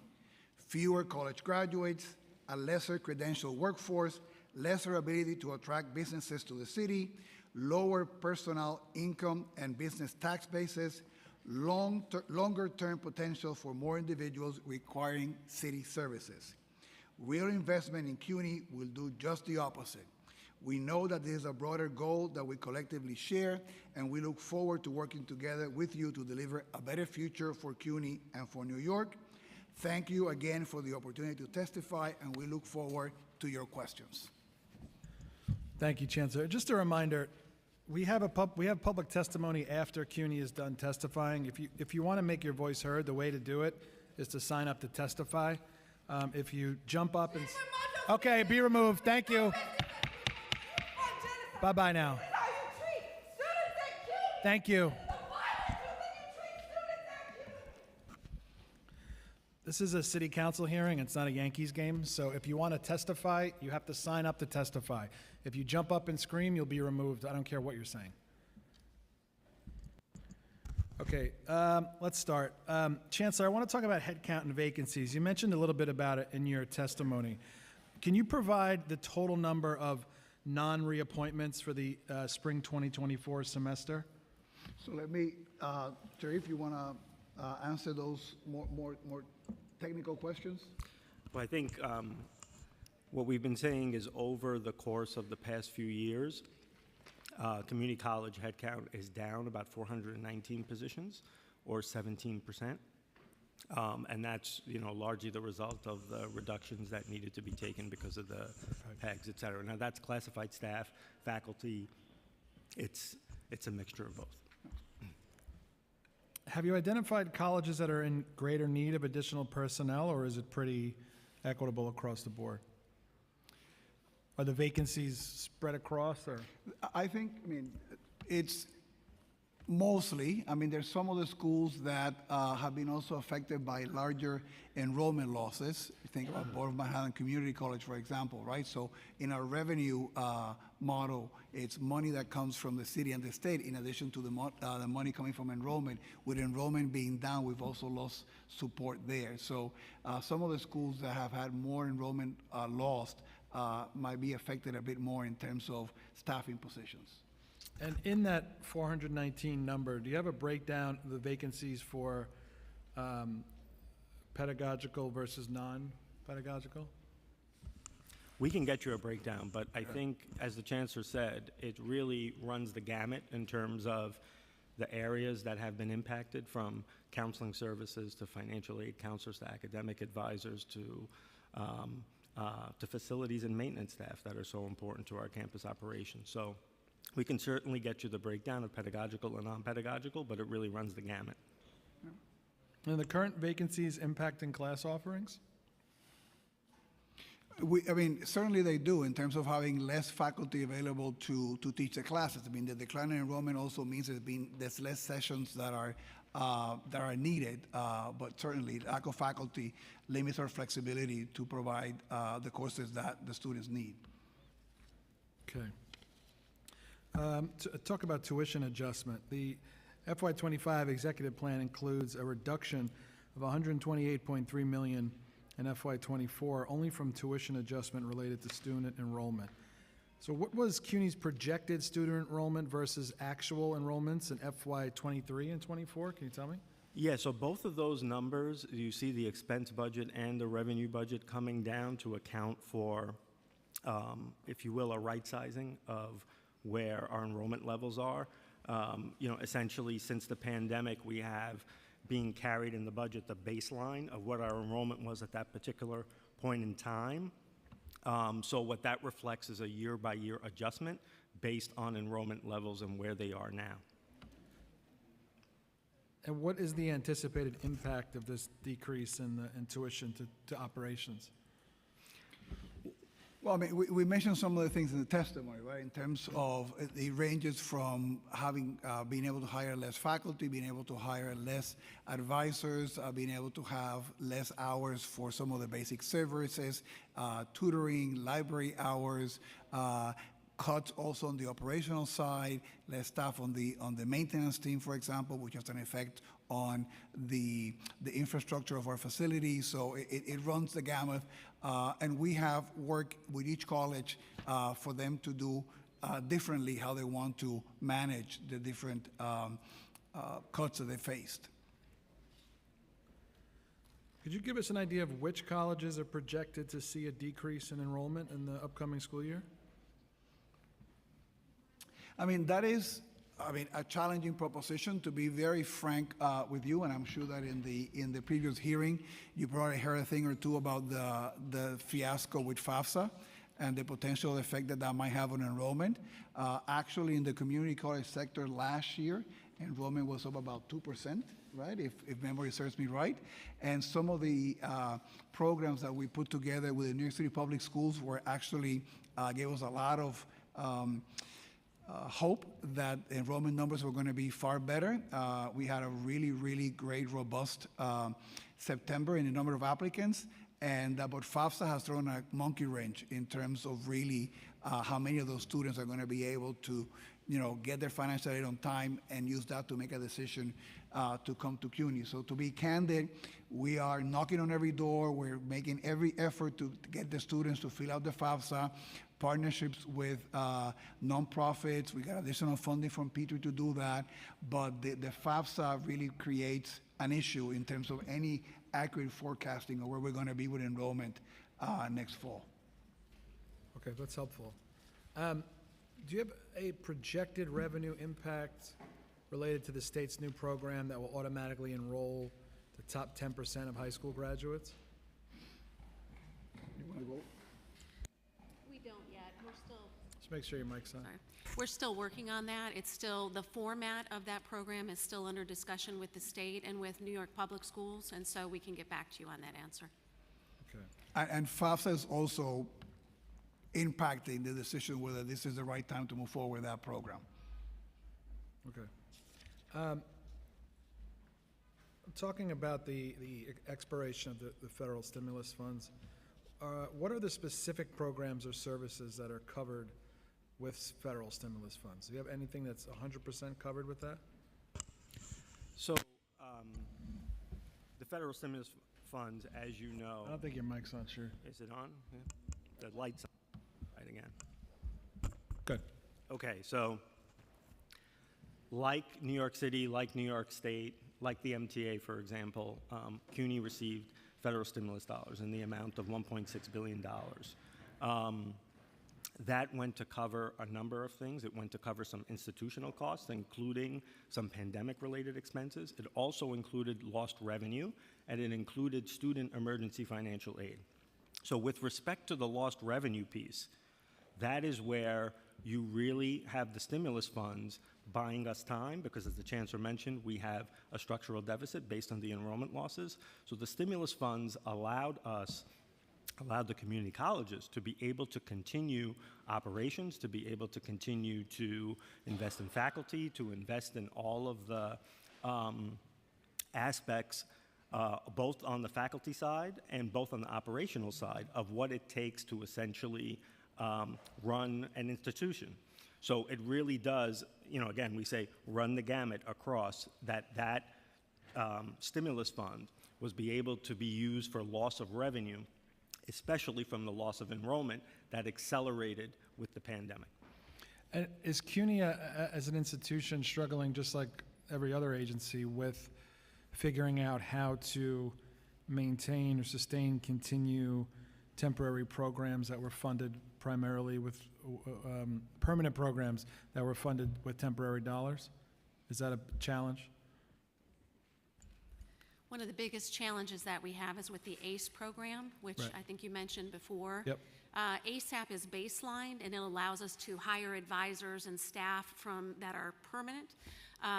With ACE, every year, we don't know how many students can come in because we first have to adjust for how many are already in the program and never knowing how much additional funding we will have. So it makes it very difficult to staff the program.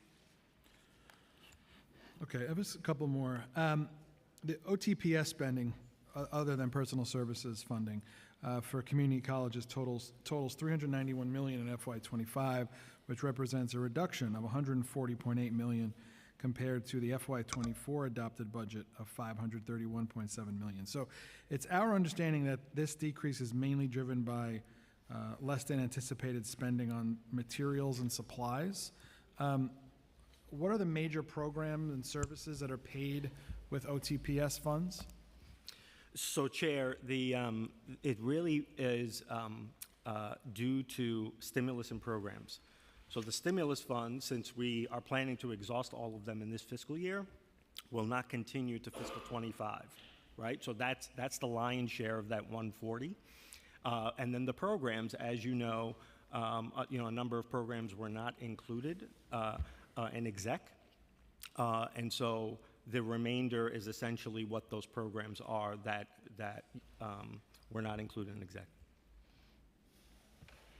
And how much stimulus funding remains? So we, as a course of being able to deposit monies with the city and with the state to basically cover operations, we've been making deposits.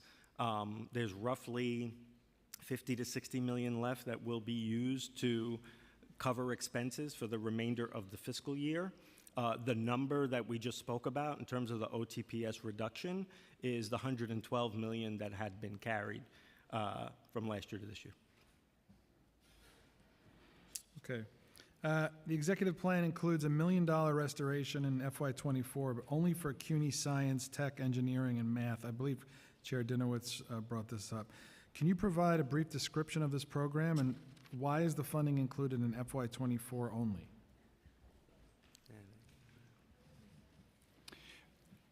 We'll have to get back to you with that information. Okay. All right, I have a couple of things on that, so I'll just send you everything. Okay. CUNY Reconnect, this is a big priority for the council and personally for the speaker. For those that don't know, CUNY Reconnect was created to focus on supporting adults returning to higher ed to complete their degrees. CUNY Reconnect has been touted as a great success, helping over 17,000 students return to higher ed since its inception. Knowing that this program is so beneficial to CUNY and New Yorkers, why have funds for this program not been included in the FY24 executive plan? It's a surprise to us because, like you said, it's been an incredible, successful program. It has brought down, I share the numbers with you in the testimony. It also, I want to point out, has the additional value that we have learned a lot about how to engage those adult learners that have left and have helped us to incorporate better practices, better advising all across our campuses. So it is not just the total number of students that have come in, which has been impressive and superseded all the goals that we had initially, but also has been a great internal educational tool about how to do a much better job at getting to the barriers that led to some of those students for them to leave, right? So we don't have that situation happening again, and it helps that retention, but also the kind of flexibility and the things that we need to do to be able to attract many more New Yorkers, which we know there are thousands that have some college but did not complete. So again, we think that every dollar spent in Reconnect has incredible value and coincide with the council on the need to even expand the funding. If the money was there, is there plans to expand Reconnect? Yes. Okay. Does everyone that qualifies and applies for CUNY Reconnect get a spot in the program?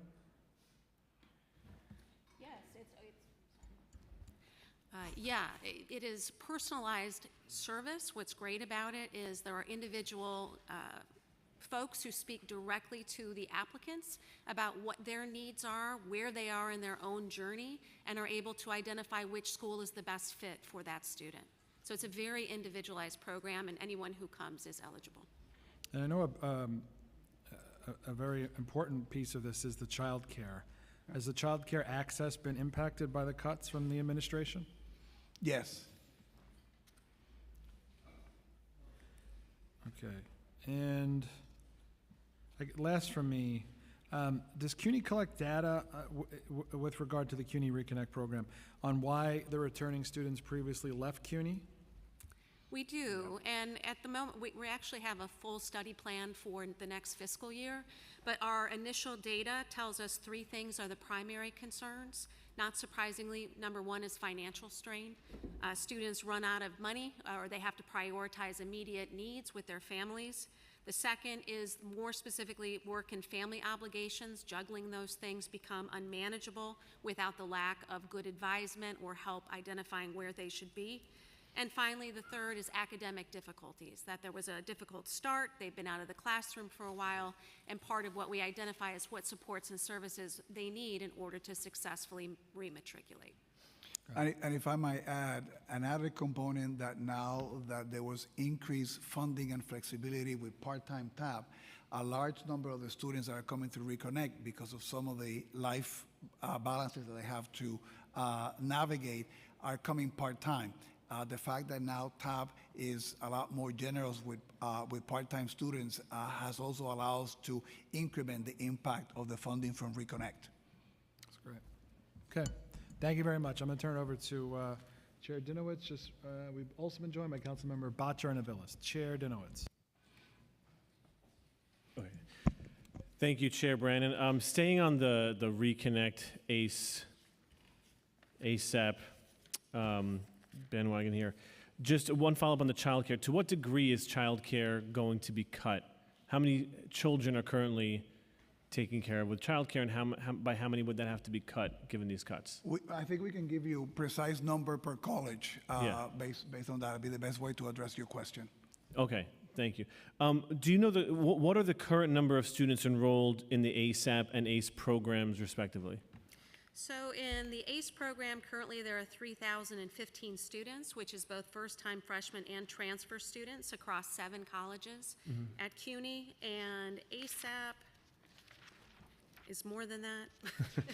Much more than that. I'll have to find that number for you here in a minute.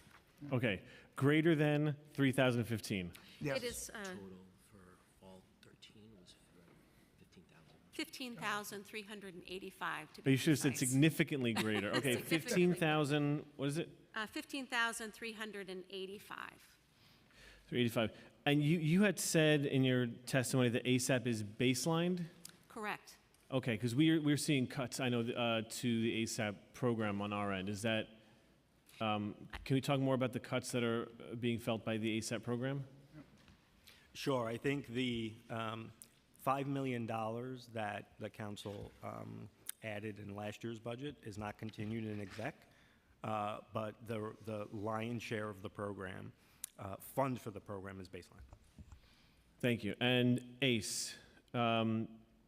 ACE is being significantly cut. Do you have a wait list of students to enroll in these programs due to the limited funding or reductions in funding? We're extremely careful as we admit students in, because once we admit them, we commit to providing those services, whether the funding is continued or not. We'll find a way to continue it, but it certainly keeps us from accepting new students and recruiting new students, yes. So is there a wait list, or is... I mean, I think no, because we're very cautious. I think that if you remember the comment that the provost made about that the uncertainty in the funding makes us be very cautious about how many new students we take. So normally, if you knew how many students you could serve, you'd be out there trying to get a sense of that. So we're very cautious not to overly advertise in case the funding doesn't materialize. So there's never a situation where more students say, hey, I really want to enroll in or partake in the ASAP or ACE program, and they're turned away? Oh, I mean, with ACE, we have no doubt that if we have more capacity, more students will be willing to take it. I'm just saying that we're very cautious in the recruitment because that funding stream has been uncertain. I guess that gets to my question. All students who are in ACE are specifically recruited. They get a phone call or email saying, we want you in this program. There's no one going to you and saying, I'd really like to partake in this program, and you're not turning anyone away because no one comes to you? They certainly come directly to us at times, but we are very careful in managing those numbers across the colleges that are participating. So there's a sense from the beginning of what numbers can be supported with the funding that we have. And as all student programs, often we have to go to them to make sure that they're aware of the programs and get them enrolled. So I'm not aware of people saying, I want to be in this program, and they can't be admitted. We just very carefully control how we admit students into the program. And are there students, I mean, do you believe that these ACE, ASAP, the ACE and ASAP programs attract prospective students and help retain the existing students? Absolutely. There's absolutely no question. It is almost more than double the graduation rate, which speaks for itself as to the retention rates. And as you know, we've talked about this before, the return on investment is very significant. For ACE, for every dollar that we invest, $21 comes back, with 16 going to the program graduate in terms of future earnings, and 5 going to taxpayers in the form of additional tax revenue. So it is a huge win-win for everybody. Yeah, it just sounds like a good financial investment, not to mention an investment in future students, in the students in their future. According to the Mayor's Office of Community Mental Health, 1 in 5 New Yorkers experiences mental health illness each year, and hundreds of thousands of these New Yorkers are not connected to care. Can you speak to the mental health services available for CUNY's students? Well, so, I mean, all our campuses have mental health support for our students. Clearly, the demand for those services is higher than what we can provide. We've used, for example, stimulus dollars at one point to put additional support for our students in the campuses, and we've got an additional state aid to do that. But, I mean, that's an area where really additional investment is really, really needed. We have piloted, and you're familiar with it because of your district, CUNY Cares, which is a pilot in the 3 CUNY Bronx schools, Lehman, Ostos, and Bronx Community, which is a way to leverage how we can get more mental health support to the students. And we're hoping that what we learned there, we can use all across the system. What is, speaking of CUNY Cares, what is the total budget allocated for CUNY Cares?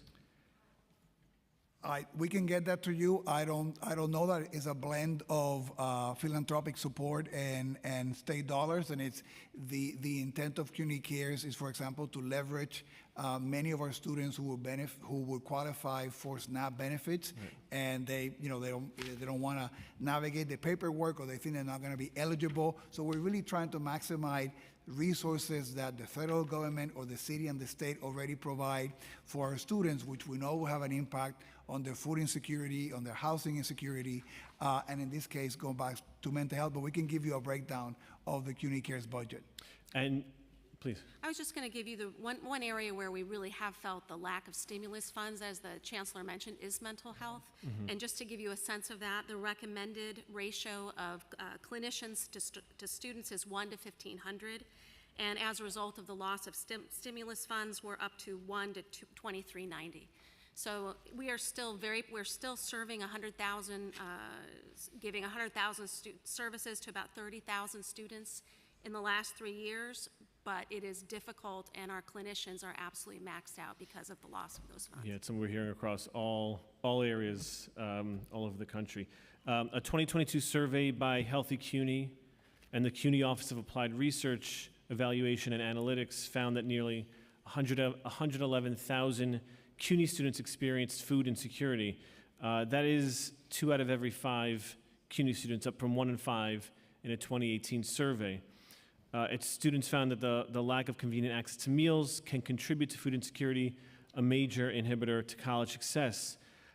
So this is in line with the CUNY Cares program. It's how many students are currently enrolled in this CUNY Cares program? Well, do you have the number? Yeah, I do. First of all, I'll answer your other question about the funding to date. Yeah. We've raised almost $2.5 million, 41% of about what we need to continue the program.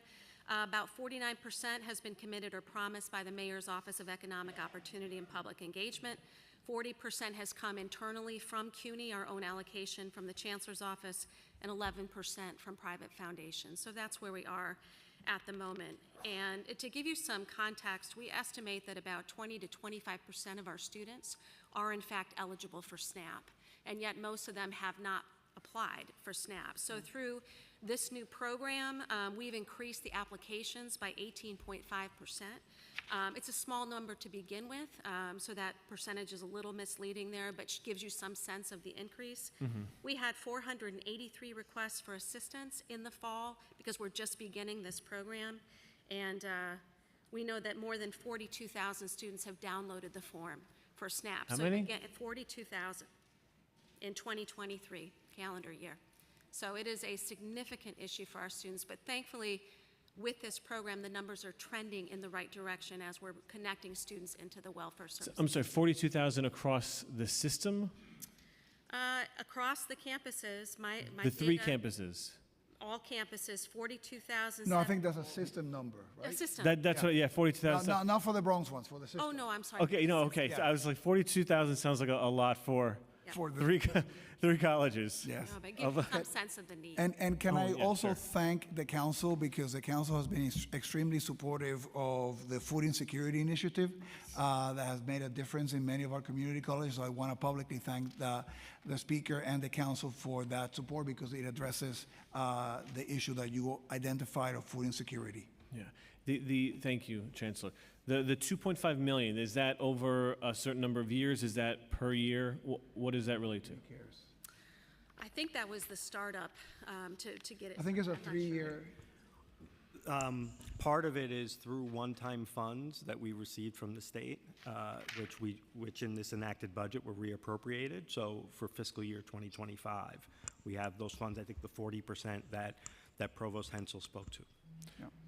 And And we can get you a breakdown of the budget for it's a 3-year pilot. We can give you a sense of that. We can give you a sense also of some of the partners that philanthropically have contributed to we can do an entire informational package for you. Thank you. I think similar to the ACE and ASAP programs, these programs are critical to our students' well-being, not to mention their academics. So funding it over a number of years, if not baselining it, I think is really critical to the success of the program and therefore the success of our students. I have a number of other questions, but I do want to give my colleagues an opportunity to ask their questions as well. We have questions. Councilmember Ressler, followed by Brewer. Great. Good to see you all. I just would like to ask, since Mayor Adams came into office, could you break down the reduction in operational funding and expense funding to community colleges? Sure, if you want to. Sure. So I think as the Chancellor testified as well, the total baseline PEG number for this particular fiscal year, for fiscal year 2024, is 94.1 million. For fiscal 25, the exec calls for 95.4 million in baseline funds. And so 95.4 out of a total of, that's a $95 million PEG out of how much money? Out of about $550 million in terms of city support. So I'm not terrific at math, but that's 18%? Okay, so since the mayor's come into office, we've cut 17 or 18% of the funding to our community colleges. Do we have 18% fewer students at our community colleges? There have been significant enrollment declines that occurred prior to the pandemic that accelerated with the pandemic. But since the mayor came into office... And actually, the enrollment losses in the community college are been around 30%. I mean, they've been quite dramatic for us. And considering we've seen such a significant decline in funding at the community colleges, and historically city administrations have always taken responsibility for operating expenses at community colleges. Are you concerned about our ability to continue to provide kind of the economic opportunity that New Yorkers have depended on over generations with such an extreme level of budget cuts at the community colleges? As I mentioned in the testimony, the concern gets compounded. I mean, the pegs are difficult enough by themselves, but remember that in our case, part of the way that we're funding is through the revenue that you generate from tuition. So we get the peg as if we were a city agency, but the loss of revenue also because of the enrollment loss adds to the issues that we face. So that is why the support of the community colleges is so important and fundamental. It's also worth mentioning we get a double cut when our programs are cut by our partners who have received pegs on their own. So what you're hearing is the straight cut, but doesn't take into account the additional cut in funding and programs that we do jointly with other city agencies. Understood. I'm always impressed whenever we look at the lists of the higher educational institutions that are able to transform people's lives, move people out of poverty. Nobody is as successful as the CUNY system. And I really worry that we are going to end that cycle of transformation, all of the opportunity that CUNY creates, if we fail to continue to invest in public higher education in New York City. And the community colleges in particular, that's the tipping point, is securing that community college degree is the tipping point between somebody being able to have a job that supports a family, to live a comfortable life in our ever, more and more expensive city, or not.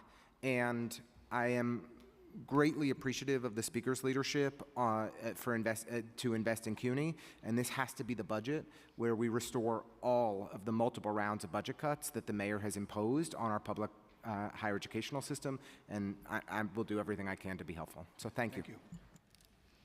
We have a question, Councilmember Brewer, followed by Aviles. Thank you very much. I think that Ken Adams has been very successful, not just with the Cohen allocation, but trying to figure out how to have the individuals who need plumbing, electrical, tech in order to get into their job, and at the same time, as I understand, getting 6 credits for hopefully in the future. So since I think he walks on water, I'll be honest with you, is it working? Are there more students enrolling? Is that a role that community colleges can perform? Why is that not more prevalent in some of the other community colleges if it's working? Well, I think that you will find many of our community colleges also being a lot more proactive in that sphere of different kinds of skills trades and also giving credit for them so that not only do you get what you learn from the plumbing and the skill, but it's a way also to connect you to more higher education should you need it and want it. Other things that we're doing, Councilwoman, is through our continuing education programs that have always tended to be sort of separate from the academic programs, bringing a lot more students there and then getting the courses they take there to get credit so they then can come and accelerate their take as a pipeline for the colleges. So I think that you will find that, and Ken Adams does a great job, but we have a great group of community college presidents who are trying to be as creative as he has in terms of... None of us can be as creative as Ken Adams. Okay, but... We can all try. Exactly. We can all try. Next question, though, is the topic of, what are you going to do to figure out how to have more faculty? Now, other places in the country, as I understand it, and you know better than I because you go to the conferences, the community colleges are not as low in enrollment and are trying to do what I just described. Do you have some sense around the country? Is it the same problem? Are the mayors and the governors cutting like we find our mayor? What's going on around the country? Because, we have a first lady who, I don't know how much money she's actually given to you, but she talks about community colleges. And then in general, other states, perhaps, have done a job where they really focus on community colleges. Is that true, that those are success stories? So the community college enrollment with the pandemic nationally went down, right? There might be a pocket here and there of a college or two where the enrollment numbers went up, but that has been a national issue. And the numbers actually for SUNY partners upstate for the community colleges that tend to be smaller and therefore more economically vulnerable are more complicated. But to your point, one of the things in CUNY, we have done a very good job, and we want to keep doing it, of having the community colleges be the pipeline to transfers. We don't want to touch that. But that whole arena that you described on workforce is something that we could do a lot more and learn more from other community colleges in the country, and you will find that Ken Adams and the rest of the many other great community college presidents are But trying why to do aren't we that. doing more? Why isn't the business community? I know you reach out to them all the time, to Kathy Wild and everybody else, but if they want a workforce, they have to work with the community colleges in the city of New York, if they want a workforce. So do we have a dollar figure as to what, in addition to the Cohen and the other grants, that the business community in the city of New York has given to the community colleges for the kinds of programs I just described? So that to me would be, if I was in charge, I would make that my center, and I would be pounding the streets and the city to say, business community, you owe it to us. So we've been pounding, and what I would love to do is be able to send you a list of those programs by community college to get a sense of what they're doing, and obviously always happy to take your feedback on how to do better. But it's not helping in terms of hiring the faculty, which is, in other words, if you want to develop more community college programs, you want people to come to the community college, you got to have the faculty. So I'm trying to figure out the chicken and egg that seems to not be working. But that would also be different kind of faculty for those programs too. So. I know, but they would help. In other words, you need them. You need them to be able to do the instruction, yes. Okay, because it seems to me that you're not going to have the community colleges with that 417, whatever his number, cut. It's a big cut, and it seems to me that that could also be something that the business community participates in. They could do both. Yeah. I would like to see that list, but I don't hear a lot of talk about it, right? I don't hear you screaming to the rafters, business community, Kathy Wild, we need to be more aggressive. I don't hear that. Well, so I'll give you, we have over 1,000 businesses that have come because I mean, Amazon came through. I saw Amazon in there. They gave you a room or something. And they've partnered, so I can give you a list of some of them. We've been using the CEO Jobs Council, so we've been expanding that network to be able to do that. There's been a number of Has new it helped programs. enrollment at all? Has it helped enrollment? Slowly, yes, and we have a number of programs also with industry that bring apprenticeships that have to be done with them, so we have more applied learning. So we've been pounding. Sometimes it takes a little bit of time to do that, but it hasn't been because of lack of trying. Thank you, Mr. Chair. Councilmember Aviles. Thank you. Thank you, Chair. Thank you, Chancellor. I am one of many products of CUNY and very proud of it. And I stand with the Council's demands for a full restoration on all the line items and then some. But what I want to really talk about is how horrified I was to see and witness, like many New Yorkers, the harm and the violence that was inflicted upon CUNY students when CUNY decided to call NYPD, and specifically its notoriously violent strategic response group, onto students. Can you tell me how many students were arrested using the resources and collusion with the NYPD? How many students were injured? Can you delineate for us the resources that CUNY utilized?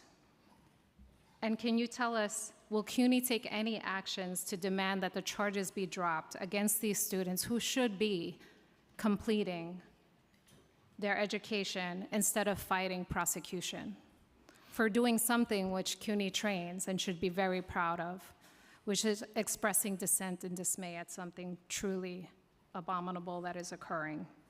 And can you clarify whether CUNY has approved the $4 million contract with the Strategic Security Services? If so, can you confirm what led to the approval of this contract while CUNY continues to need funding for so many programs? So let me answer, because there are many questions there in your comment. Let me begin with the contract, right? Because the contract, first is a contract to get security service up to $4 million, right? So we're not hoping to spend $4 million. We felt that we need additional support for our public safety officers on the campuses. So we went to look for these services. So it is not that we have spent $4 million, right? It's that if we end up needing the services, we can go make the hires, and we have up to $4 million to spend. We hope that we don't have to spend a penny of that, but given the current campus climate conditions, given some of the events that we have coming up on our campuses, we thought that the responsible thing, our responsibilities to the safety of our students, our faculty, staff, the communities that we serve, and we wanted to be able to have that in case we needed that. Let me begin by one of the most difficult things that I've had to do as chancellor. Part of my responsibility is the protection of everybody on the campus. And when you have a situation when you have people taking over buildings, and people vandalizing buildings, and people vandalizing financial aid records that provide the aid that our students need, and people coming in and spray painting cameras so they could hide what they were doing. That is not what an education from the State University does, right? And that is the reason why we felt the need to call the police. We have navigated many, many protests since October 7th peacefully with the support of our peace officers, with our team, and we will continue to do that difficult balance of protecting free speech that individuals have, but it has to be done within the context of safety and not endangering other people in the community. And I'd be more than happy, the many questions that you have that are more specific, to get answers for that. I will continue to ask those questions and happy to engage. I guess I don't understand if you are saying what you saw was violence, responding with violence with an SRG, which is notoriously violent. If you saw the students being slammed, teeth being broken, do you know how many injuries students experienced? I mean, again, on those arrests? We haven't received any communication of student injuries formally on the campus. That's unfortunate. Did you engage in conversation with students like other universities did as their first de-escalation technique? We have been in conversation with students that were in City College in the encampment, and a combination of folks, because it was not just students. We have been actively engaging our student government, which is actually the representative of students in our governance structure. So we've been doing all those things. I would encourage you to go wider. No one was hoping for the escalation that occurred. When you call NYPD, just for the record, it always escalates. NYPD is not known for de-escalation. It is not what they do. So now that we've learned that lesson, can I ask you, the students have made a variety of demands from CUNY. Will you be disclosing full financial transparency around CUNY's investments? So let me allow our CFO to talk a little about the investment policy. Let me begin by saying the lines of communication are always open. In an interesting way also, we have a direct engagement. Our student government and our faculty governance have representation on the Board of Trustees investment committees, which makes all those decisions. So our internal governance has ways for these kinds of suggestions or claims or demands, whatever you want to call it, to be done through those appropriate channels. But I do want to have the CFO, if you want, something on the divestment side. Sure. So thank you, Council Member. In terms of our investments, just how it operates, we have an investment pool. It's made up largely of donations, endowed funds, private funds. Those funds are invested pursuant to an investment policy that's adopted by the board. There is an outsourced chief investment officer, an MWBE firm, that then goes and hires fund managers to be able to invest that. 75% of what we can spend every year goes to student financial aid. So I appreciate the process. I guess the fundamental question is, will it be made publicly available in a discernible, accessible way? I have seen many university trustee statements, and much of them are discernible. But will you meet the students' demand for full disclosure is the question, fundamentally. So we disclose in our consolidated financial statements the assets that we have by asset category. You can see how much in Okay. equities and fixed income, et cetera. As the chancellor noted, there's constant dialogue that goes on at the committees, and we'll continue to hear from our student government and others, whoever. I appreciate that, and I'm sure that the students are persistent and will continue to demand, and consolidated statements don't say much of anything. So I think I heard my answer. But honing in one really quickly, thank you, Chair. Are from Brooklyn, my beloved campuses are Brooklyn College and Kingsborough College. We know there have been enormous amount of destabilization in Kingsborough Community College's leadership. I'd like to know your commitment to making sure that both of these colleges, in particular Kingsborough, is supported in all their leadership transitions and making sure that they have the resources they need to be healthy. I don't know exactly what you mean that they're being destabilized. I mean, we had a phenomenal president there in President Schrader for many years at Kingsborough, who's now at York. The interim president, Suri Daesh, is a long-time, like you, CUNY graduate of several campuses and a member of the central office, so we're delighted with her interim leadership. There'll be a search for that process. So I feel that that college is in very, very good hands, and clearly Brooklyn College, under the leadership of President Anderson, is another of our stellar presidents. Oh, fantastic. And what I mean is we have an interim, we have an interim president, an interim VP. Do we have a provost? Yes. Okay, so we have a provost, excuse me. And the interim VP for administration went to work with President Schrader at York. Right, but he's not at Kingsborough. So what you hear me saying is, well, we have interims, we want to land the plane and make sure there's stable leadership to make sure that this beloved institution is getting the support and guidance that it needs. So thank you so much. We're on the same page. Thank you. Chair Dinowitz. Thank you. Speaking of the security, I just want to clarify, you said there was authorized a $4 million contract for extra security, and how much was spent of that? Let me let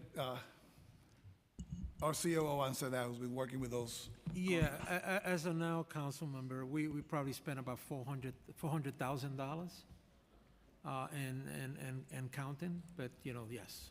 Okay, and can you just talk a little bit more about some of the incidents, things that were going on campus that you noticed that required this contract and required, some of the property damage you were talking about before? You said cameras spray painted. What were some of the other things?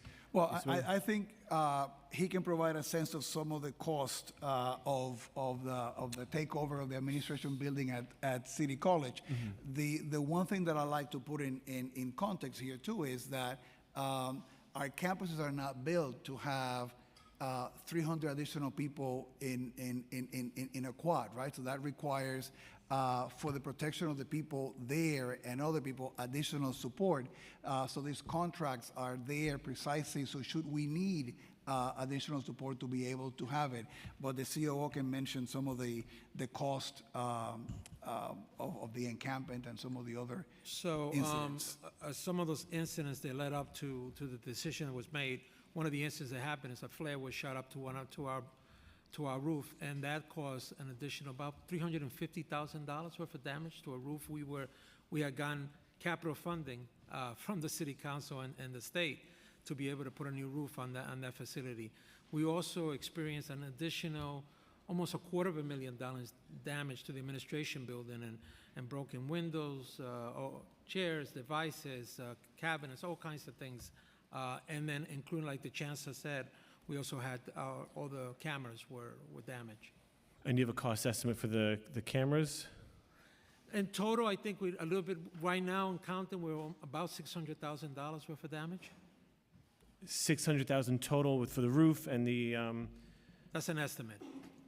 and the damage to the building, plus the $400,000 needed to spend on those, not calling the cops and just safety agents to manage the crowd. So it sounds like at least $1 million spent just on the city college campus. Is that accurate? But there's a little bit more than that. There's In more. order, in order for us to be able to secure the campus, because we had to get additional fencing and additional, so that, in total, I would say right now, we're up to about $3 million worth of spending. Okay, so I just want to make sure it's right. Between the cost to the buildings, the cost for things like fencing, and the security, you're at roughly $3 million spent by CUNY. That's right.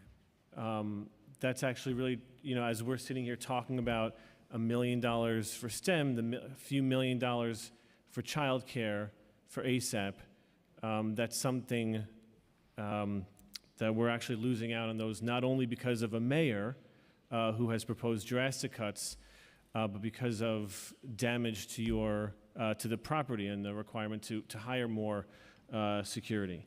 That's a real shame. I think flies in the face of what CUNY is about and the purpose of CUNY, which is to uplift people, not tear institutions down that have been an economic engine for so many, including myself and including my father.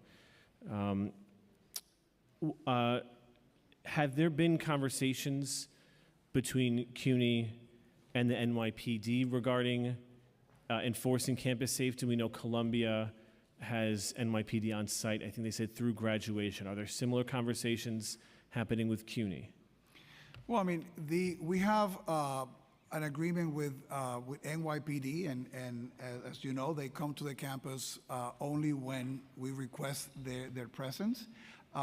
There's a good relationship normally between the campus and the local precinct in terms of the different events that occur, and we share a lot of communication in that perspective.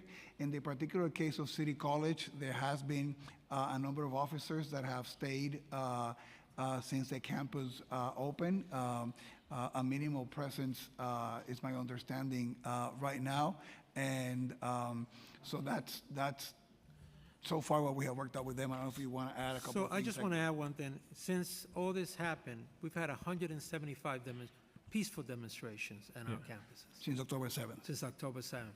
We only have one time when we had to call the police. So the chancellor has really charged the public safety with allowing peaceful demonstration, which is what we believe in. Freedom of speech, freedom of expression, all those things. And 178, we have one incident. So it just goes to show how much attention we pay to ensure that people do the demonstration in a peaceful manner. Yeah. In this particular case, we had to make certain decisions because of what was happening at that moment in time. Yeah, it is a real shame that it not only came to that, to a dangerous situation, but also as we're at a budget hearing, to point out that it's costing over $3 million of money that really should be going to our academic institution and uplifting students. Just on not the emergency contract, the fiscal 2025 executive budget for security services is $463,000 less than the fiscal 2024 adopted. Is there a reason for the change in spending? We'll have to get back to you. We'll have to get back to you. Okay. And according to what was sent to us, there's no funding for Bronx Community College. Are we reading it wrong? No funding for? Bronx Community College. The security contract.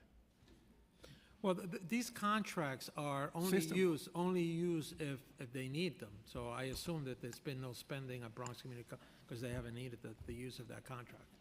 Okay, that was the numbers that were sent to us, and I would. Yeah, we'll be happy to get. Okay, please. Give you clarity, yes. I'm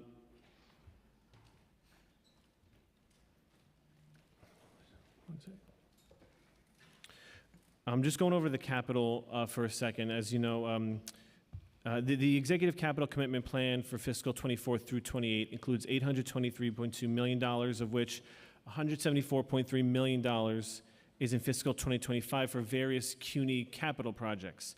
Were there any new capital projects added? If so, can you provide a listing of the new projects? You have a list on here?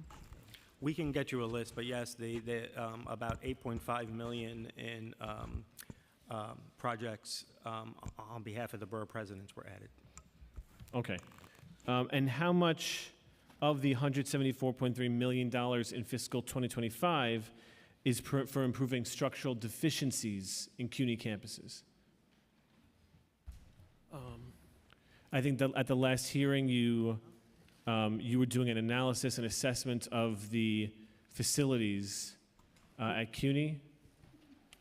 Yeah, so a couple of things. You asked about the assessment. So let me first, we'll get back to you on the capital allocation.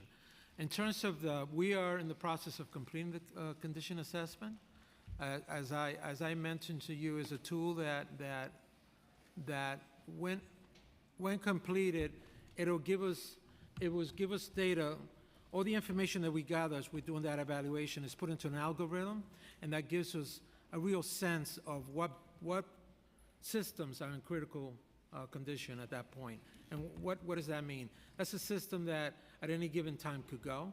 And it's just to give it a perspective, there's 319 of those systems that have been identified as in critical condition. They're still working. That would translate into about $700 million worth of funding in order for us to get that system to a state of good repair.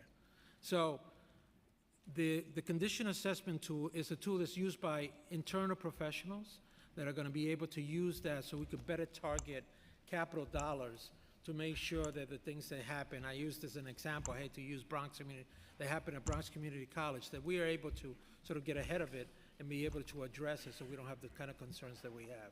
And that's the way that tool is going to get done. But that tool, we are completing that assessment, and we'll be able to have some of that information you asked at our earlier testimony. Do you have the timeline on the completion of that assessment? I think roughly over the next few months, we'll be able to complete it, and then we're going to, as you requested, we are going to be putting something public-facing. That's going to be able to give the public information about that particular tool. That's very important. Thank you. And so, I mean, I have other questions related to specifics, including how much is budgeted for cafeteria upgrades. But that, I guess, is that part of the assessment, and you're unable to provide that at this time? No, I mean, I think, We have $21 million. 21 million, okay.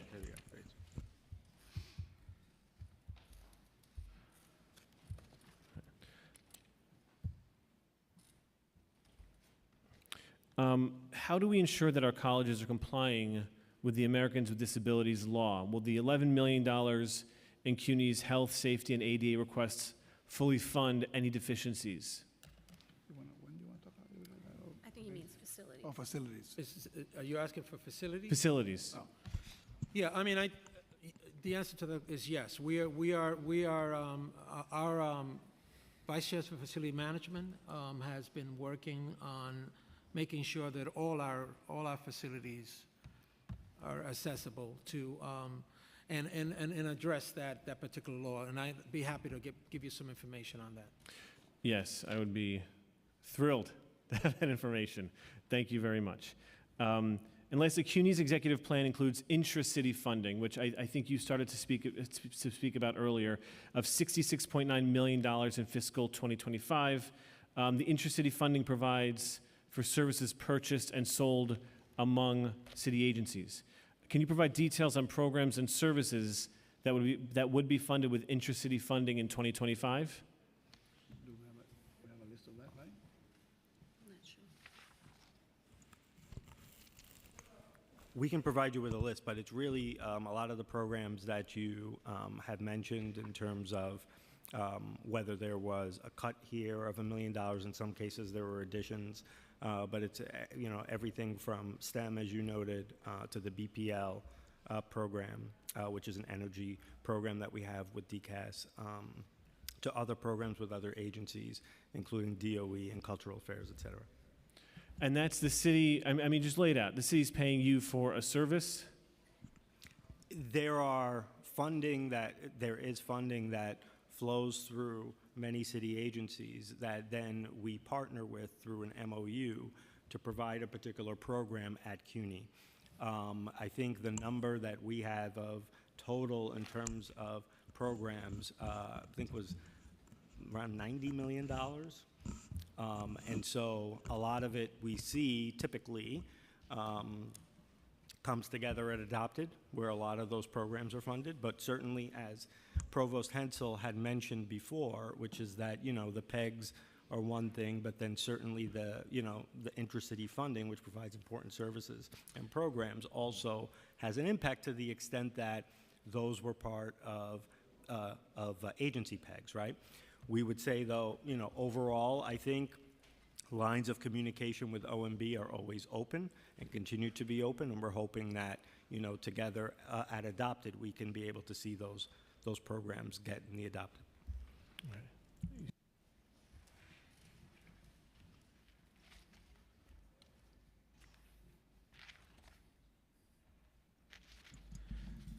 Thank you, Chair Dinowitz.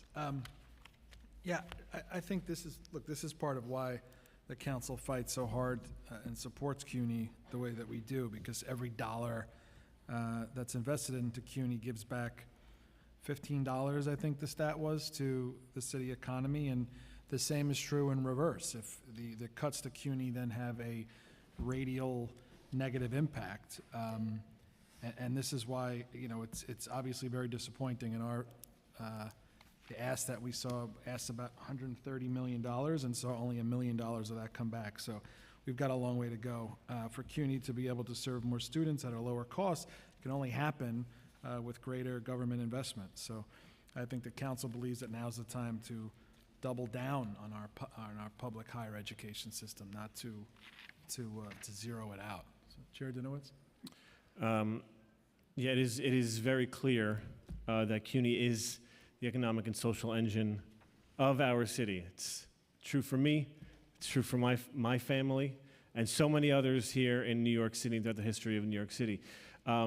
You're facing budget crises that the council is fighting hard against to make sure that we are investing in our students in the future of the city, all the while you are managing, I think, a lot of crises on your campuses, dealing with, as you mentioned, protests related to that are causing a lot of funding challenges for you. And you are managing that all the while dealing with issues that existed before October 7th that we have pushed back and forth on for a few years now. And so all of the challenges remain, they're being compounded, and taking money away at this critical point only serves to exacerbate all of the problems that we're seeing on our CUNY campuses. So we are going to continue to fight for funding for our CUNY system and to make sure that CUNY is doing the right thing and doing right by our students here in New York City. Thank you. Yeah. So thank you to the co-chairs, Brannan and Dinowitz. I'll be remiss if I didn't thank, on behalf of the 1,101 CUNY students who are in Councilwoman Brewer's district, the 4,922 that are in your district, Councilman Brennan, and the 3,882 who are in your district, Councilman Dinowitz. On behalf of them and us, thank you for your support. Thank you, Chancellor. Thank you. Thank you all very much. Okay, we're going to take a 10-minute break, and then we'll start up public testimony.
Can I have your attention, please? Can I have your attention, please? Excuse me, ladies and gentlemen, at this time, please find your seats. Ensure that all cell phones and electronic devices are placed to silent. Once again, please find your seats. Ensure that all cell phones and electronic devices are placed to silent. We thank you for your kind cooperation. We shall resume momentarily. Thank you.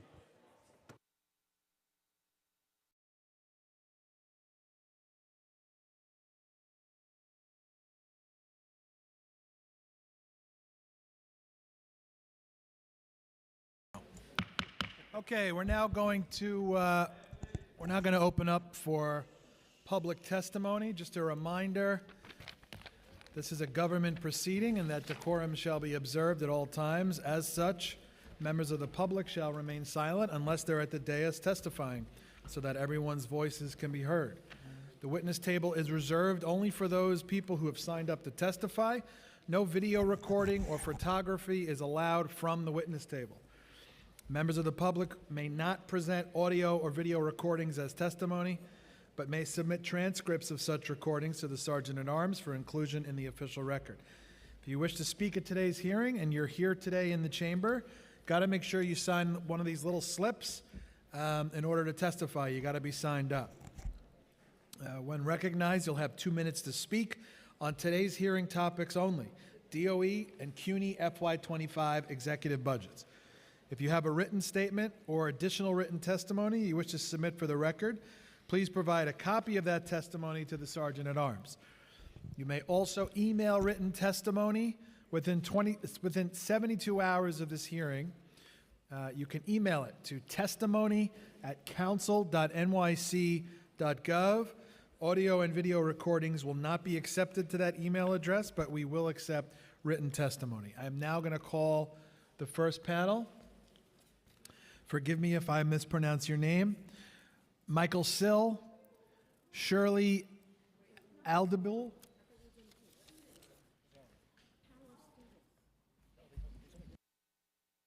stand by.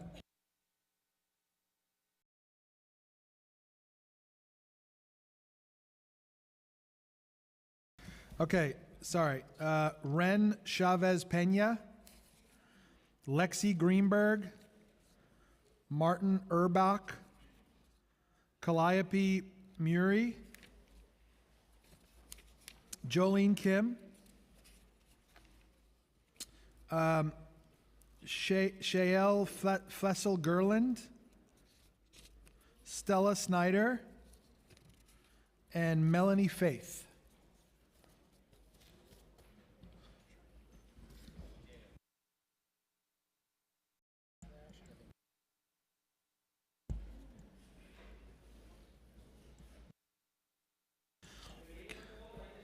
Okay, so it's Melanie Faith, Stella Snyder, Shael Faisal-Gerban, I'm sorry if I said it wrong, Jolene Kim, Calliope Muri, Martin Erbach, Lexi Greenberg, and Ben Chavez Pena.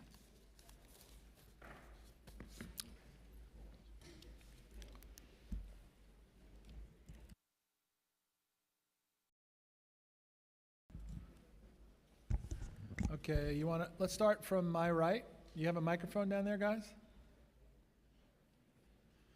So before you start, just say your name, and then you'll have 2 minutes to give your testimony, all right?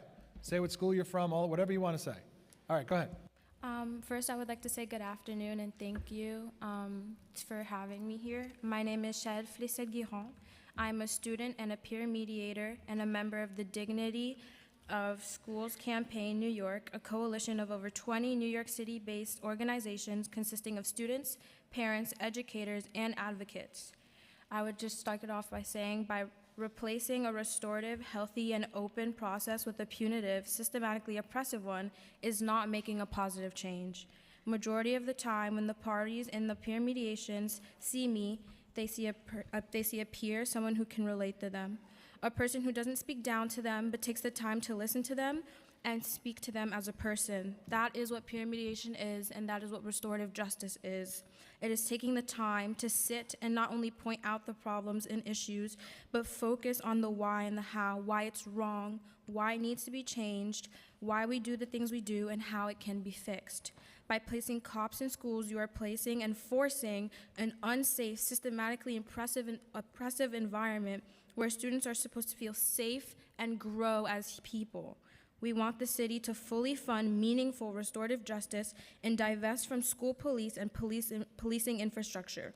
A commitment to a restorative justice requires a meaningful culture shift that makes it possible to build community, safety, and respond to when it occurs. We are calling on the NYC Council to move money away from policing, the hiring and training of school police, and stopping the funding for surveillance technology. NYC could save up to $90 million in one fiscal year by using this suggestion. Thank you. Good afternoon, Chair Rita Joseph, for the opportunity to speak. My name is Jolene, and I was born in Brooklyn, and I'm a student at Borum Hill School for International Studies for 4 years and a member of Peer Mediators in Schools, an organization where students like myself get together to help mediate conflicts in our school and make school a better place for students. I also work for the Mayor's Youth Council and Chancellor's Advisory Committee, where we're committed to restorative justice and a place to share our perspectives. We want to make sure there's a way for students to safely share their opinions and get help if needed. This program helps students who are in conflict to share their views, and a peer mediator, who is also a student, can give the students directions on how we can overcome the conflict. Peer mediation and other restorative justice programs are vital in schools so students can feel heard and accepted. School is a place where students can freely express themselves, but excessive discipline can harm students' emotional and social well-being. We believe that New York City can highly benefit by helping young people be their own leaders instead of disciplinary policies that don't truly make students feel safe and heard. We want the city to invest in restorative justice programs to make schools a better place for students to learn and thrive, and instead divest from policy disciplines placed on them. Committing to restorative justice will help students build community with one another and help them productively acknowledge and respond to conflict/harm between students.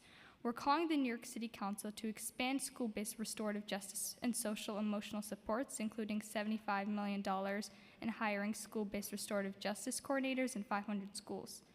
Protect critical programs currently funded with $1 billion in federal COVID relief dollars, including protecting and baselining the $21 million for restorative justice, $5 million for mental health continuum, and $77 million for counselors, social workers, and mental health professionals. Move money away from school policing, include seizing all NYPD recruitment, hiring and training of school police, and stop funding for surveillance technology. Simply by not hiring any more school police, NYC would save up to $90 million in one fiscal year. Thank you. Good afternoon, honorable members of the City Council and Chair Joseph. My name is Stella Snyder. My name is Calliope Merks. And I am a student and a member of the Restorative Justice and Peer Mediation team at Borum Hill School for International Studies. There, we strive to find peace in our school and community and to teach people about restorative justice. We do a lot of community work, and we build trust in our school through engaging town halls and meaningful mediations.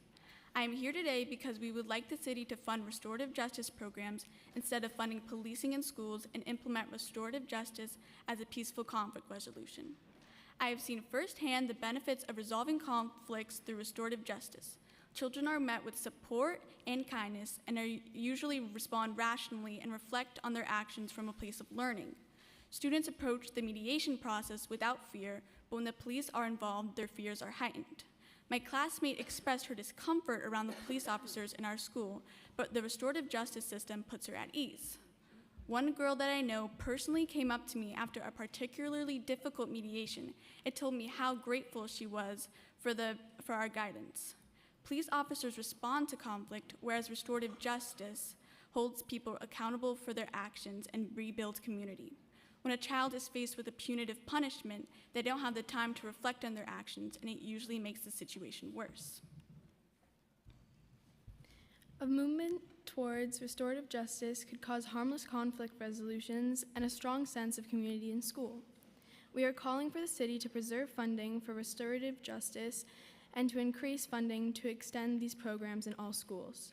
We're asking for $21 million for restorative justice programs, $5 million for mental health continuum, $77 million for counselors and social workers and mental health professionals, and an additional $75 million to invest in school-based restorative justice programs. All funds should go directly to the schools to expand the restorative justice program. All schools should be able to hire kind staff members and coordinators to implement these programs. We would like full funding for mental health educators and counselors, restorative justice programs, and to suspend policing in schools. We are calling for the protection of our students and peers to help our classmates with their best interests in mind. Thank you. Thank you.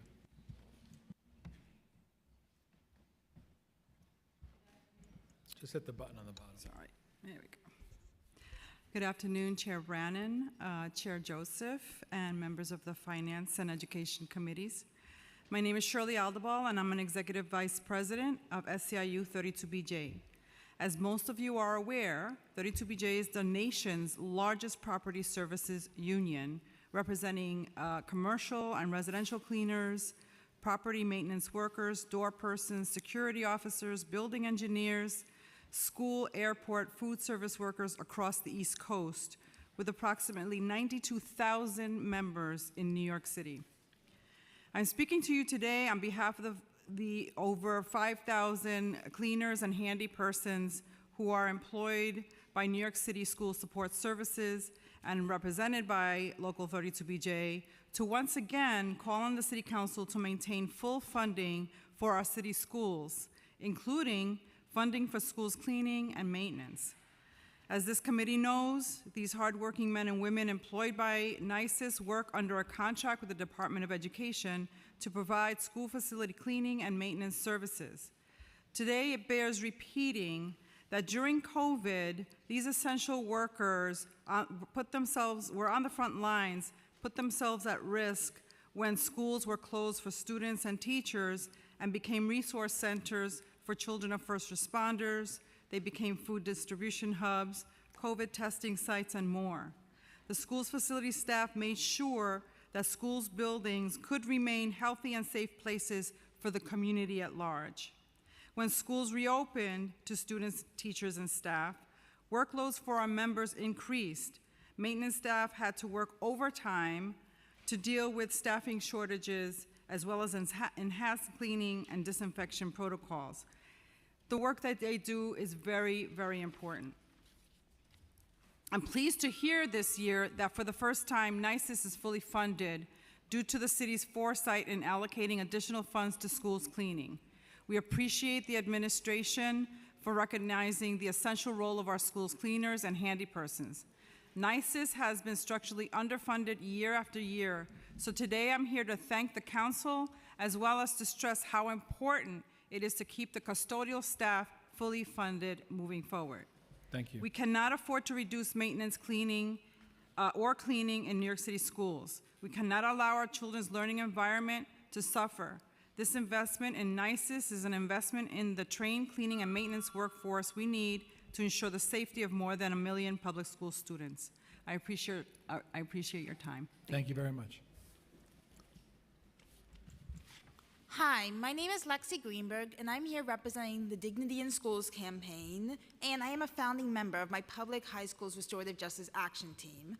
And I am here to demand that New York City invest $75 million to expand restorative justice in schools. And sorry if this story is a bit repetitive for some of you here. I started high school in 2020, so it was close to impossible for me to make friends. Then one day, my advisory was having a lesson on the history of the Black Lives Matter movement, and at the time, I was the only black student in my advisory. During the lesson, 2 boys in the class made many jokes and comments I was extremely uncomfortable with, and I left the lesson feeling very angry and attacked. Having experienced many racial microaggressions in the past, I felt I had to do something this time around. So I reported those boys to my guidance counselor, asking for suspension on account of racist behavior in the classroom. but the guidance counselor asked for me to have a meeting with them instead. I felt that the authority figures at my school were downplaying my experience and refusing to protect me, even when a vital part of my identity was under attack. I felt unseen, unheard, and silenced. So I went to my principal so that he can execute full disciplinary action, but he also encouraged me to have a meeting with those boys with members of the guidance staff present. I reluctantly agreed, but in that meeting I realized that these boys didn't mean any real harm and they just spoke from a place of ignorance. Those guys went to mostly white middle schools that never broached the topic of BLM and never talked about it in their home lives. They were confused and they didn't understand how and why their actions hurt me. Once they understood, they were extremely apologetic and regretful, so I left that meeting with 2 sincere apologies and didn't seek disciplinary action. Those 2 boys became my first friends in high school and they helped me find my people. I made a choice to listen and see the people on the other side of the problem, and that opened me up to a whole new universe of joy and acceptance. This is why restorative justice matters. Traditional disciplinary actions just create educational spaces of alienation, but restorative justice teaches forgiveness, acknowledgement, and acceptance. After establishing my school's restorative justice action team, there has been a huge decrease in school incidents, and people are getting along much better, especially with programs like peer mediation training. Therefore, we call on the city to expand restorative justice by $75 million and protect and baseline the mental health continuum and other critical educational programs currently under threat of being cut. Thank you for your time. Thank you very much, Lexi. Good afternoon. Thank you, Chair Joseph. Thank you, Chair Brandon. My name is Martin Urbach. I am a restorative justice coordinator and music educator at Borum Hill School for International Studies. Those are my students. I'm also the founder of the Circle Keepers, an organization that trains young people to do school-based restorative justice. I am here to call on the City Council to please call for the expansion of school-based restorative justice programming in schools by funding it at $75 million for 500 schools. I have firsthand seen I don't even want to say magic, but the realities, the paradigm shift that restorative practices can bring in schools. And I would like to share 2 stories. I came to the work of restorative justice. A young woman in my class in 2017, in my music class, say, "Hey, Martine, would you come to me to a mediation? I need a buddy. I need somebody that understands me." And I went with her.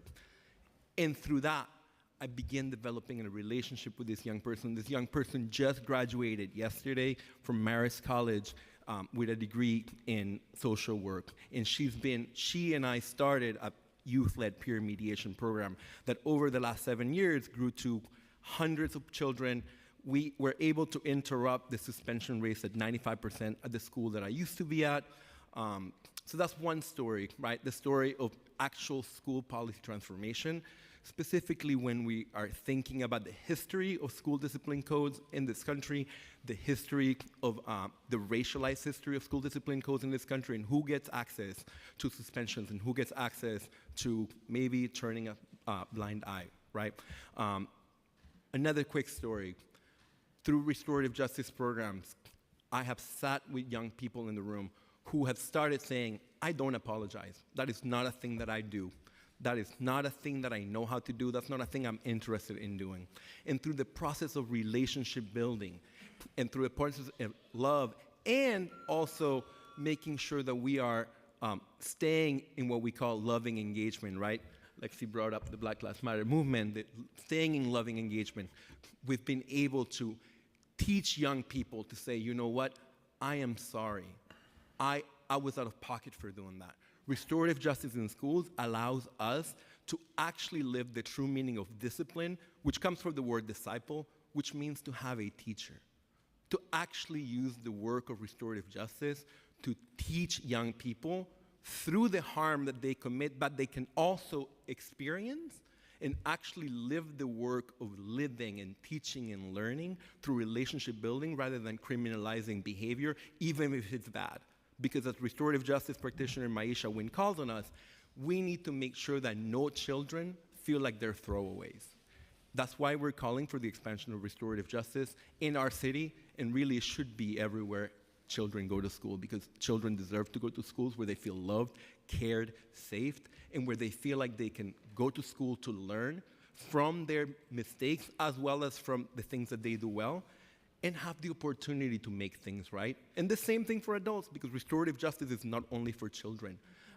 We adults, we teachers, are harm doers as well. Restorative justice is for everybody. It must be for everybody. Thank you so much. Thank you all very much. Thank you all very much for your testimony.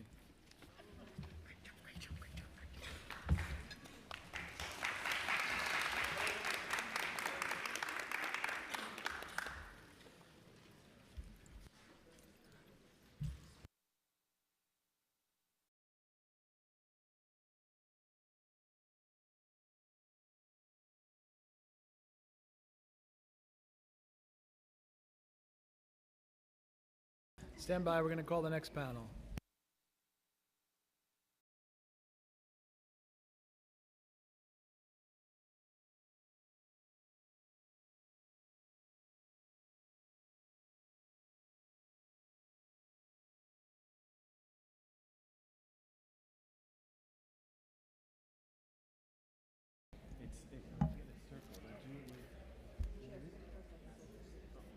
Okay, next panel. Apologies if I mispronounce the name. Gabriela Ligas, or Vargas, I'm sorry. Fadi Nadaf, Imani Devaya, Adonis Favorite, Saeed Ali Ahmed, Lisa Di Castillo, Daniela Gallardo.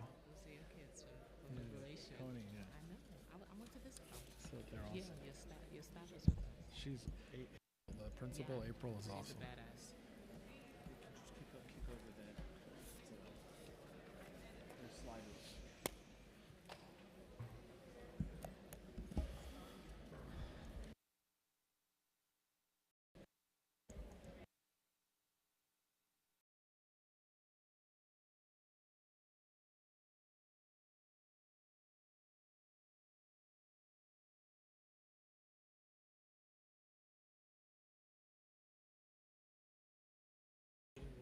And Jaden Worthy.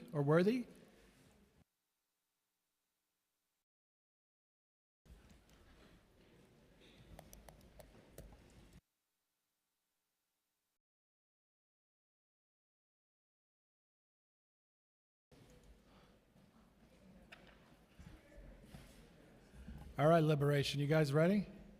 Who's going to start? Go ahead. I'm going to start. Good afternoon, Chair Joseph and Chair Brennan, and members of the Educational Committee. My name is Lisa de Castillo, Director of Secondary and Post-Secondary Initiatives at JCCA. First, I want to thank you on behalf of JCCA, Liberation Diploma Plus High School, and most important, all of my students for providing funding for the Learning to Work program in the city's budget for next year. We are deeply appreciative of your advocacy and hard work to baseline the funding and keep the LTW programs running citywide. However, the funding is not enough, and I would like to explain the ways we support the students and ask for a greater investment of the city's educational and vocational programs for our young people. JCCA's LTW program has dedicated staff that work every day to build relationships with students who need the most support. Our advocate counselors assist in crisis mediation, coaching, and counseling. Many come visit their advocate counselors every morning before going to class, knowing that supportive conversation can put them in the right mindset to take on the day. Students have expressed that without the work of their advocate counselors and other support staff, they may not have continued in high school. The work of the LTW staff is woven throughout the Liberation community. The students that we serve are in tremendous need of support, whether it's educationally, emotionally, financially, and it is very difficult for the building to maintain these systems of support without the LTW staff's addition. JCCA has been instrumental in expanding the services that Liberation provides. We have worked hard to increase the resources for the food pantry. We've funded the washer and dryer to be fixed to allow students to come to school with clean clothes. We have opened a mental health clinic in the school. We have been able to bring more post-secondary options, including paying for security and OSHA credentials. We've assisted students with moving into college campuses, and we've also been able to offer up to $40,000 over a 5-year period towards college vocational living expenses to any Liberation student that is accepted into the JCCA scholarship program.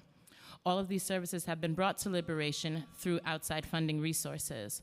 This is just some of the needs that the LTW budget does not account for. While intern stipends and salaries are very valuable, it is the wraparound services that provide concrete resources and options that allow our students to be more successful in adulthood. Over the past year and a half, many of the resources have been limited due to some circumstances beyond our control. As the national economy has suffered, donations and funding streams have lessened. It is imperative now more than ever that our students remain hopeful and engaged in their secondary planning. The LTW program and transfer schools are a beacon of hope and light for what many students may have considered a last chance at graduating high school. We cannot stop now. We must increase funding for this program to show our youth that we believe in their possibilities. Now I would like to allow for some of my students to speak for themselves. Thank you. Lisa, just say your name and then you can begin. All right, good afternoon. My name is Gabriela Llagas. I go to Liberation Diploma Plus, but before that, I went to my old high school, New Utrecht. In New Utrecht, I feel like I didn't accomplish a lot. I felt like an outsider, and you could see in these hallways and these classes, people passing with ease. But when it came to me, I didn't feel like that. I felt ignored by my teachers. I didn't feel accepted. And it was at that point where I felt like I wanted to drop out and just get it over with, because I did not feel like accomplished enough to go on. But when my counselor finally talked to me about it, she said I was failing and I could transfer to an alternate school to get my credits faster. And I said yeah. When I first got to Liberation, I was expecting a normal school with the same feeling. But the first week there, I already felt like I belonged. The staff made me feel welcome. They did not discriminate you. They cared about you. When you go to the JCCA office, you could talk about your problems with anyone, whether it's school-related or personal. They are there for you, and they also reason with you. Not other schools are like this. Other schools, they will listen to you and then send you on your way. But with the JCCA, they get personal with you. They don't let you feel alone. After a few months at Liberation, they told me about the internship program that helps you get a job and learn more about adulthood. So thanks to them, I have a job and get paid to basically come to school and work, when they showed me that I could actually accomplish it. When they found a job for me, I was a little nervous, but when I went there, I really liked it. It fit to my hobbies because I want to go to a culinary program of baking and pastry. My internship is at Edible Arrangements, so I am more experienced in working with the food. And it works with my schedule so I can work and go to the other internship meetings. These meetings show me more about responsibilities. We have done resumes and learned about other new skills to help me move forward. Thanks to Liberation and JCCA, I realized that I do want to go to college and pursue baking and pastry to later on open my bakery. But I want to thank them because I would never have done this in my old school or even thought about going to college. Thank you. Thank you very much. Will you get quiet in here, please? The only person that should be speaking is the person testifying. Thank you. Go ahead, just say your name and you can start. Hit the button, the little button. There you go. Hello. My name is Fadi Nadaf. I'm a student at Liberation Diploma Plus High School. Liberation Diploma Plus places a strong emphasis on personalized education. This approach ensures that each student receives the attention and support they need, which is particularly beneficial for those who have struggled in traditional school settings. By focusing on individual learning styles and needs Liberation Diploma Plus students to thrive academically and personally. The school fosters a supportive and nurturing environment that encourages students to engage and participate actively in their education. This supportive atmosphere helps build students' confidence and motivates them to achieve their goals. The staff at Liberation Diploma Plus are typically highly dedicated and committed to their students' success. They often go above and beyond to ensure that students receive the guidance and support they need, both academically and personally. Liberation Diploma Plus has a strong focus on helping students not only to graduate, but also to prepare for life after high school. This can include college preparation, career counseling, and other support services that ensure students are ready for the next step in their journey. Many students at this school achieve positive outcomes, including higher graduation rates and successful transitions to college or careers. These outcomes are a testament to the school's effective approach to education. Overall, Liberation Diploma Plus stands out because of its comprehensive, student-centered approach that addresses the diverse needs of its student, preparing them not just academically, but for all aspects of life. Boy, I'm done. Thank you. Good afternoon. My name is Imani, and I go to Liberation. So, the student you are all sat in front of today isn't the same student you would have met if we were doing this 6 months ago. I genuinely thought I was just bad at high school till I started going to Liberation. I've met so many different people with all the same goal that makes students feel accounted for and feel important. Sooner or later, Yeah, if you have a cell phone, you got to turn it off, please. Sooner or later, I really started to like the school. Although at first I was still upset about leaving my old school, I eventually realized this change was that so I could grow. My other school didn't provide programs or have staff be there for us like when we need them to be, like Liberation does. And going to school where they don't care about the quality of the work made me not want to do my best. Joining internship helped me a lot, not only support myself, but my mom, and gave me a head start into career development. I think there should be more schools that offer the same things that help teens be more accomplished and reach where they want to be. Lastly, I just want to thank Ms. Leong and Ms. Lisa and all of you for this opportunity. Thank you. Thank you for your testimony. Just make sure your mic's on.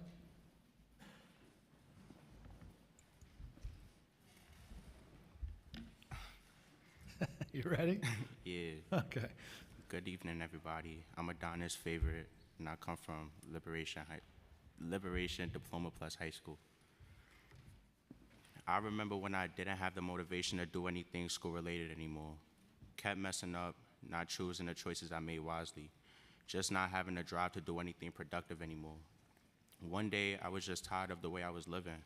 Every day went past, I was doing nothing at all.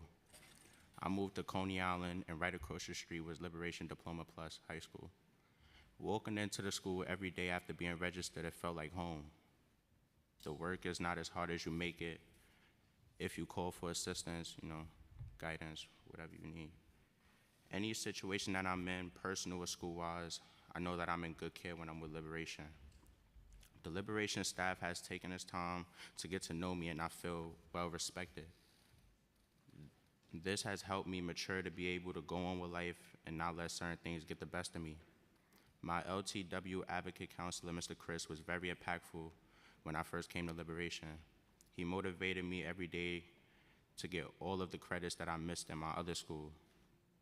I started off last year with 0 credits, and I'm halfway through with graduation now. The other counselors, Mr. Manny and Mr. Mike, are also role models for me, and I handle my feelings differently when it comes to certain situations now. The LTW internship has played a huge part in my consistency and coming to school every day and helped me professionally for when I leave high school. I've never seen a school that can do what Liberation has done. Liberation is known as a place for students to gain another chance, especially when other schools wouldn't. We have potential, and Ms. Leon seen something in us that we haven't seen in ourselves. And with more of your support and the staff doing what they have to for us, we can be better than before. That's it. Thank you very much.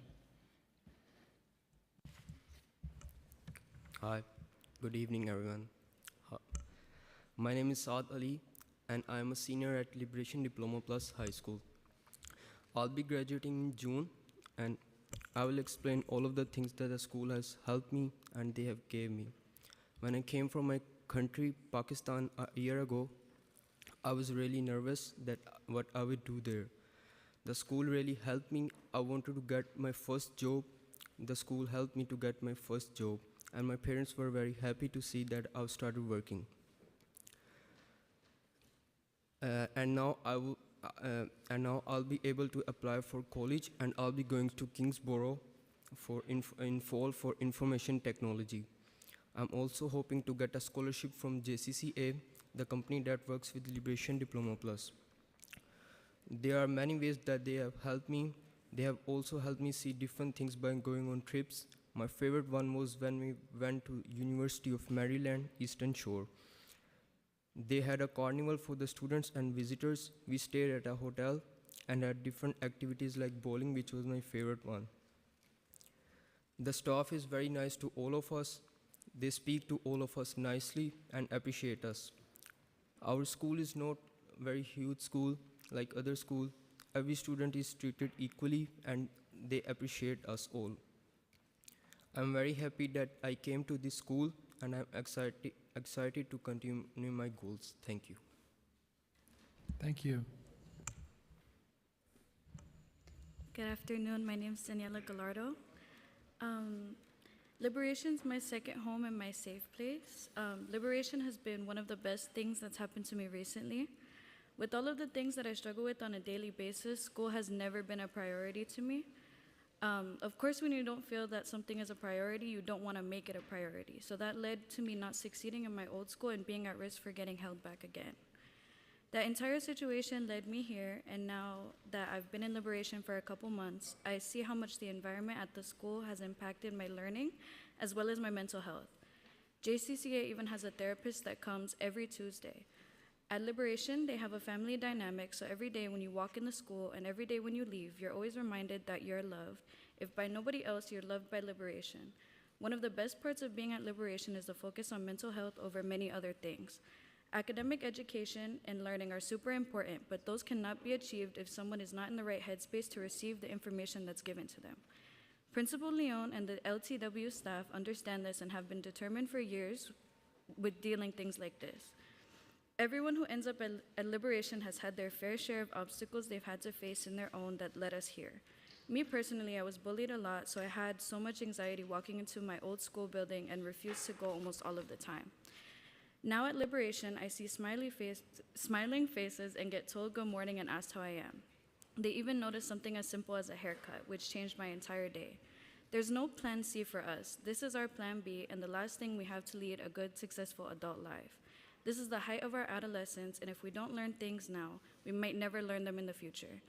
It's so important that you've taken the time to listen to us because we're the people that are affected by these cuts, and you guys are the ones that make the decisions. Thank you. Thank you. Good afternoon. I'm Jaden. I am a senior that attends Liberation Diploma Plus High School. Liberation helped me by helping me get back on the right track and change my character for the better. While attending, I met great staff who have helped me with personal and academic situations. Lots of times we need someone to talk to. Being in a supportive environment puts us in a better place. This comfort is so important because when kids are not in the right state of mind, they can make bad decisions that can end them in bad places. When I was going through my issues, I knew coming to school would be a safe environment instead of hiding in my own feelings. There's a constant reassurance of love, and most kids our age need opportunities to put themselves in better positions. The staff spoils us in ways that they can. They communicate with respect, not only to us, but to our parents as well. They see the potential that students don't see in themselves. The LTW program at Liberation are more than staff. We are all a family. Also, while attending Liberation, they have provided me with opportunities to get back on track with school, but also put me in an internship to earn money. I feel that this is important for the program because it gives kids something to do and not make bad decisions at this expected teenage age. Being in the internship, we have something to look forward to so we know we can't mess up. I think it's a good opportunity for kids to try to learn something about themselves and try to expand their capabilities. Liberation is a place to put kids back on the right track. Without the funding, there will be more dropouts or kids that give up or even worse. All to say, we need places like this to help the youth find better throughout their situations. Thank you very much. Chair Joseph? Thank you so much. I'm always in awe when young people show up for themselves and make sure that their voices are heard as we shape this budget. Thank you for being here. Thank you for making your voices heard. We hear you. I have one quick question. Can you elaborate on the types of programming that you do that is not currently covered under the LTW program? Yes, thank you. Well, our specific CBO, JCCA, typically deals in foster care. However, we have expanded with a new program called LEAP, which is Leadership Enrichment, Leadership Education and Achievement Pathways. We have really taken time to start to look at funders that want to develop students now at the special ages that we have now. So we've been able to expand upon the food pantry. We've started a mental health clinic there that has a site specifically for liberation students every Tuesday. We brought our scholarship program. Within the scholarship program, each student can receive up to $8,000 for 5 years, giving them $40,000 to go towards educational costs, as well as other surrounding costs, such as living expenses, clothing, transportation, technology, everything they need to be able to graduate. We also have a scholarship coordinator that speaks to students about how to navigate through the educational system. Through previous funding, we've been able to assist students in getting OSHA licensing, security licensing, moving into their school settings, interview clothing, transportation, emergency funding for food. We've noticed that a lot of our students are dealing with adult issues, although they're not at the adult age. So we've been able to assist them in being able to keep going to school and keep going to their vocational options instead of skipping all of that and going right into the job field where they might not be able to go as far. We have emergency funding, like I said, for students as well as families. During COVID, we were very, very instrumental in making sure that students received not only one-on-one counseling, but also services for their home goods, things that normally people would not have been able to get during that time because it was just too dangerous to go outside. The LTW staff, along with Ms. Leong and her guidance, made sure that our students and our families were taken care of. I think that's the biggest part of what LTW does and how Liberation and other transfer schools have designed themselves. Our students know that they're important and they know that they have a chance. Without these things, it's easy to give up on yourself, especially at this age. So we've really been able to help them believe again in themselves and see what sometimes they don't see. Well, thank you for that work. I appreciate that. Chair. Thank you all so much. Really, really proud of you guys. Appreciate you coming down here and making your voices heard. Thank you.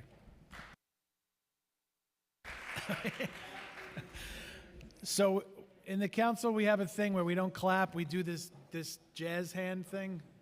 So that's what we got to do. That means clapping in sign language. Okay.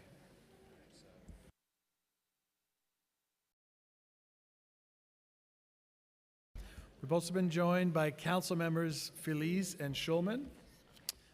Just a note that we have a Spanish interpreter here in chambers. Just notify one of the sergeant-at-arms if you need translation assistance. Going to call the next panel. Donald Nesbitt, Mike Sill, Rosemary Sinclair.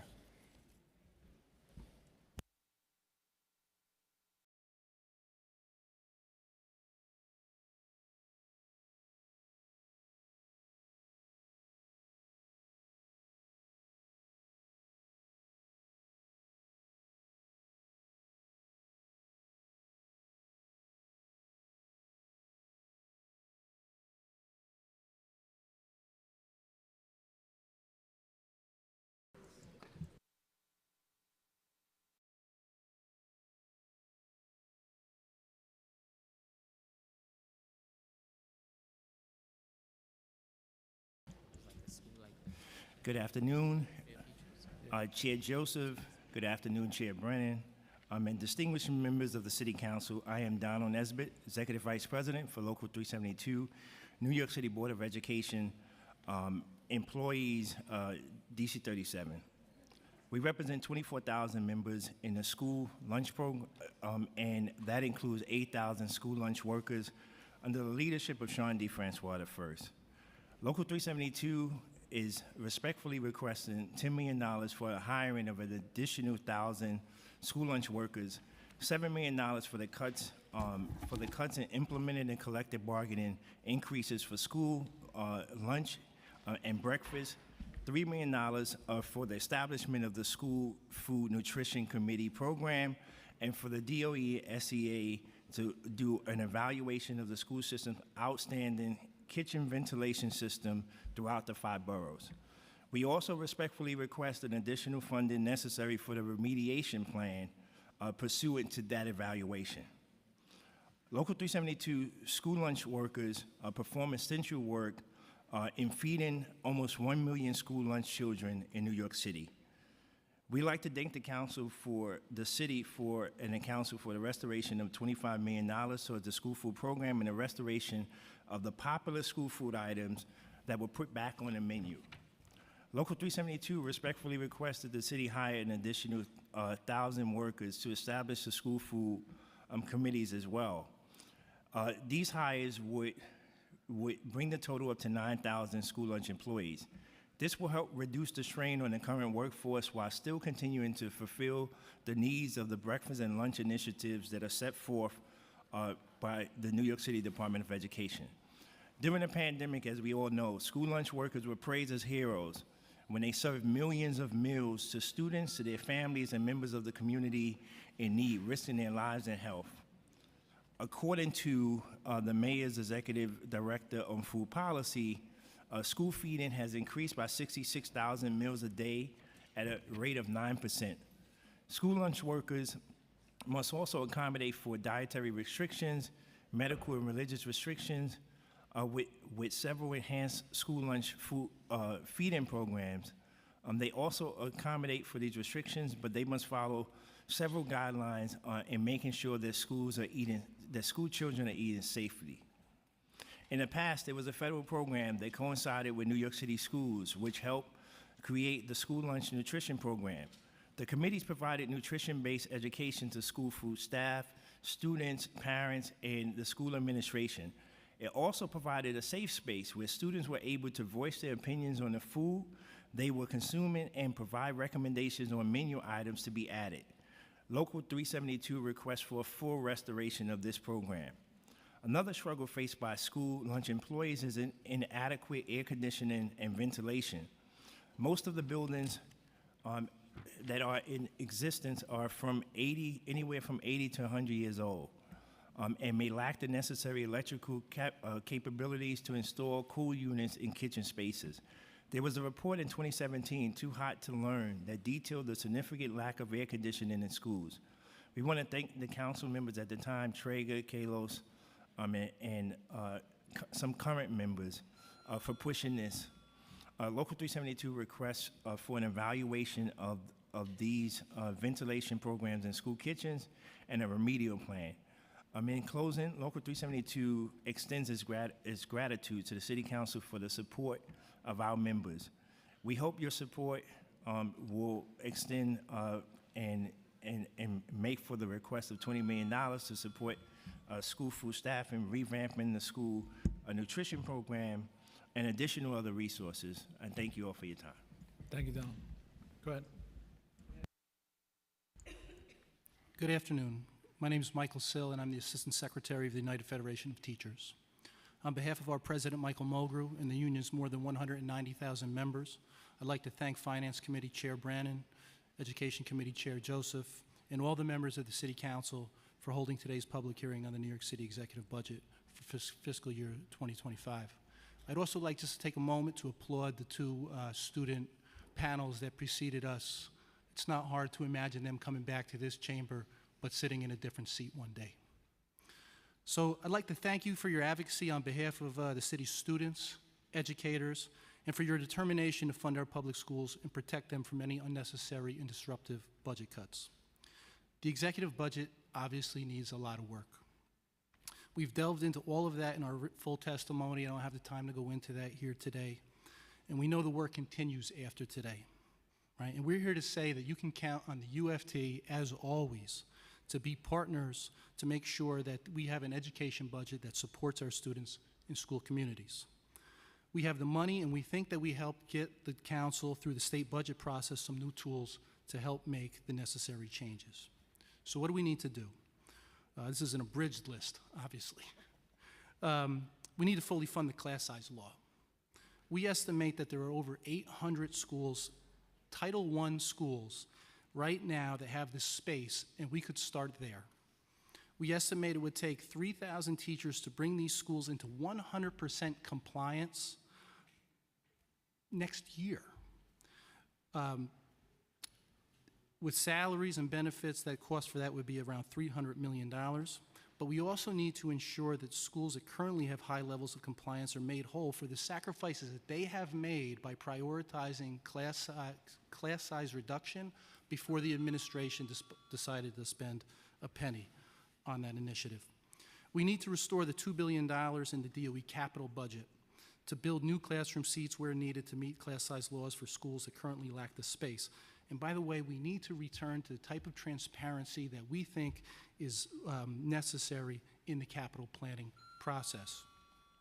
We need to restore the cuts that, despite all the City Hall press releases, are still in place, particularly 3K, pre-K, community schools, social emotional services, and special education supports. Before there was COVID funding, the city paid for those programs, so we don't accept that once COVID funds are gone, the programs need to be cut. Our UFT programs, which you support and are very familiar with, Teacher Center Pros and so on, those get services straight to students, straight into classrooms, and that's not something that all programs can say. And just real quick on the new tools. The state budget, which is now signed into law, carries specific language requiring New York City to provide city funds in the budget sufficient to ensure individual schools can meet the class size compliance targets. The city's obligation to fund class size reduction is not contingent on the availability of aid from other sources, and the administration's choice to not fund the class size project for 2 years should not become a loophole to evade other obligations to our students and school communities. The same budget and law requires New York City, requires New York City to restore capital funds, $2 billion for new seat construction to meet the class size law for schools and neighborhoods that don't have the space. We need to have that planning started yesterday. And finally, we have a ton of work to do. The executive budget needs major work to be fair to our students, our educators, and our communities. And we're here to say that we are here to partner with you on that. Thank you. Thank you. Go ahead. Good afternoon, Chair Brennan, Chair Joseph, and the distinguished members of the City Council. I am Rosemary Sinclair, the Executive Vice President of CSA.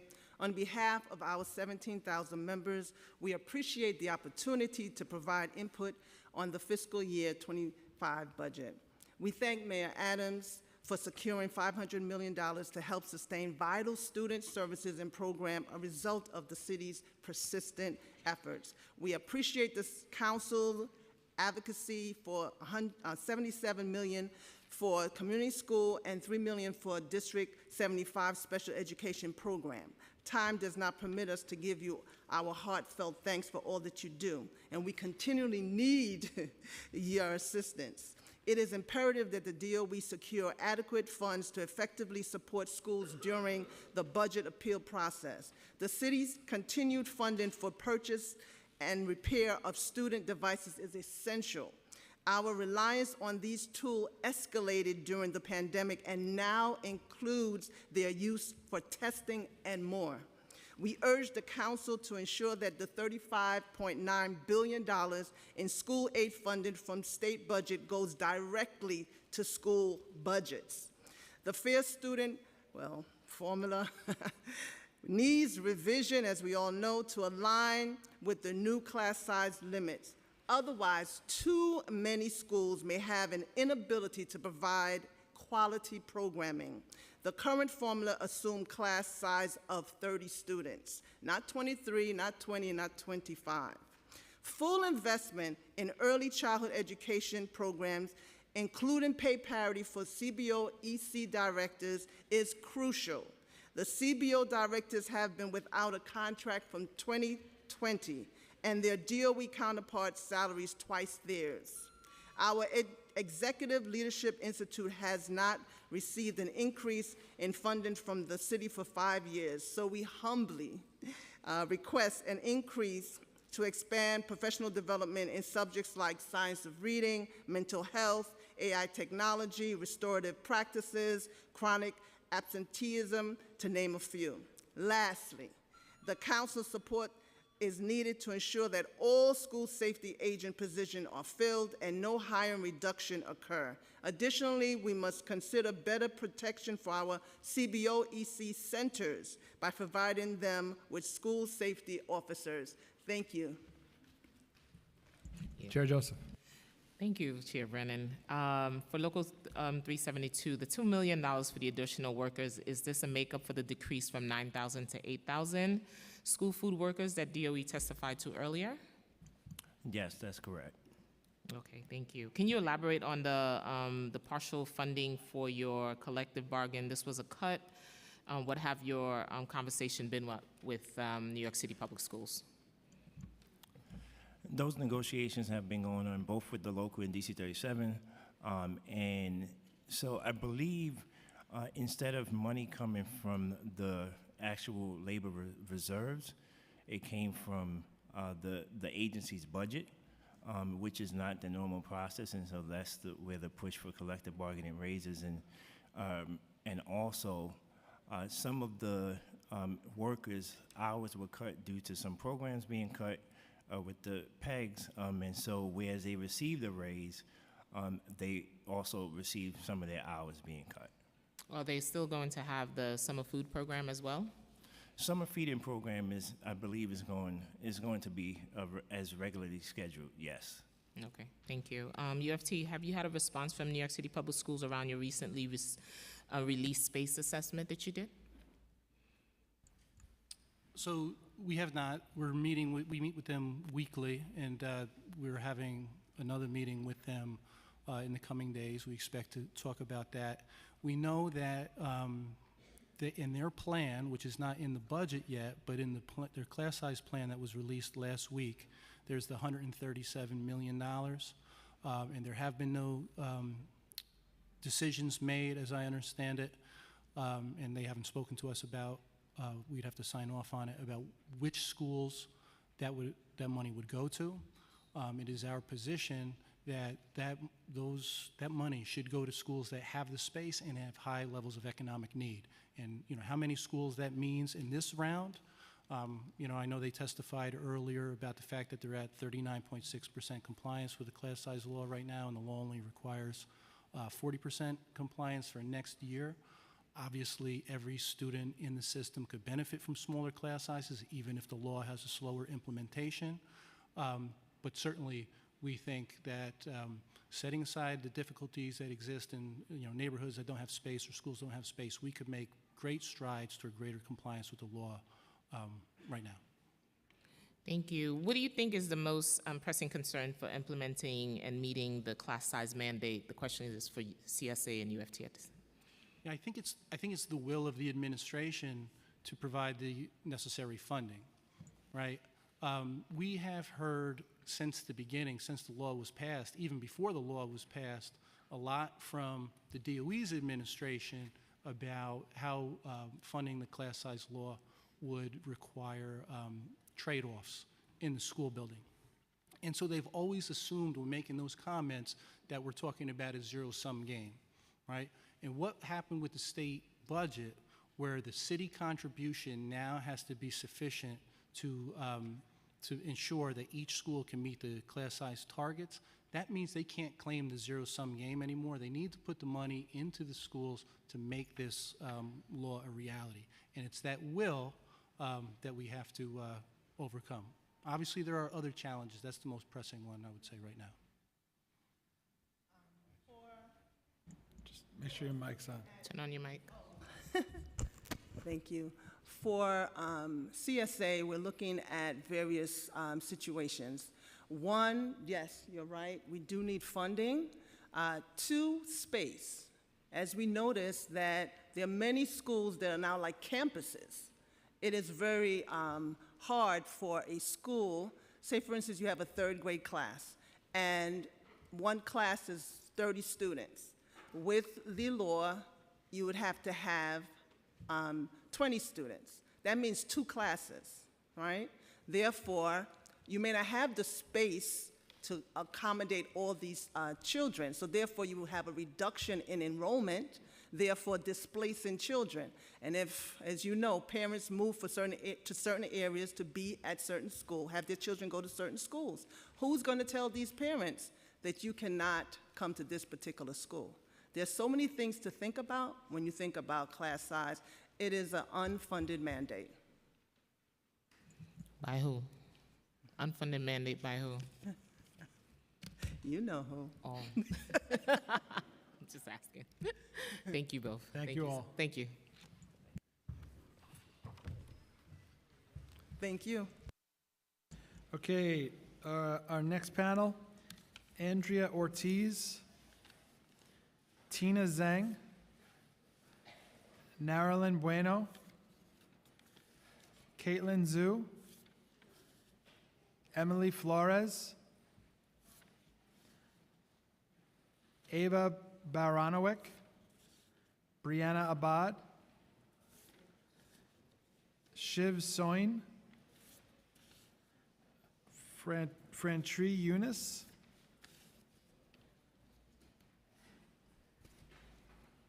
is it me or is it 400 degrees out here?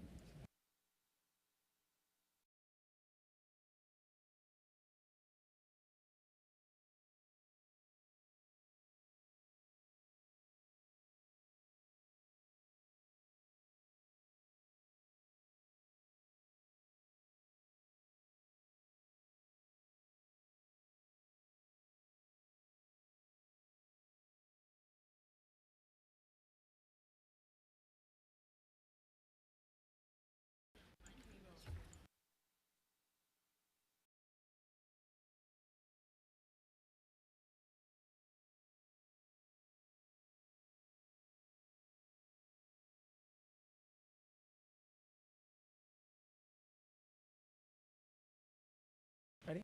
Okay, you can start from the right. That's on. Okay. Thank you, Councilmember Brannon, Councilmember Joseph, and members of the Education and Finance Committee. My name is Shiv Soen, and I serve as the co-executive director of Triage. We're a New York City-based student-led organization focused on climate justice with over 1,000 members of high school and college students across the 5 boroughs in New York City. We're here, and we're proud to stand in support with students, teachers, and school administrators for green, healthy schools. Thank you for providing this opportunity to provide comment on the fiscal year 25 budget and what we can do to make sure that our students have a more resilient future.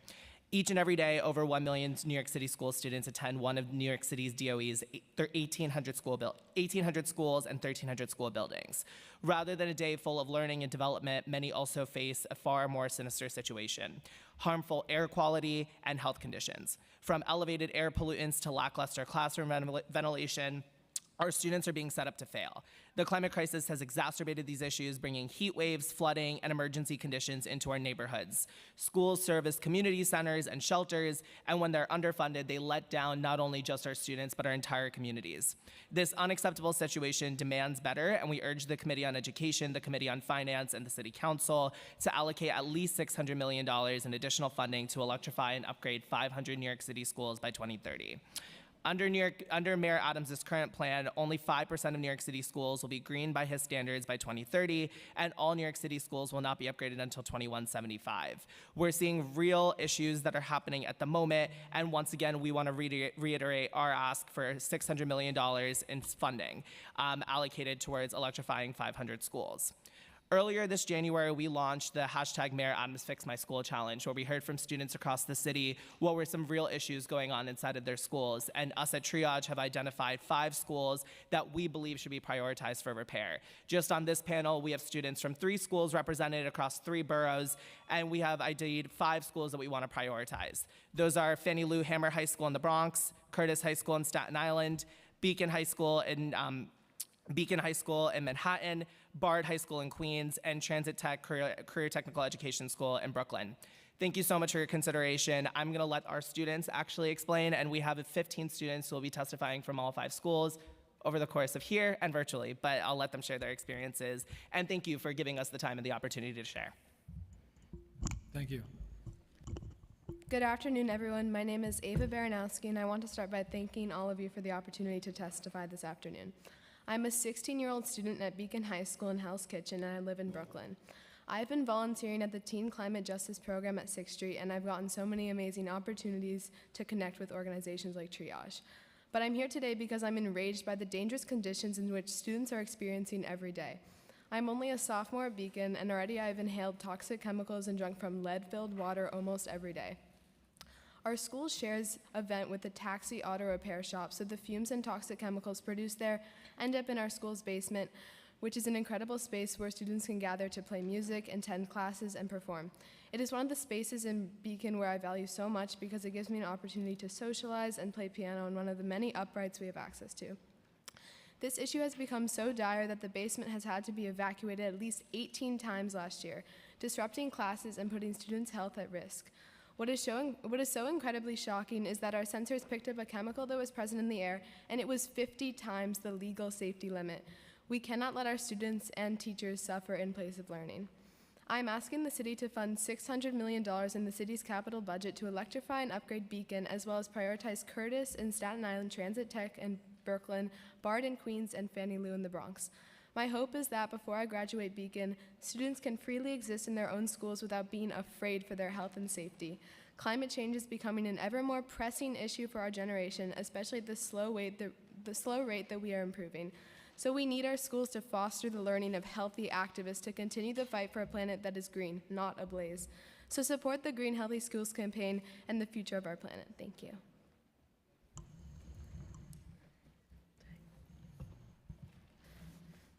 Good afternoon. My name is Emily Flores, and I'm a senior from Beacon High School as well as an organizer at Teens Take Charge. We are a youth-led organization working toward a more equitable and welcoming community in NYC schools for all students of color. I'm here today to advocate for the city to fully fund meaningful student success programs to further advance the progress of inclusion and diversity in all schools, rather than focusing on the improvement of police infrastructure. This not only creates an intimidating environment for students of color, but also diverts resources from school wellness and counselors, which are required to provide a supportive environment, in particular for first-gen seniors during the college application process.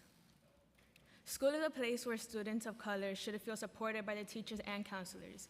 Imposter syndrome is a prominent issue seen in many first-gen students of color when applying to elite colleges, where they feel not capable enough to even apply and, most importantly, to fit in and be accepted. To add on, this issue of not being able to afford or understand the college process is one many students like me were presented with during senior year. That's not to say that my parents do not support me, but with the language and educational barrier, they could not offer me the help I needed when filling out CSS or FAFSA profiles on my own. I should not have felt like I was alone.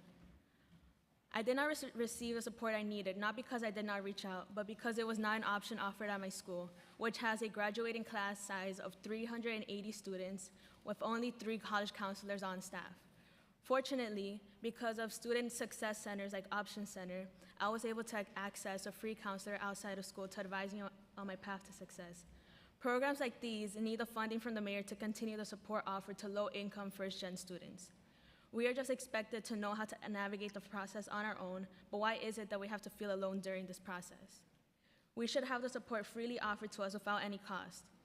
If a student does not feel supported by their high school, how will they be able to prosper as well as their other peers who are not first-gen and get that support from paid outside tutors and counselors?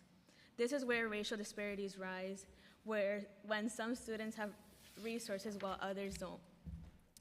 Perhaps funds will not be able to stop the issue of racial disparities. However, it will lead towards a positive change in many students' lives, including students like me, who at that time needed the extra support to even understand what I was doing.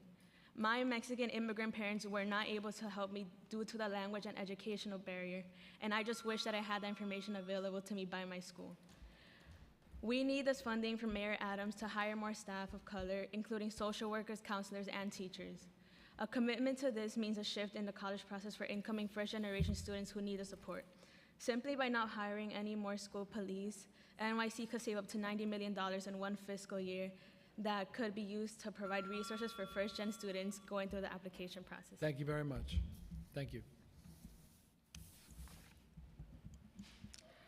Good afternoon, and thank you for the opportunity to testify.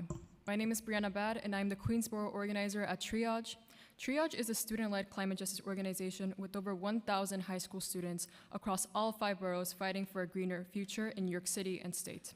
As an 11th grade student at Bard High School, Early College, Queens, I have seen climate change's growing impact on my daily life.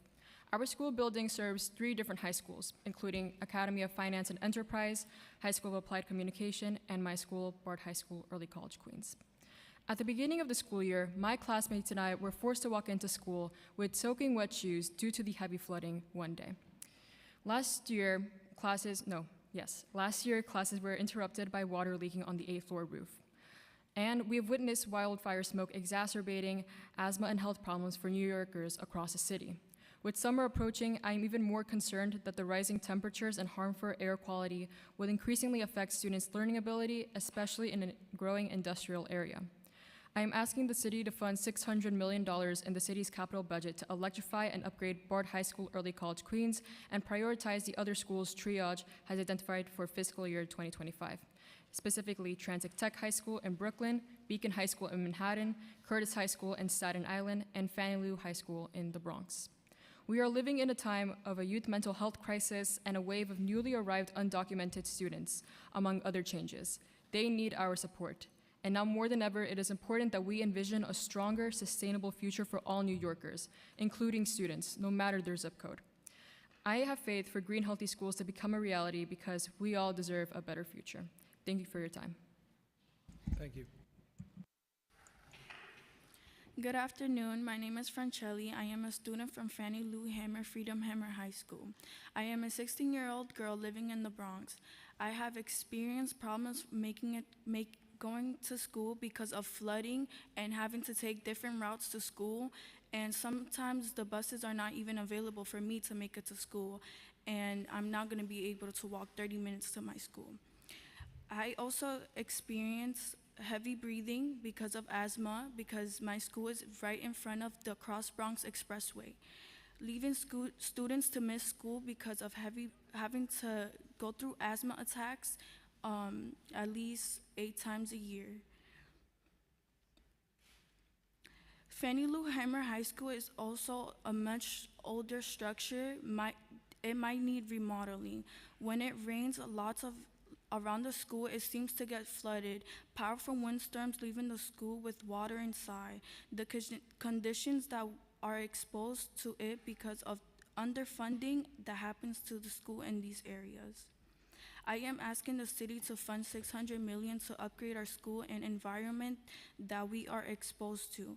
We should also prioritize schools like Transit Tech High School in Brooklyn, Bard High School in Queens, Curtis High School in Staten Island, and Fannie Lou Hamer High School. In the Bronx, because identifying for fiscal year 25. I still have a couple more years, but I think that we should still try to improve the situations of the school. These problems shouldn't be solved in 100 years. They should be worked on now. Schools like ours are raising the new generation, so we need to make the city better for them. Thank you for your time. Just going to make a quick announcement that we're going to cut off the sign-ups for public testimony at 5 o'clock. So if you want to testify and you're here, make sure you're signed up by 5 o'clock. Hi, council member. My name is Tina Zhang, and I'm a high school student from the Dignities in Schools Coalition and Yaya Network. You've heard from me a couple times at these hearings, so I'll keep my testimony brief, but still important to give my public comments, I believe. I just want to uplift the concerns around the recent suspensions of students as they respond to the Israel-Palestine conflict. According to Chancellor Banks, and suspending students doesn't help, but instead inflames the situations. These conversations and feelings are complex and nuanced, and students need the space to process what's going on in the world. If they are just punished by suspensions for acting on their convictions when they see the injustices in the world, it shuts down any room for having productive discussion and diplomacy. Anti-Semitism and Islamophobia and any isms or phobias are harmful, and it should be taken seriously for the impacts it has on other students' sense of safety and belonging. But suspension as the easy response misses the opportunity to educate. And what is the purpose of schools if not educating, as well as raising the next generation of conscious and engaged people, just as the previous speaker was saying. And because people are not inherently hateful, we should be treated with the expectation to grow from our current perspectives if it's flawed. And that's why restorative justice, which has been excluded from the mayor's executive budget, is so crucial to be dealing with the tensions within our schools. Having open conversations and mediations that is accountable and responsible while being sensitive to students' backgrounds is the only way we can continue our democracy. Restorative justice and its principles of loving engagement, as Martine, the previous panelist, said, must be the natural response to the crises of our time within the schools, the city, and the world. Council members, keep doing the work fighting for the people and by championing restorative justice. Invest in $75 million for restorative justice in schools, and I see and recognize Councilwoman Rita Joseph for keeping up the fight. Thank you. And because I still have this platform, I just want to make a PS. No, I'm not here to represent the CEC or the Civic Engagement Commission, but I just want to make the plug for the People's Money, which is a citywide participatory budgeting initiative from the Civic Engagement Commission.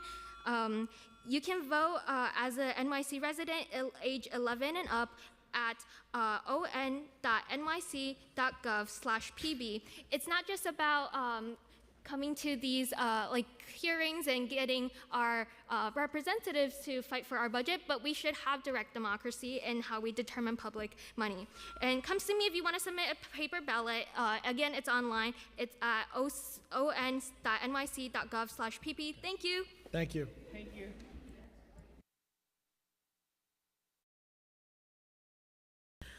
Good afternoon and thank you. I'm the director of the Dignity in Schools campaign, a New York City coalition of over 20 community-based organizations of students, parents, educators, and advocates working to advance restorative justice and mental health supports in public schools and to foster a preventative culture of safety based on care, mutual respect, and problem solving. I'm also here representing the Emergency Coalition to Save Education programs.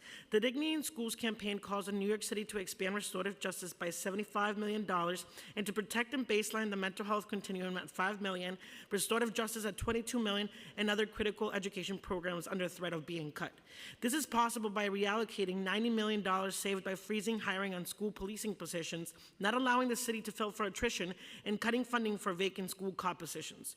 New York City elected officials must reject the mayor's plan to drastically cut funding for restorative justice and school-based mental health supports and other critical programs currently funded with expiring federal dollars and one-time city dollars. Our elected leaders must help us restore and expand the types of developmental and social-emotional supports our youth need. Students, parents, educators, and community organizers understand that the mayor's executive budget includes critical education programs financed with expiring federal relief dollars because communities have fought against the mayor's austerity. The collective power our communities and city council are bringing into these negotiations saved 500 social workers and psychologists, more than 100 community schools, bilingual supports, 3K, and more. But Mayor Adams' proposed cuts are unnecessary, an engineered crisis as demonstrated by the council's forecast, which includes $6 billion in new revenues and underspending and allows for the full restoration of all critical education programs. While our insistence on restoring and even expanding these programs has forced the mayor's hand, we can't back down now if we're going to prevent the loss of other critical supports that students and families need. We're calling council members to negotiate a budget that moves money away from policing young people and towards the resources that make schools safer for all students. We can have just and safe schools, but only if city council members use their power to shift funding and power to school communities and not the NYPD. Thank you. Thank you. Chair Joseph, give me 1 sec. We also want to call up another member of your group from Triage, Elliot Kuval. Yeah, come on up. Go ahead, Chair. Quick question for Triage. In regards to the lead paint and chemicals, what has your school communicated to you? And have they mentioned work being done? How are they addressing that situation?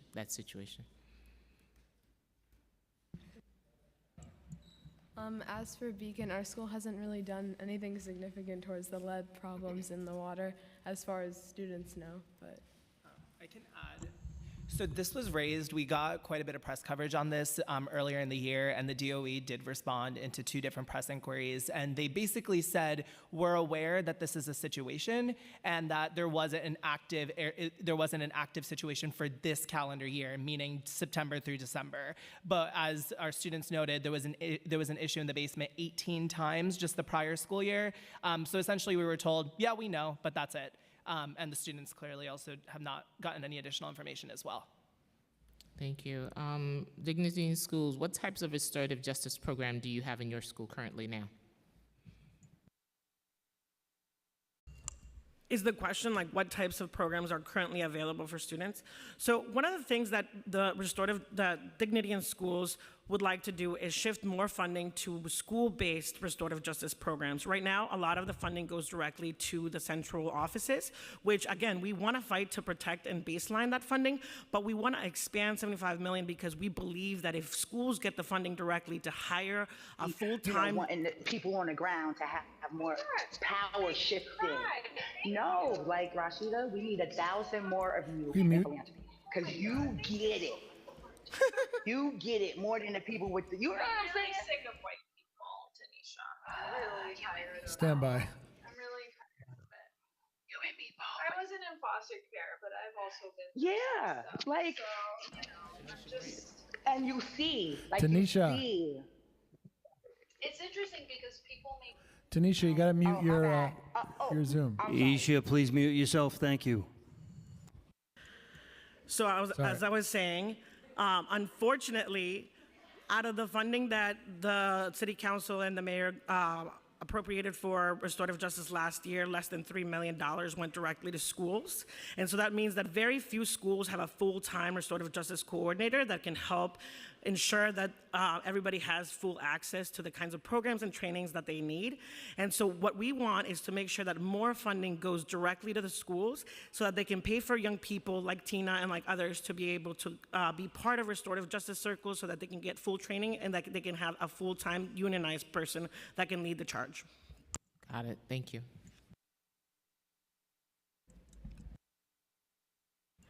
Hello, my name is Elliot Ismail. I'm the organizing director of Triage, a student-led climate justice organization, as you all have heard.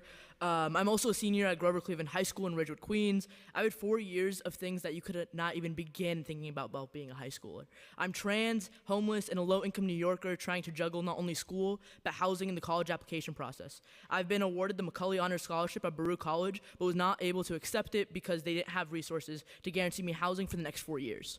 I saw the skies turn orange when I was 17. I went to school as the streets flooded while I was in kindergarten, and I'm asking the city to fund $600 million in the city's capital budget to electrify and upgrade Beacon High School and prioritize other schools Triage have identified in the fiscal year 2024, specifically Transit Tech High School in Brooklyn, Bard Queens High School in Queens, Curtis High School in Staten Island, and Fannie Lou High School in the Bronx. I'm fighting for green, healthy schools because I want students to have the resources they need to succeed now, not in 50 years and not in 100 years. I don't want another kid to go through what I have went through: housing, food, and education and security. We deserve safe schools. We deserve healthy schools. We deserve an education that our schools can serve as an example for what a better future our city could be. And I expect you to also want to make this a reality. I follow half of y'all on Twitter. You probably remember me in 2021, and I've been in this city, in this hall since I was 14 years old. I am not supposed to be here, right? I'm supposed to be in school. We aren't supposed to be here. And I want y'all to remember that. And also respectfully remember who elects you into office. I'm able to vote. These people are about to be able to vote. So please remember that. Thank you for your time. We want you here because you are the next generation of leaders. I don't shape this budget without young people's voice at the table. And I constantly say, keep showing up for yourself, and we'll be here. And I'll be here. Thank you all very much. Okay, next panel. Divad Durant, Salamatori Dumbaya, Salamatu Dumbaya, Mara Birnbaum, Mia,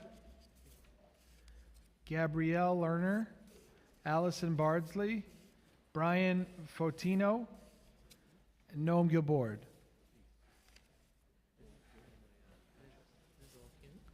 Yeah.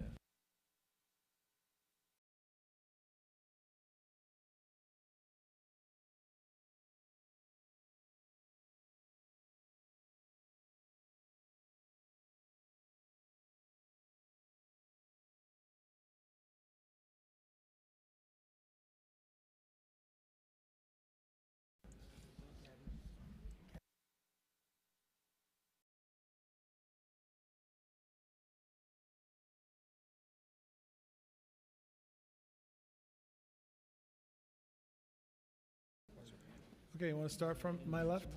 just say your name and begin. Hello, my name is Allison Bardsley. I'm an associate professor of English at the College of Staten Island and a member of the Professional Staff Congress of CUNY. I'm also a resident of the great Stapleton neighborhood in the borough of Staten Island.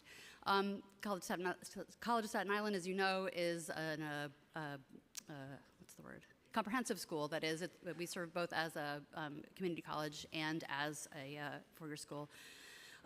So I didn't expect this afternoon to be as inspiring as it is. I've loved hearing from all the high school students that you've just been hearing, but before that, I heard you talking to the CUNY Chancellery about your understanding that investing in CUNY is not an expense, it's a promise for the future. And we're deeply grateful that you take that attitude, and we're counting on you to help us because we're in a really, really, really bad way. I don't have numbers for you, I just have anecdotes. You have the numbers before you, but every day that I go to school, the stairwell that I walk up has gaping holes in the ceiling and in the wall, and the safety mats are gone from the cement floor, but at least I can take the stairs. Where the elevator is unreliable, so the tutors in the writing center, if they have a student tutee who uses a wheelchair, come downstairs and tutor them in the hallway, lest they get stranded. And this is not, this is one building, but I spoke to the director of accessibility services this morning, and he says all of our elevators are unreliable. This is unacceptable. I don't like the term human capital, but our human capital at CUNY is being dilapidated too. That is, our professional staff, that is not the faculty, but the people who are staff, the bursar and the registrar, and everything behind the scenes are spread so thin. We're experiencing a brain drain. People are leaving if they can because the workload and the atmosphere, physical and psychological, is unbearable. When does neglect become sabotage? That's how we're feeling now. So, and we're counting on you to rescue us, honestly. So thank you. Thank you.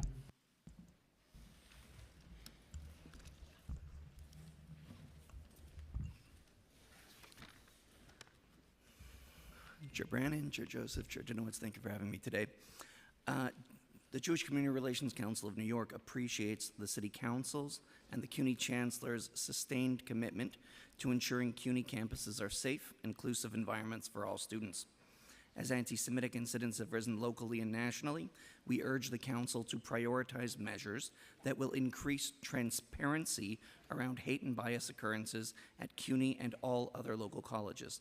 There is currently a lack of comprehensive data on non-criminal bias incidents such as harassment, discrimination, and the fomentation of hostile environments for different groups of students.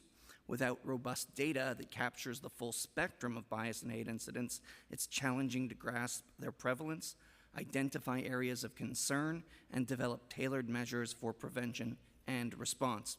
The City Council is uniquely positioned through its budgetary authority to assist CUNY's adoption of rigorous standardized practices to document and publicly report hate and bias incidents experienced by students of all backgrounds. Specifically, the Council can link CUNY funding allocations through the terms and conditions provision to meet benchmarks for bias data transparency. Anti-Jewish harassment and discrimination of any kind must not be allowed to fester unchecked. We urge the Council to partner with CUNY in establishing clear expectations, accountability measures, and guidance to create a climate of belonging for Jewish students in all CUNY communities. Transparent, comprehensive bias data is vital to drive meaningful, proactive responses to this pressing issue. Additionally, last paragraph, we support the continued allocation of $500,000 from the Council to support initiatives at CUNY campuses that combat anti-Semitism and all forms of hate against different vulnerable minority groups. We look forward to seeing the positive impact of these initiatives and encourage that they be sustained. We also believe that restoring the significant pegs that CUNY has received will improve the university's ability to fulfill its critical mission, ultimately ensuring that all members of its community are learning and growing in a safe and inclusive environment. Thank you. Thank you.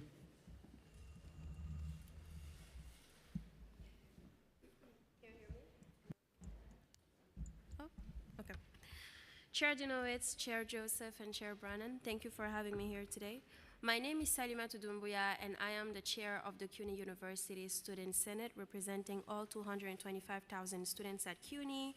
I sit on the CUNY Board of Trustees as a voting member, and I am also the student government president at the New York City College of Technology. The CUNY University Student Senate advocates for investing in programs and services to reduce the barriers CUNY students face while pursuing higher education. Students are stressed by experiencing food insecurity, housing insecurity, high transportation costs, lack of childcare, academic advisement, and mental health counseling. The stresses outside the classroom impact academic performance by improving the students' experience. Enrollment, retention, and graduation rates can increase. The main thing the University Student Senate has been advocating for this year are free Metro cards for CUNY students. I'm happy that CUNY has included that in the city budget asks in forms of $1.6 million for childcare services for Metro cards for our student parents. But USS is going way further. We're proposing a grant pilot program that CUNY would use funding to give free Metro cards to students. The student populations we are proposing for this grant program to start are our students with disabilities, our student parents, our students who were in for the foster care systems, the students in college discovery, and more. We are recommending a system to make that happen, which is that to be eligible for this commuter non-commuting status, students may be determined eligible or not based on their commuting distance, and that may be entered into the CUNY First system. We're proposing that the university establish the CUNY Office of Transportation Services where they could track eligibility criteria, and that would be managed from the CUNY Central Office of Student Affairs, and the grant funding may be established specifically for students' transportation needs.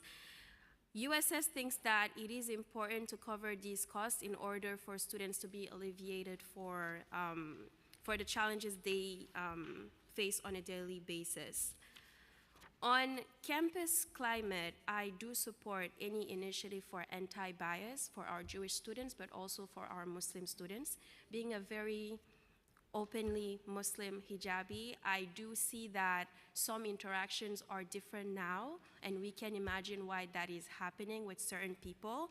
I am against all forms of violence. I don't think that it is necessary to fight violence with violence, especially for the fact that we are a higher education institution. So any effort in that direction will be useful for us now, but also for the future.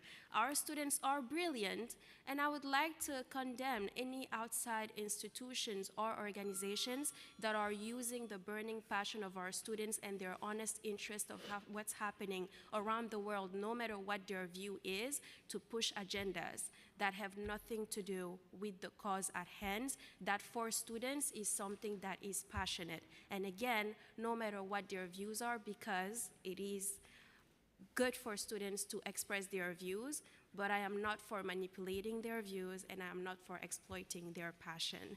That is honest, and that comes from a good place. Thank you. Thank you. Go ahead.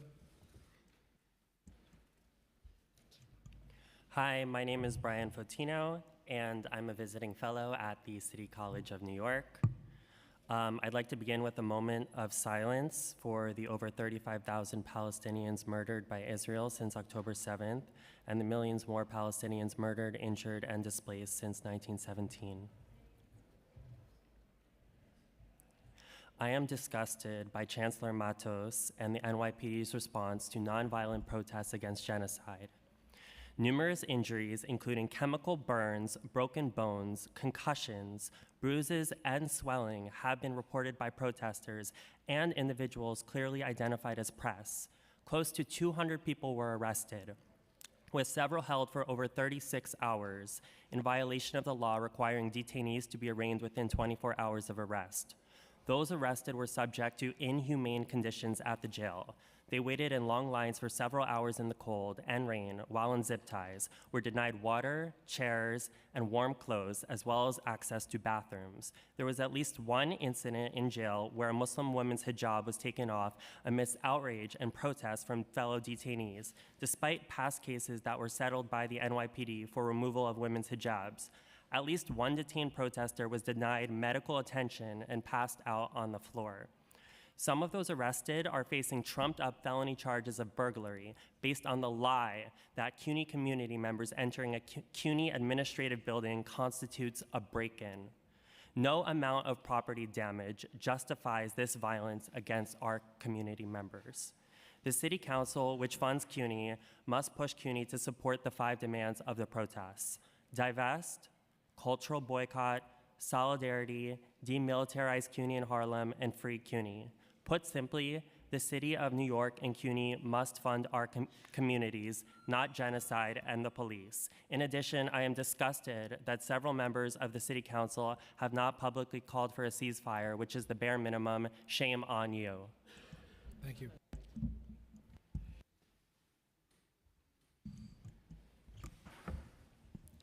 Hello, council members. Thanks for having us here today. My name is Mara Birnbaum, and I'm a student at the CUNY School of Law, as well as a member of the Jewish Law Student Association. I call on the City Council to use your power to pressure CUNY administration on the following. First and foremost, to divest from Israeli companies that profit from the genocide and apartheid subjugation of Palestinians, to drop the charges against students violently arrested for their participation in the Gaza Solidarity Encampment, and to halt this disturbing up to $4 million contract for private security forces on CUNY campuses. Strategic Security Corp., the proposed contractor with CUNY, staffs guards at ICE detention jails throughout the United States, provides privately contracted border security officers, and specializes in disrupting labor civil unrest. That is their main specialty when it comes to security from their website. Instead of spending much needed funds on building repairs, administrative staff, and student support and counseling, the Board of Trustees and Chancellor Matos use our money to outsource their repression via this private security force to terrorize, spy on, and endanger CUNY students and faculty. I want to bring your attention further to how Strategic Security Corps advertises their invasive repression of labor organizers.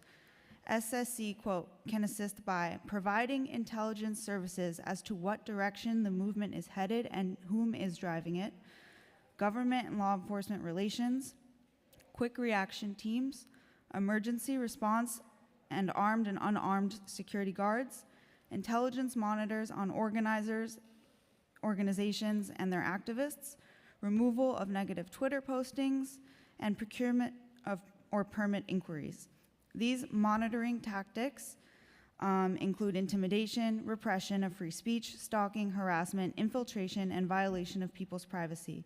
This will be applied to CUNY labor and Palestine organizers alike, which are 2 groups that overlap by no coincidence. The CEO of Strategic Security Corp is an NYPD veteran of the SRG unit, the same force that brutalized our CUNY community. We call on you to use your leverage to leverage your power for charges against all students to be dropped, a halt to this dangerous contract, and CUNY's divestment from death.